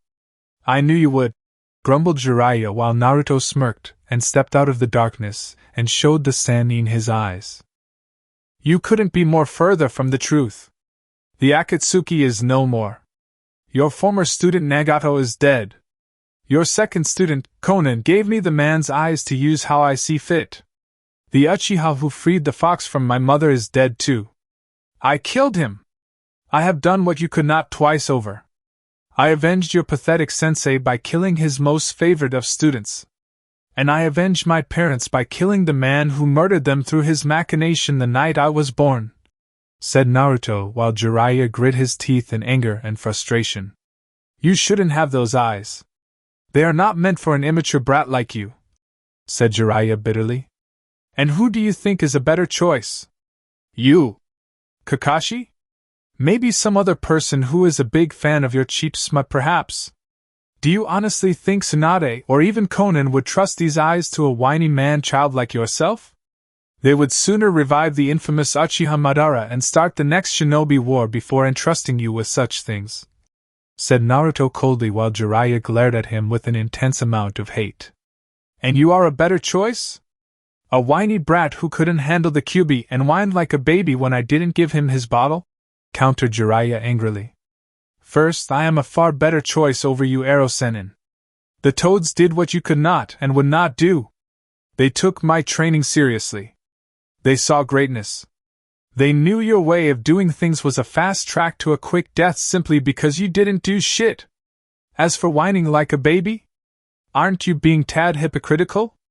How many times did you whine to your feces throwing sensei when he favored the snake over you in terms of your training? How many times did you whine when no one gave you the respect you claimed to deserve for peeping successfully on women for one day without being brutally beaten to a pulp? How many times did you whine when my mother viciously stopped you from mooching off my father and his fame during his shinobi career? Do not speak to me about whining and not getting my bottle from you, Ero-sennin. We both know you have been trying to milk multiple bottles for years just to stay relevant. As of right now, the tap for any such bottles is officially turned off," said Naruto coldly while Jiraiya was livid at being told his attempts to stay in the limelight and cast his shadow were now over. If he only knew Naruto destroyed the statue using explosive tags filled with nature chakra to turn the area underneath AIM, with Conan's assistance, into a giant sinkhole. "You can't do this to me. People will know something is happening when I'm not around. Important people. People who read my books. People who love my smut. When they find out you and Tsunade are keeping me like this, they will march here as an army to liberate my person," stated Jiraiya while mentally envisioning his newly formed army of loyal readers, both civilian and shinobi alike, storming Konoha to free him from this hospital of a prison. "Don't be so full yourself. You're not that important. You're lucky I'm paying for your funeral," said Naruto before he started walking away. "Funeral? What are you talking about? I'm not dead," protested Jiraiya angrily while he saw Naruto stop and looked back to smirk. "Officially, you will be labeled dead tomorrow. Source? A couple hundred STDs found in your system had mutated into one big superbug that caused your dick to fall off, your testicles to shrivel up, and ultimately cause your heart to explode from the stress. As for the real story, you are going to fade away in here. In the darkness of this room. All alone. Slowly wasting away," said Naruto while Jiraiya looked shocked. "What? You can't do this to me!" exclaimed Jiraiya with Naruto smirking. "This is your punishment, Ero-sennin. I beat you in combat. I surpassed you in just about every single way. Wasn't hard to do actually," commented Naruto while Jiraiya seethed in his body cast and glaring at the boy. "I'll heal eventually, brat. I always do. And when I get out of here, the world will know the truth," exclaimed Jiraiya while Naruto suddenly turned around and became deadly serious before walking over to the now slightly afraid Sannin. "The truth? Truth? You want to talk about the truth? How about I reveal the truth of how you kept so much from me? Or used an old toad beyond his prime to see into a possible future and use it for your own goals? How you provoked the people to turn on Orochimaru, resulting in him joining Danzo's route, allowing the War Hawk to twist his mind, and becoming the very monster Konoha has feared for years? Or how you and the Sandaime lied to me for years just so the Kyuubi Jinchuriki would remain stupidly loyal to people who hate him? Maybe I should reveal the truth about how you knew I was your godson and the son of the Yondaime Hokage and still treated me like I was just a mindless weapon to control? Or how about the truth that you have forced female spies in your network to sleep with you or else information about their past is revealed? I'm sure a lot of people would love to know the truth about how the great and gallant Jiraiya of the Sannin got off on practically raping the women within his own spy network both before and after getting information from them, right?" asked Naruto coldly while Jiraiya was now shocked, afraid, and angry all mixed together. "You would do that to me? You would destroy my great reputation? My greatness? To your own godfather?" demanded Jiraiya angrily at what Naruto was threatening to do. "You have no greatness. You have no great reputation. Only an infamous one where the people look at you with disgust. Besides, it's the truth. And another painful truth for you is this: they hate you, Jiraiya. No likes you. No one loves. No one cared about you. They only tolerate you because of your smut, and even that is a stretch. So you can choose to die with only a small sliver of dignity in this room, or you can resist and have your sins exposed to the world with the people demanding you suffer a violent death," exclaimed Naruto angrily before grabbing Jiraiya's cast-covered skull and yanked him painfully forward at a painful angle. "I should have killed you as a baby. I was so tempted to do it. The source of my student's death. The source of the village's pain. I could have done it, and achieved such a glorious praise from the villagers and shinobi who suffered from the creature's destruction. The only thing that stayed my hand was your usefulness as its weapon and the fact the Biju would reform in 9 years with no Uzumaki around to hold it," confessed Jiraiya while Naruto narrowed his eyes at him. "And leave your precious village defenseless? We both know a shinobi village needs its Jinchuriki far more than a Jinchuriki needs a shinobi village. Do not act like the value of your life is far greater than someone like myself. It's not. You are worthless, Jiraiya. You have always been worthless. The only reason no one has called you out on the truth of the matter is most likely because there were people who wouldn't tolerate it coming to light. Most likely out of pity, but that's beside the point," countered Naruto, while Jiraiya was seething in rage at the insults being aimed at him and hitting where it hurt the most. "You will never bring peace to the world and fulfill the prophecy with that attitude," remarked Jiraiya with Naruto smirking. "Who said I was going to bring peace to the world or fulfill some damn prophecy you are itching to see happen? I'm not. In a few years I am going to be the next Hokage. I will have my dream and ambition come true. If IWA wants to start a war, let them. If Kumo wants to join in the fighting, let them. I will personally crush anyone who tries to take away my village, my home, my previous people who live Konoha. I'll see to it that the enemies I face suffer such losses that they piss themselves silly and have nightmares at the very mention of my name. Not yours. Mine. So enjoy your time in the darkness here, Jiraiya. Enjoy the solitude. This is your punishment for being the pathetic loser who was so desperate to get out of the shadows of his betters, set things in motion that caused all sorts of problems for the world. In many ways, the prophecy you want to see fulfilled is where one of your students has to clean up your fucking mess. As far as I'm concerned, your mess will be removed through the sands of time. Let it do the work in fixing what you broke," said Naruto before leaving the room. "Naruto! Get back here, you little shit! I won't be denied what is mine! Naruto! Naruto!" yelled Jiraiya angrily and didn't realize the blonde had put a paralysis seal on his face when grabbing him through the body cast, so it was impossible to move out of the bed. It would be the last time someone ever saw Jiraiya alive ever again. Epilogue years later.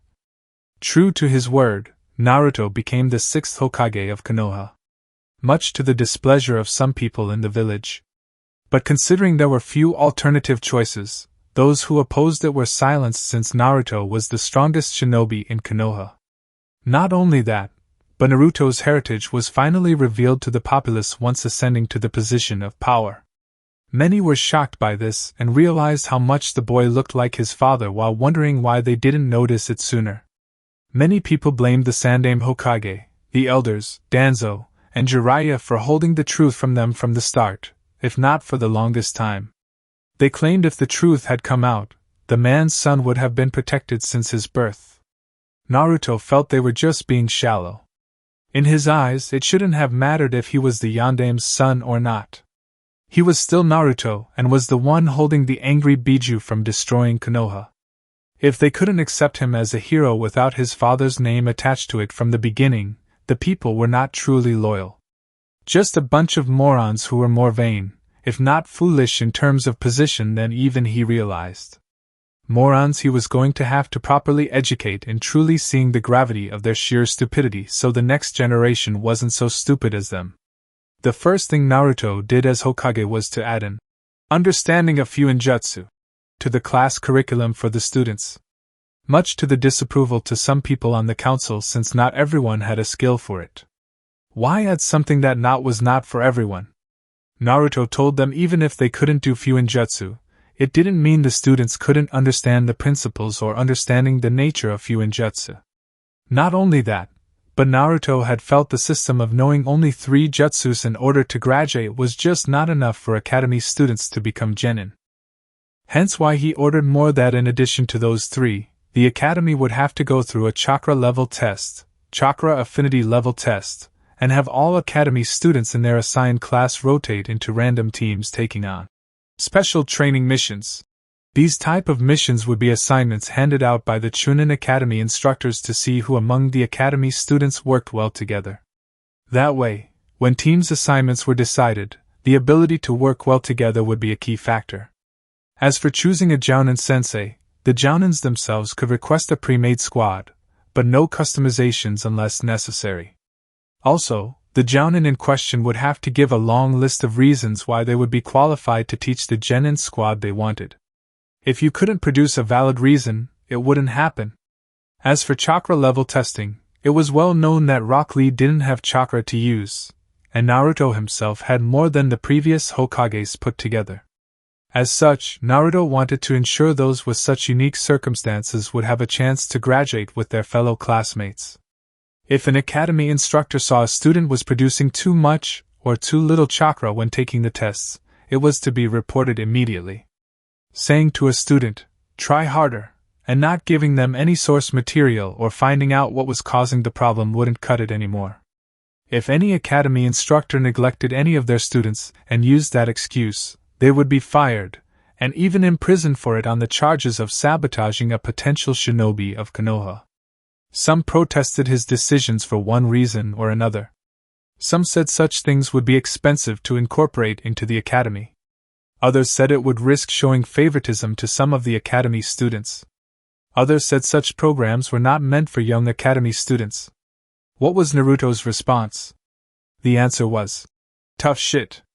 He told them that the current batch of students the academy was producing were weak genin.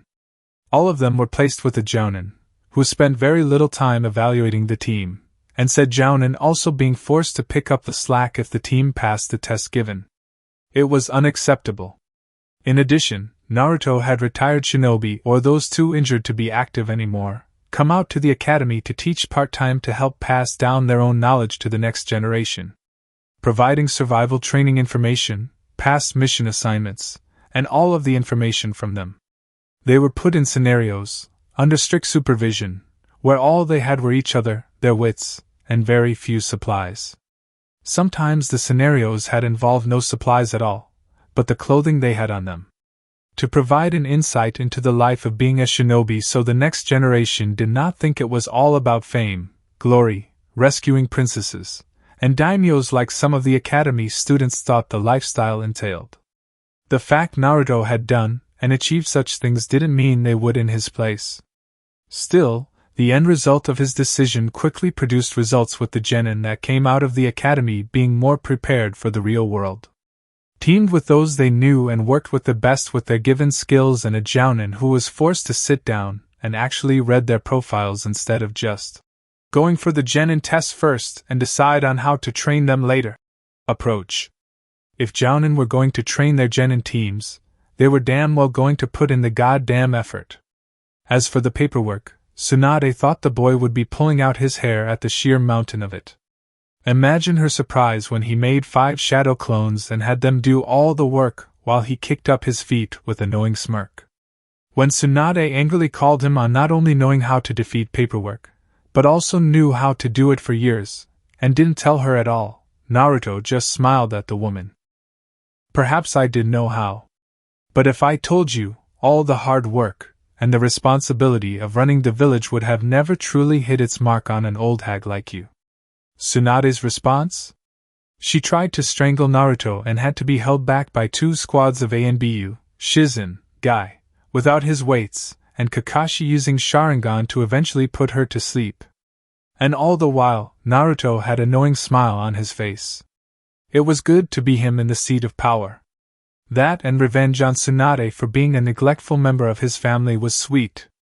As for Kakashi, the new Hokage wasn't about to let the man get away in life without being punished swiftly, yet very much cruelly.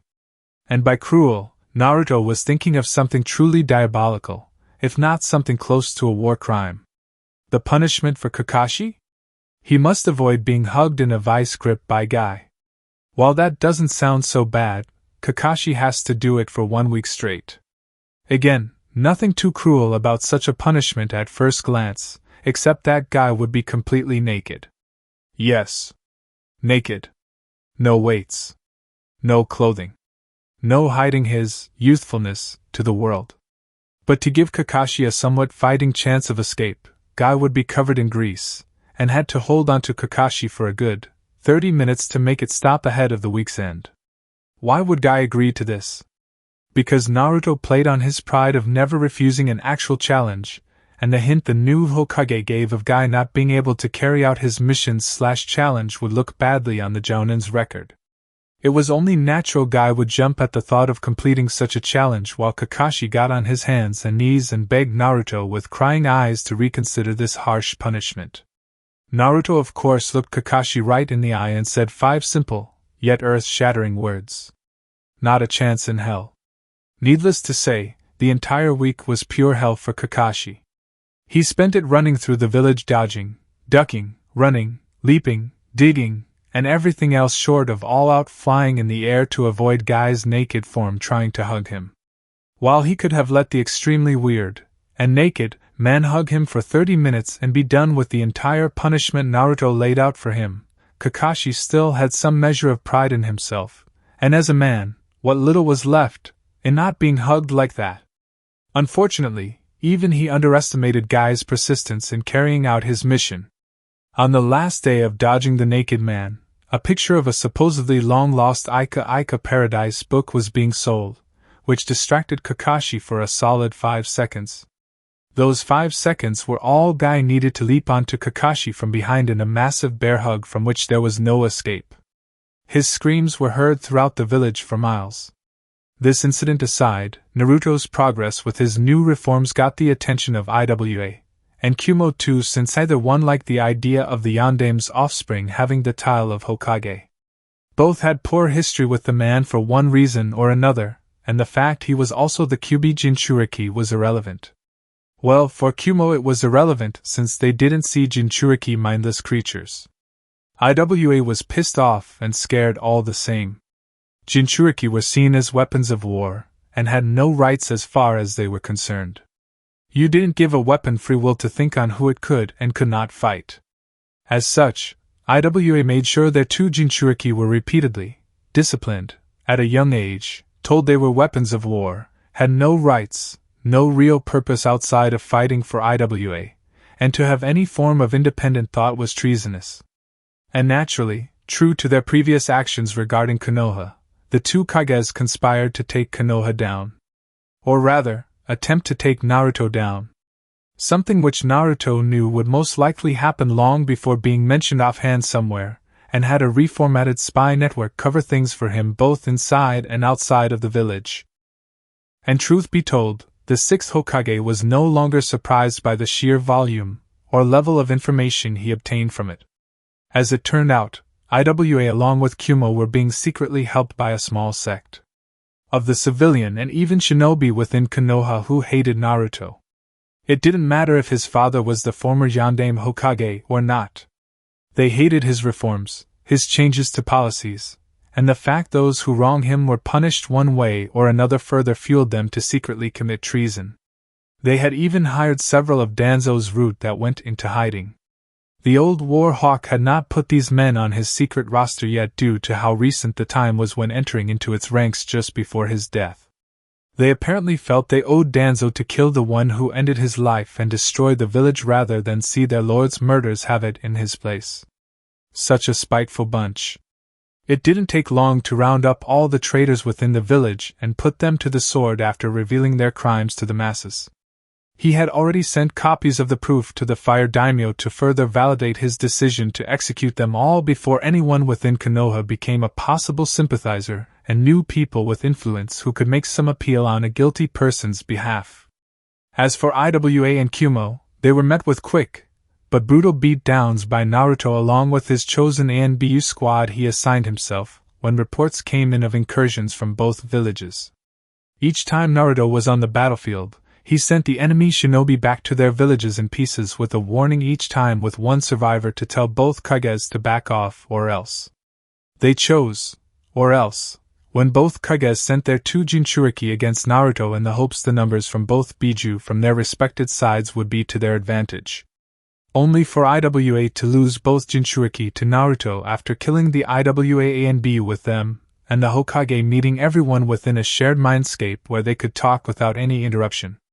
After removing the various seals that were on Han and Rashi to ensure they were punished should they possibly step out of line, Naruto took them home back to Konoha. Keeping their status as Jinchuriki a secret, the sixth Hokage merely called them defectors who wished to leave the cruelty of Iwa behind for greener pastures. Naturally, it raised a stink with the Tsuchikage, who demanded the return of his weapons when the daimyos had called for a sit-down to prevent a war from happening. Naruto's diplomatic response was, if you didn't want to lose either one, they shouldn't have been on the front lines. Not to mention how they were treated since birth and how Iwa saw them as things instead of people. Throwing down stolen files and showing just how Iwa treated Jinchuriki since the Shodaime Hokage divided up the Biju in order to promote peace. This was, in many ways, Naruto's response to the Tsuchikage as an Uzumaki. Which was, in a sense, a big fuck you, with two middle fingers to the old man. As for Kumo, B was given his own beatdown, as was Niyujuto when they fought Naruto in battle. When an offer was made to join Konoha, they refused, as the two were loyal to their village. Still, the fact Naruto beat both Jinchuriki at their best, and barely looked winded made the Raikage rethink his aggressive strategy aimed at taking down his late rival's son. Which was unknowingly the smart move on the Raikage's part since Naruto intended to cripple A and Kumo in the event he didn't back off. Not only that, but given how Naruto had the sage's eyes, both the 8 and 2-tailed Biju told their vessels that under no circumstances would they give their power to fight the blonde Hokage. Not just because of Kurama sealed inside of the man, but the eyes were those of their father. To them, it would be as if they were fighting the very man who gave them all life. Not only that, but the 7-tailed Jinchuriki named Fu had found her way into Konoha after running away from Taki. When asked why she came, the green-haired girl told him that Chome had heard through her bond with the other Biju of your actions. She wanted to be free of the hatred her village had for her, and to not be treated like an attack dog for them. In fact, Fu had never set foot in Taki, but was always speaking to a handler, who had sent orders from the Taki Shinobi Council to protect their village or else face the ever-painful consequences.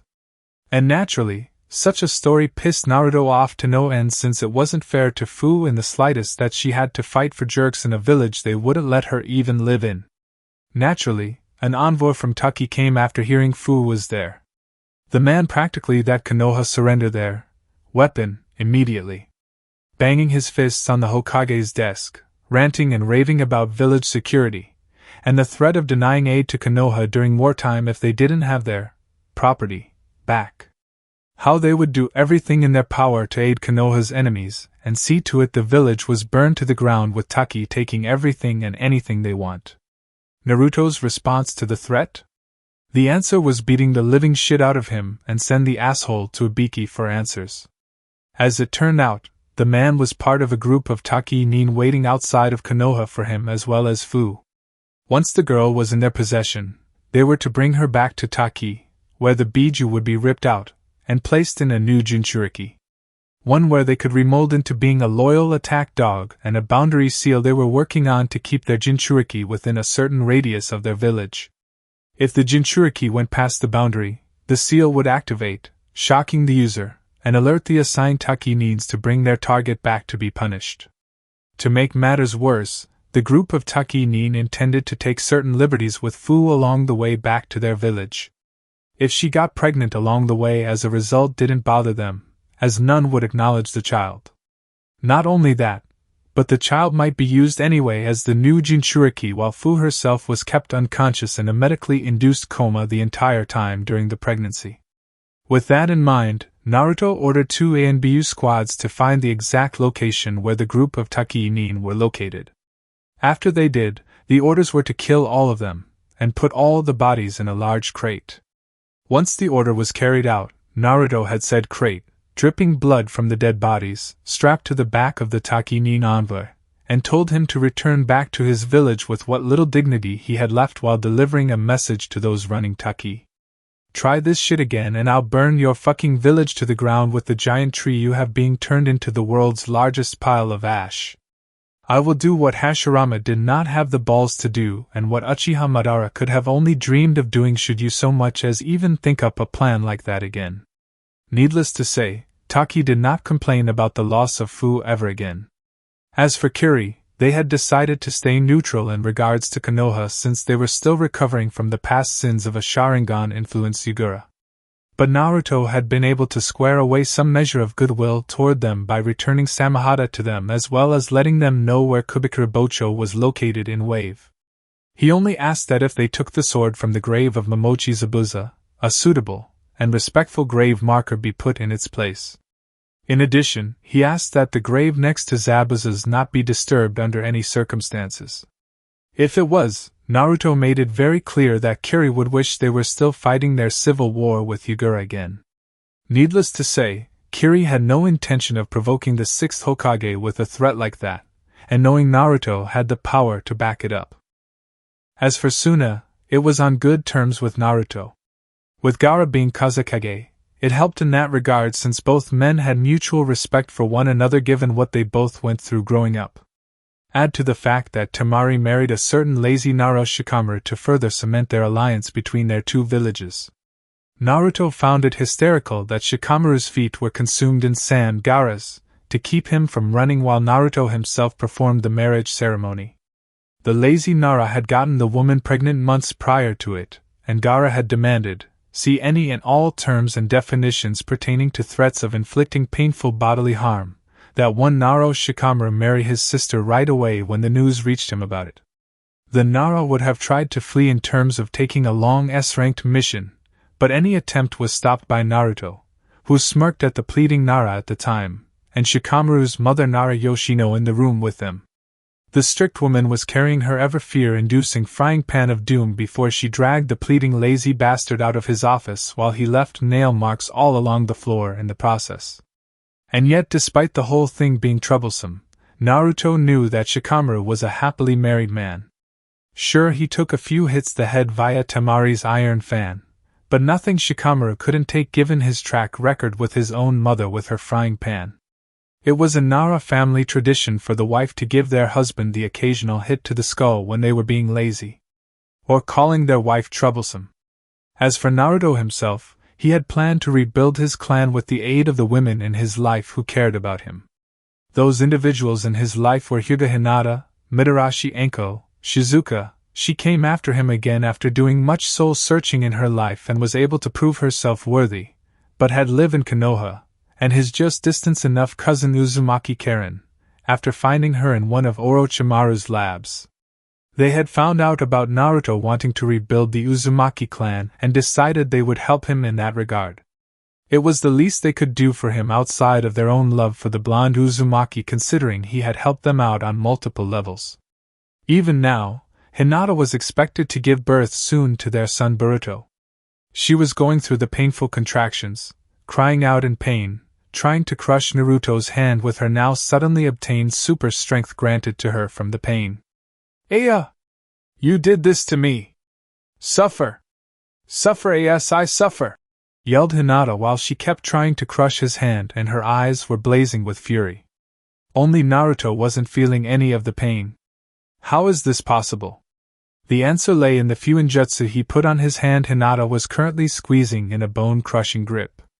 The seal he put on it would transfer the pain to someone else who unknowingly had a seal on their hand. As to the unsuspecting person, well, with Shikamaru. Aya! Why? Why am I feeling so much pain? Yelled Shikamaru while gripping his hand and rolling around on the floor. Serves the lazy bum right. He actually tried to get a long-term mission around the time I was going into labor with our child. Crushing his hand during the contractions was too merciful. This is so much better to watch and see from this perspective, thought Temari with a smirk while feeding their child and seeing her husband suffer. Naruto had secretly put the seal on Shikamaru after the man had fainted from the pain he got from holding Temari's hand during her pregnancy. It wasn't hard to convince her to let him do it in secret given Suna woman's hormonally imbalanced state when giving birth. The angry, at the time, woman demanded the lazy bum suffer long after she had brought their child into the world, and Naruto's proposition fit in perfectly with her form of revenge. Why aren't you helping me? It hurts! Yelled Shikamaru while Temari just watched Shikamaru rolling around in the ground in the pain, while their child laughed at the man's suffering. Back with Naruto. I am not giving you another child after this. Never! Yelled Hinata while she glared at Naruto, while he looked completely calm despite the vice grip his wife had on his hand currently turning purple from the strength applied to it. They say that now, but later will come the apologies, kissing, groping, and apology sex that comes with it, thought Naruto from his past experience with Anko, Shizuka, and Karen with their pregnancies. Naruto was actually surprised Shikamaru didn't realize what was wrong with his hand or suspected what was wrong had been done by him.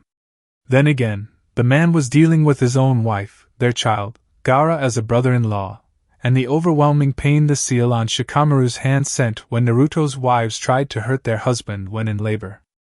Oh well. Best not to think of it. After all, why make the Nara suspicious? And that concludes this story. Thank you for spending your time here at Ichiraku Ramen and listening all the way to the end. Your support helps keep these stories alive and allows the Shinobi world to continue through new adventures and alternate timelines. If you enjoyed Push Comes to Shove, don't forget to like the video, subscribe to the channel, and turn on notifications so you don't miss future stories. Once again, full credit goes to VFSNAKE, the original writer of this story. If you would like to read the original version, you can find the link to the story in the description below. Let me know in the comments what story you would like to hear next. Until the next time, stay safe, and I'll see you again at Ichiraku Ramen.